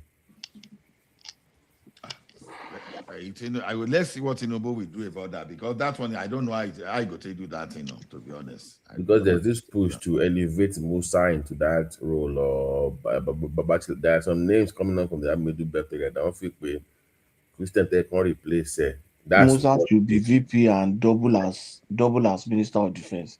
After all, Tinubu is president. No, and he's doubling as Minister of Petroleum. Not right now, like towards the elections for second term. That I think the Americans are putting pressure on them. Tinubu ma fi finish àwọn Northeast àti Northwest. I'm telling you. Are creating a new power base. Yes, now the Hausa new power block. We never had problem when even the middle beta are there. The only middle beta that I've been suspicious of that created problem for us is Absalam, and it's an Hausa man. No pay. That guy need to be investigated because Buhari, there's someone helicopter linked to him and he came out to deny. How could drop some people, some things in Nigeria, and our aviation could not even come about those helicopter? In fact,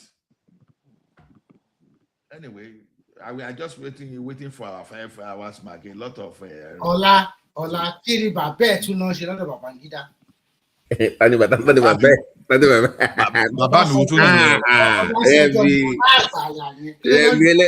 ẹbí pẹ̀lẹ́ ẹnu ẹ̀ yìí, owó tí bàbá alára ìtọ́jú lọ ṣe. No, bàbá mi ni mi ò deny it's my baba. Tó máa support to be ló ṣe ń pè bàbá ẹ̀. Bàbá mi what is he going to do with IBB again? Ó ti lọ plan on the social. Orí woman ẹ sọ̀rọ̀ Ọbásanjọ́ ní bàbá. Ìyàwó àti kí Àtíkù ṣe fún yín.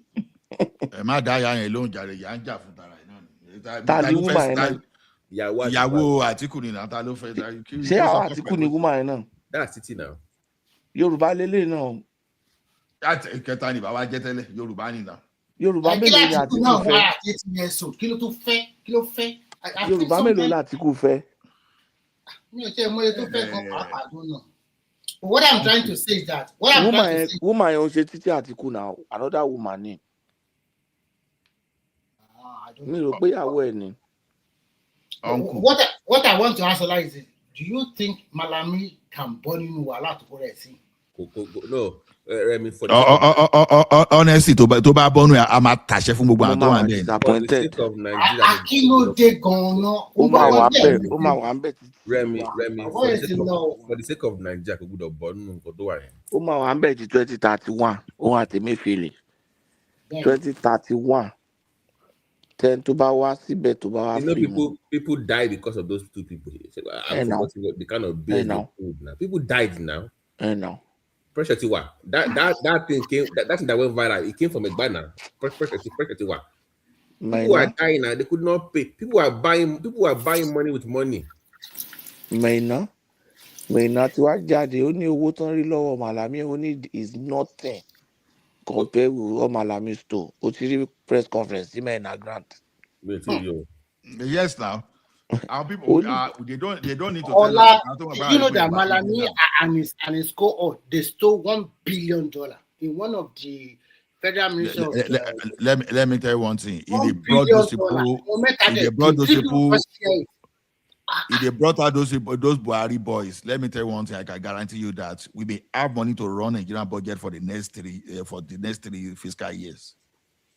But what about it? Buhari don't stay. Oh, tipo boy yo, I met you. But look, to come on, Pato now. That train stuff now. What Joe looking here now? They did not even buy the correct train. They in billions. Èmi ò ní sọ̀rọ̀ nípa Amechi because ọ̀rẹ́ Patoski ni. No, Amechi ò ṣọ̀rẹ́ mi o. Amechi ò ṣọ̀rẹ́ mi o. It's from your even your former governor from Lagos go. Kati Buyemole for now. No, I really jin kankan. Kò kàn perform tó bá ṣe expect ni. No, Patoski mọ̀ pé there are ways of jin kan. Sherry, let me tell you one thing. Some people will dip hand into the treasury directly. But some people, they will turn themselves to the contractors of this thing. Oh, look at it this way now. Some idiots, if you have, okay, look at what Seyi Makinde did now, for example. They gave him 50 billion. They gave him 50 billion.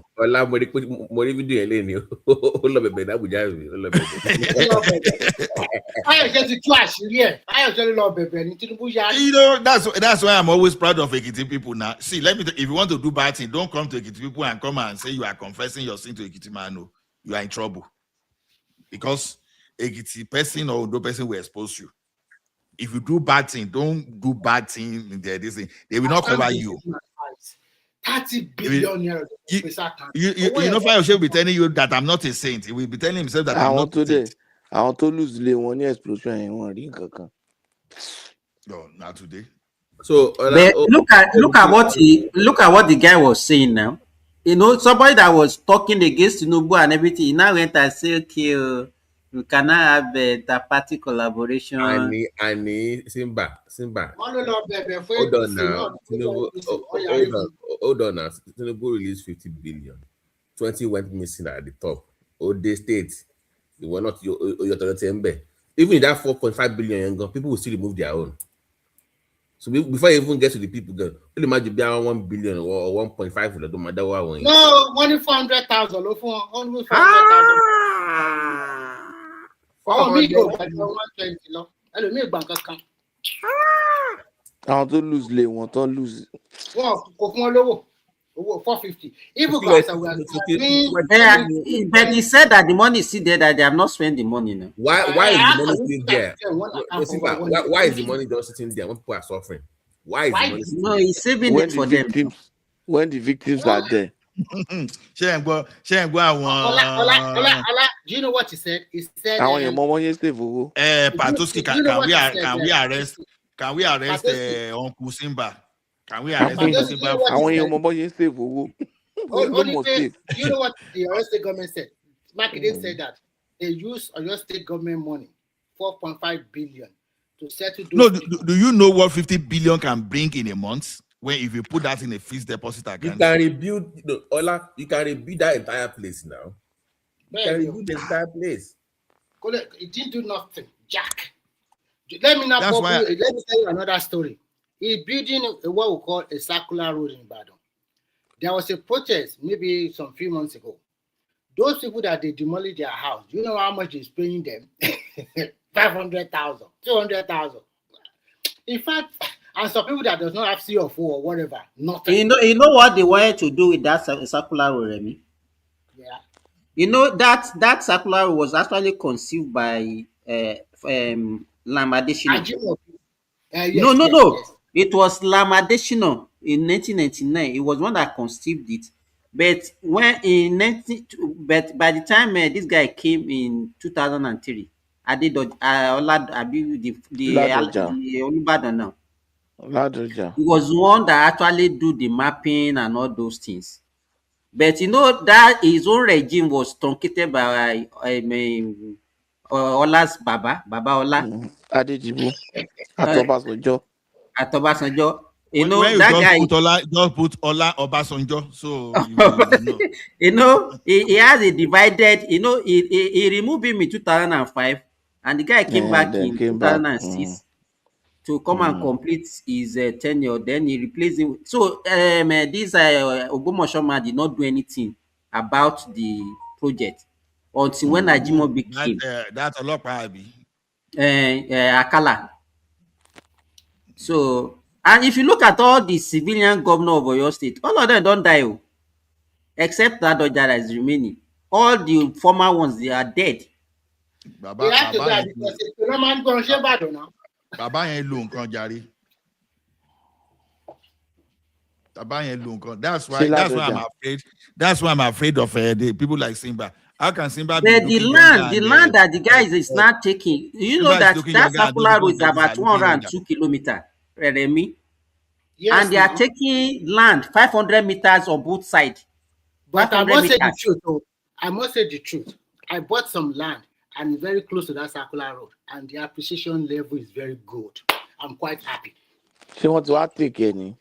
One, take care. You could jet. What are you? Let me ask you. What are you saying? What are you calling appreciation? Land appreciation. Okay, how much did you buy that land at the time you bought it? And then what is the value?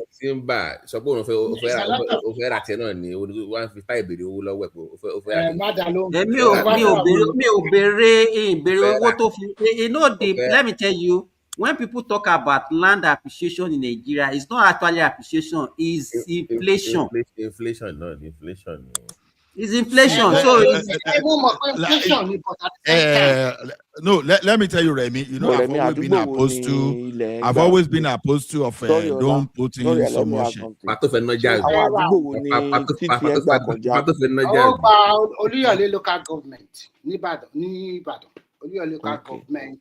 All the local governments in Ibadan, is all around that place. All the 9 local governments in Ibadan. So it pass around. It's a long stretch now, about 104 kilometers.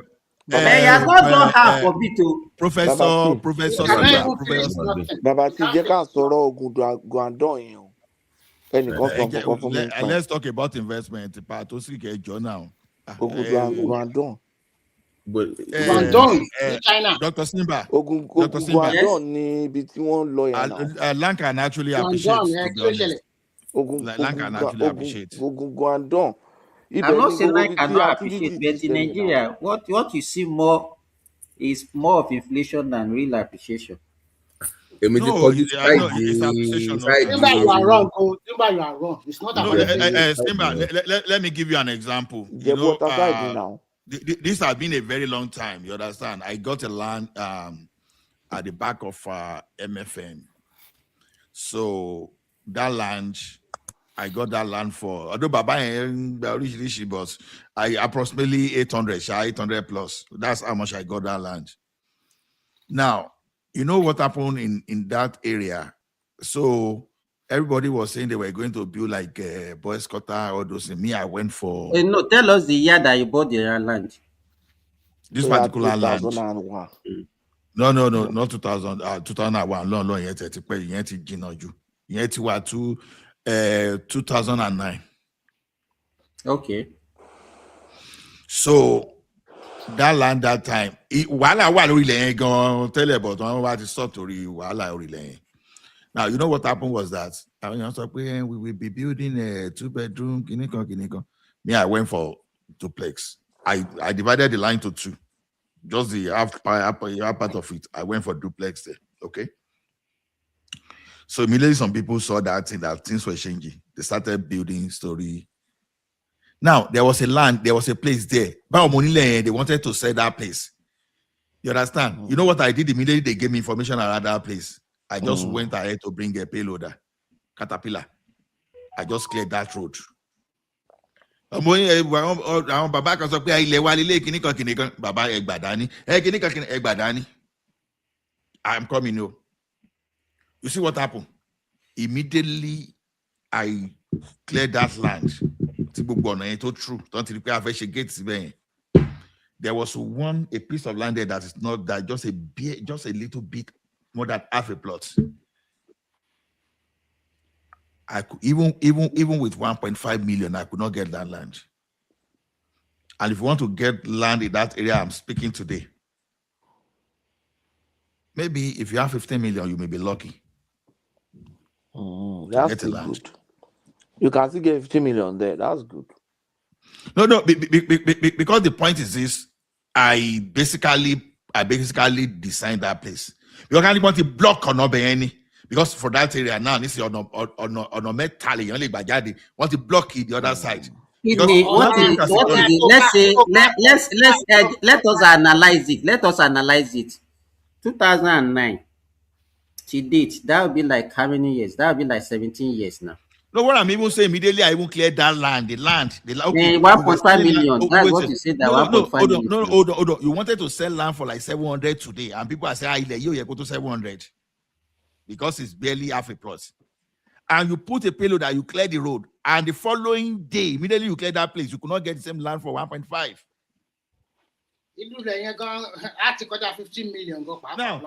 Now, Baba that sold that land to me said, you don't understand though. That all those money they are praying for you.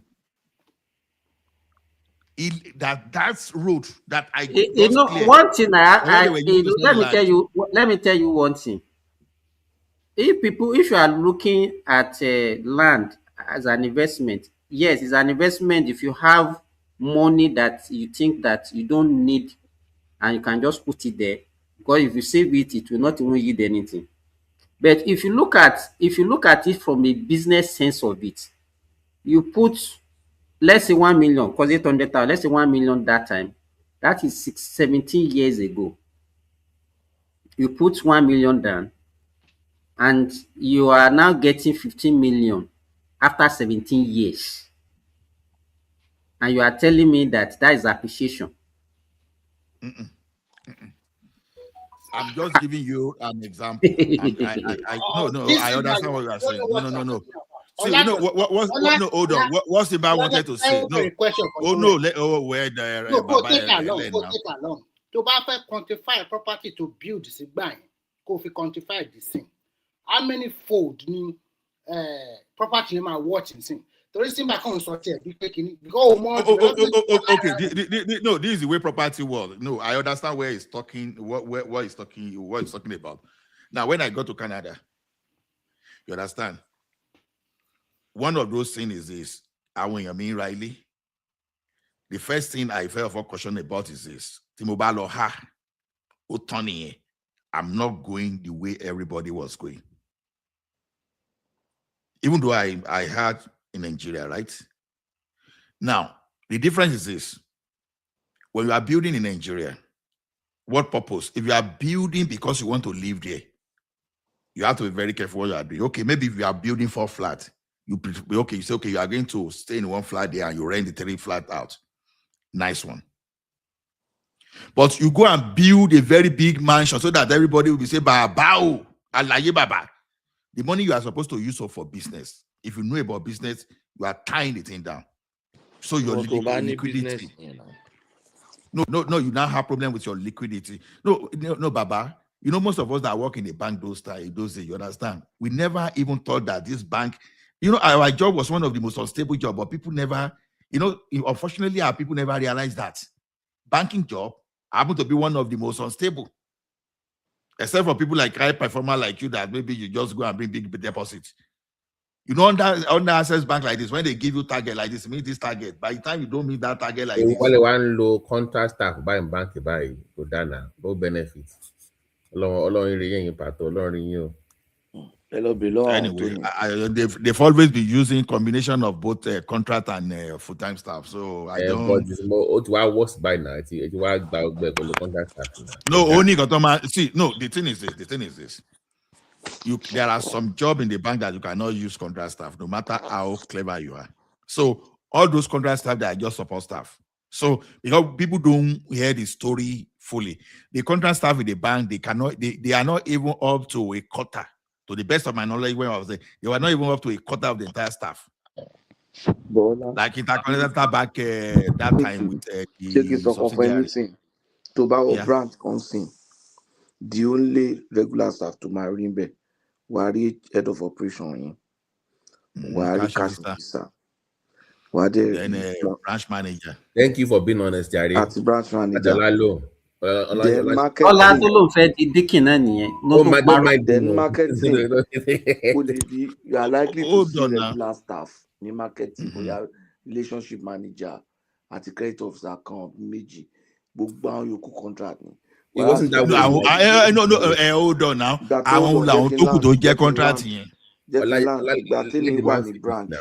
especially manage my first branch, manage the only contract staff Timo Nimbe, only our security guy, and they are not contractor, external contractor. They are intercontinental security. Flexmore.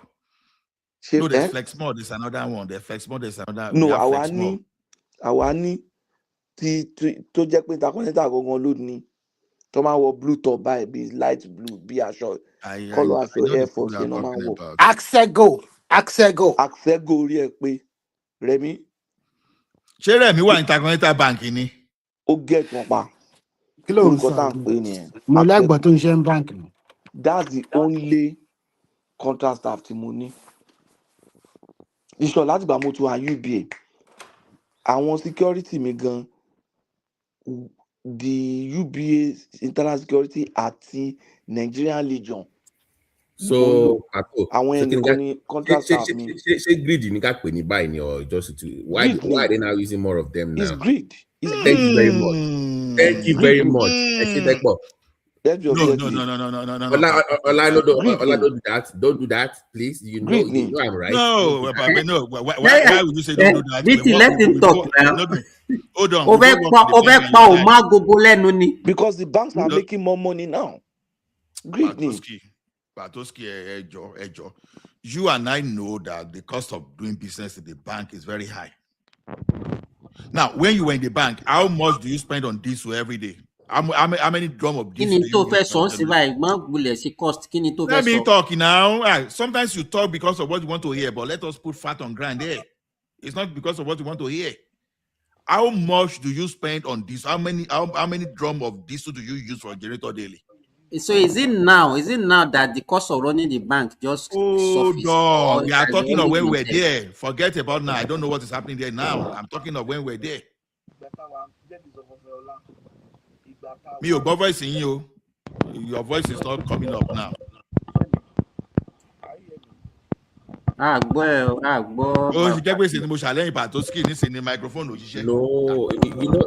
I have. Can you hear me now? We can hear you now. You know, this is your phone that I came in as a credit officer. But only as credit officer. Cost of electricity now, diesel tan, àfi tó yẹ pé not rate not lọ sókè sí. Diesel tan low kò ju nǹkan tan low iná lọ. And the bank was not making as much money as we are making now. And they were still paying us well. And we have very few contract staff. Banks are making more money now because the economy is expand. So I don't see any reason why. Sincerely, between you and me, I want to be very objective with you. I was a director in an outsourcing company now. We had outsourced staff in Keystone Bank, GT, almost every bank in Nigeria. We had outsourced. But I just felt, no, this is, if you have people that are outsourcing, that's our understanding. You should have a graduation system where they can where they can transition into regular staff. tó bá fẹ́ gba àwọn contract to test bóyá wọ́n máa wà wọ́n ní capability láti perform. Patoski. But after a year or two, you should retain them or you fire them. Patoski. Yeah. You know, I belong to the group that when we are talking of those people that carry capital expenditure and recurring expenditure, you know, IT is for that for sure. Do you agree? IT is that for sure. So when we are talking of cost, we can see the cost we run, and we know the battle we used to have even to expand the capacity of our generator, the cost of data center. Let me even talk of my unit only. Now, you know, my unit, a single ATM will cost you average of $20,000. That's the machine only, right? How many machines do we have that time? So that ATM alone, when you look at it, just calculate 1,000 of it. How much will it cost you to even to procure one ATM? Then on that same ATM, you now calculate 12% of one ATM machine will cost $20,000. Yeah, $20,000 then, yeah. Why is it so expensive? An ATM machine should be able to sustain itself after some time. Baba, are you the one doing, are you the expert in that ATM or myself? No, I'm not the expert in that. Ola, can multiplication level ATM machine? No, that's not even the issue. Ola, just hold on now. Ola, no, Jackie Dalo will be requesting. Hold on, you killing them below. What exactly are you responding to? I've not even landed. You are responding to me. I'm not what an exactly expert in that area, but I'm the one reporting the profitability in that machine. You are the one servicing it and doing it, but the profitability of that machine is in my books. Baba, hold on. Now, that's $20 million investment on machine alone. We have more than 1,000 though. I'm just giving you an example. And we have various type of ATM. I'm just giving you the least type of ATM is 20,000. There are some that are actually $60,000. All those depositors. Now, just calculate 13% of 20,000 as a correct expenditure. That's my own unit alone. But that's not an issue now. Oh no, no, Baba, hold on, Baba. That's my own unit alone. My own unit alone. Now, don't forget that when we are installing all these machines that we are talking about, we are going to build kiosk, and those kiosks that time was costing us average of 300. So is that the reason why they use contract staff? Hold on, Baba. Argument is still now. Baba, how much staff landing in Intercontinental Bank? We are telling you, Ola, we are not talking about Intercontinental now. We are talking of banking generally. ATM. I said I'm only talking of when I'm there. I don't know what is happening. The argument everything. Why are you commenting then? Ola, so you don't know why you're not arguing. No. Do you know what you guys are doing? Do you know what guys are doing? You want something that you want something to your narrative. I have a cousin that is a bank manager in Nigeria. As I'm telling you what I'm telling you to buttress Pato's point. It's all contract staff low, and it's to reduce costs and to maximize profits.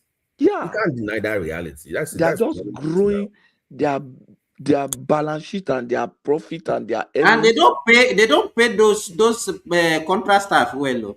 No, yes, now with no benefit now. At all, and no benefit. See, you know one problem with us is that when you want to now look at the banking in Nigeria and look at the banking in the environment that you and I live. Ola was here discussing this. He was saying no. Patoski. Hold on. You are not facing the reality. You understand? You just want to hear. No, Patoski, what you are just doing is this. You are playing to popular opinion. Hold on. No. You know, I like this. You know, those people I like taking up are even my seniors. Those are the people I like taking up mostly. You must have noticed that one about me. No, you explain for 5 minutes. I barely explain for 1 minute. You directed me and you say, no, I'm not telling you. See, these people, they don't understand those people they call those contracts that we are talking about. the people you call contract staff sometimes, they are support staff. They are not necessarily the way you look. Like okay, this. Like Okay, what task non share? Baba, when you employ from executive trainee, those people, no, after executive trainee, okay, let me just put mark from executive trainee up. Those are senior staff, banking staff now, right? We have those category. Then we have support staff. That support staff, they are from the subsidiary of the bank. And those support staff, they are full staff to the subsidiary of that bank. That's it. No, we are looking at people working. Now. No, I think you are missing it. Okay. Keep it on. I'm not talking again. I'm not talking again. Allow me to explain. Professor Ecology University. The people. No. I don't like that. I don't like that. Just hold it. Hold it there. The question is this. Fílẹ̀ kó má sọ̀rọ̀ àṣà àwa máa bẹ̀ kó sọ̀rọ̀ ni. Kó má sọ̀rọ̀ mọ́. To buy what banking hall. It's not, no, Patoski is not letting me speak. You explain on your own, you don't let me speak, but because already Baba T has his own mindset.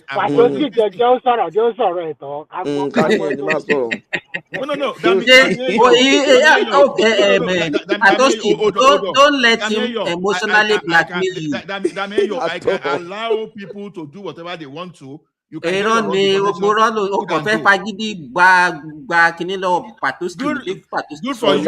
Good for you. Continue explaining. Good for you. No problem. No problem. No, see, let me tell you one thing. There's one thing for you to win arguments. Another thing is for you to have the right information. To win an argument. We are not trying to win.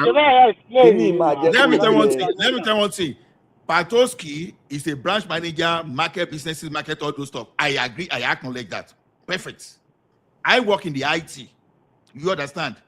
Perfect. And we face all because my department, we were reporting to the ED finance and strategy. That's the you understand. So the finance and strategy, the division is what we report to. So I'm not totally zero when it comes to finance.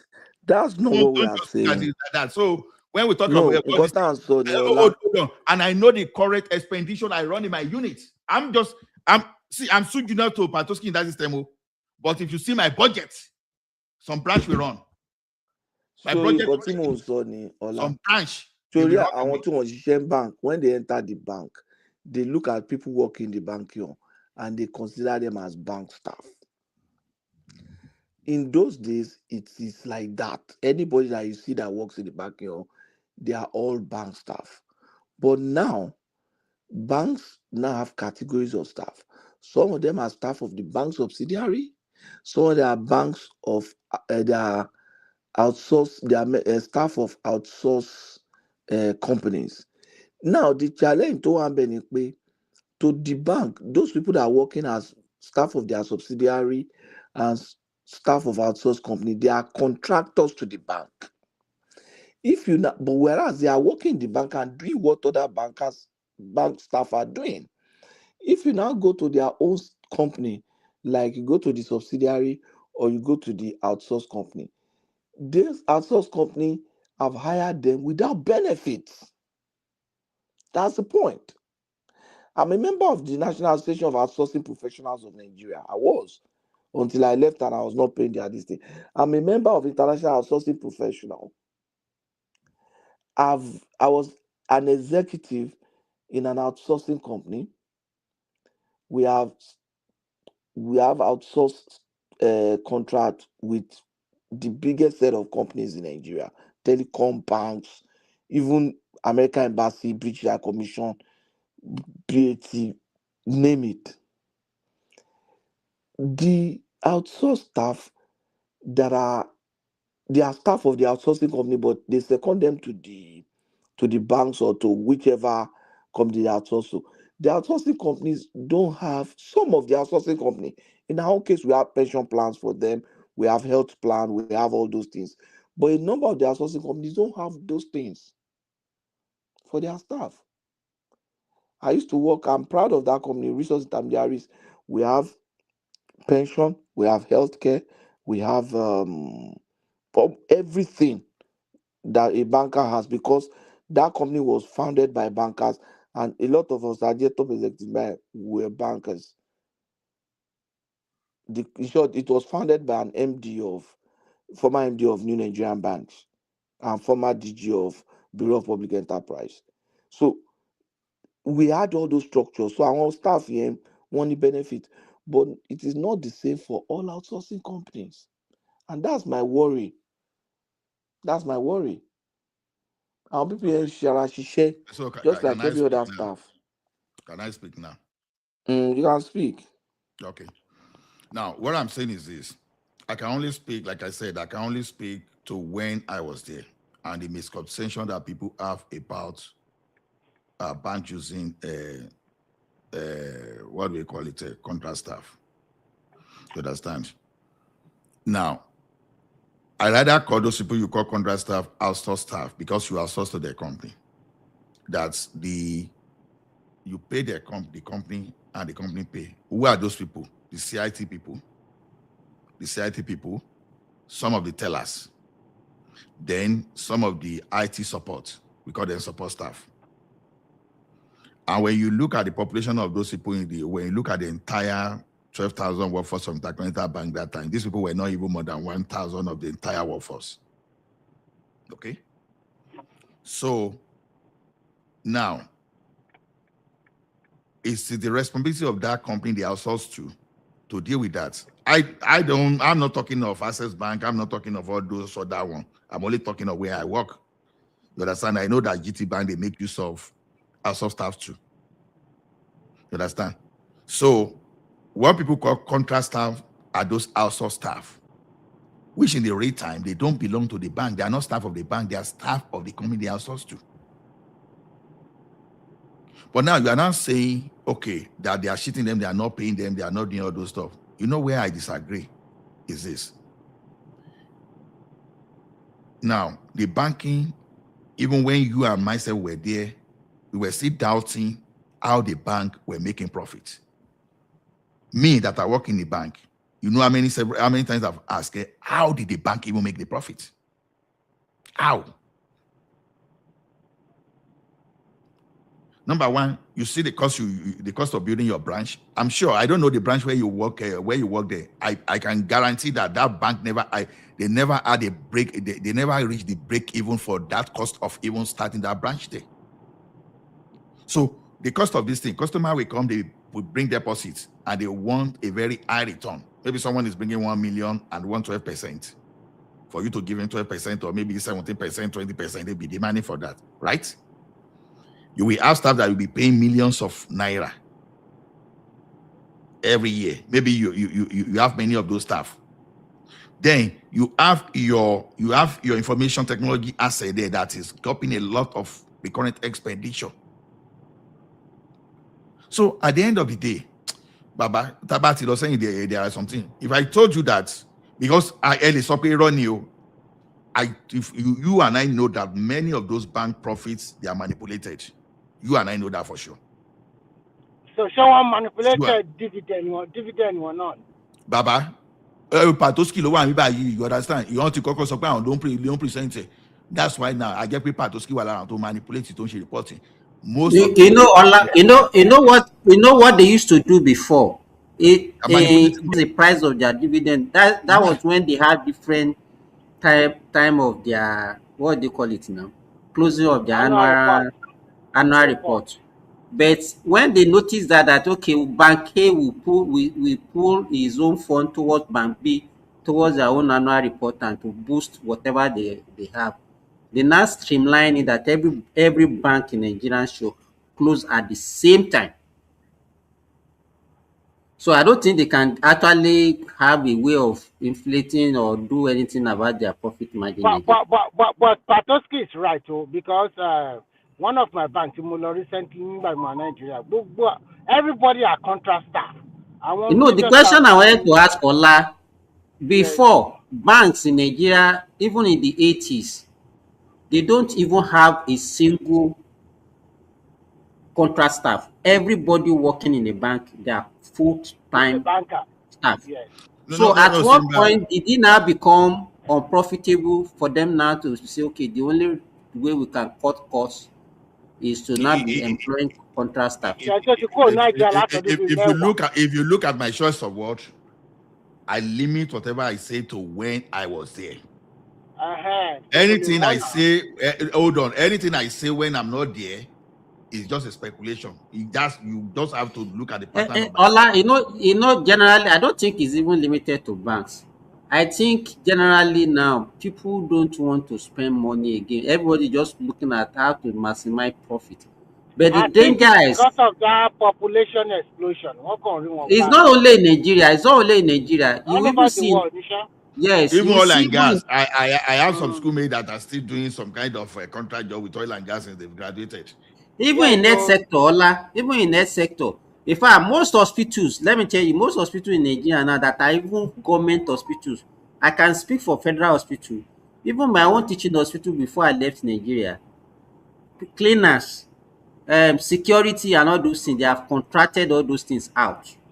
You outsource, right? You outsource to Yes, they are source. Yes, they are source them. So that's what I say. So that's what I say, that when they see, like, okay, like actually that kind of thing for them, it reduce cost and promote efficiency. It's not even wrong, to be honest. But I was just trying to. But what we are looking at is the future. How then, if everybody is working on the contract, how is your future guarantee? That is the question. Because another thing is that the contracting firm, they are cheating most of these employees they employ. They pay them little and they get more from where they get the contract from. So exactly. Those staff too, they don't have okay. Let's say you know what they do. Pensionable, so many benefits they won't give them. Remy, the one I know. Let's say you said that okay, they outsource cleaning of a hospital for you, and you submit your bidding, and you say okay, you are claiming that okay. Hold on, before I go to the for one staff that you are going to. I want to move I want to move the discussion to the bar, but let's just guys, thank you everyone for sharing the moment with us. So we'll be moving the discussion to the background now, not just because we are not running away from you, but I think it's the time mark. So anybody that still like to talk in the background, you can join, because people normally stay here even for 12 hours if you want. People, people cool off. This place is just like when you are in your hangout, you are in a club, you are in your pub, so you want to chat with some people. So why can't you come in and join? So I put a link here. Thank you, everyone.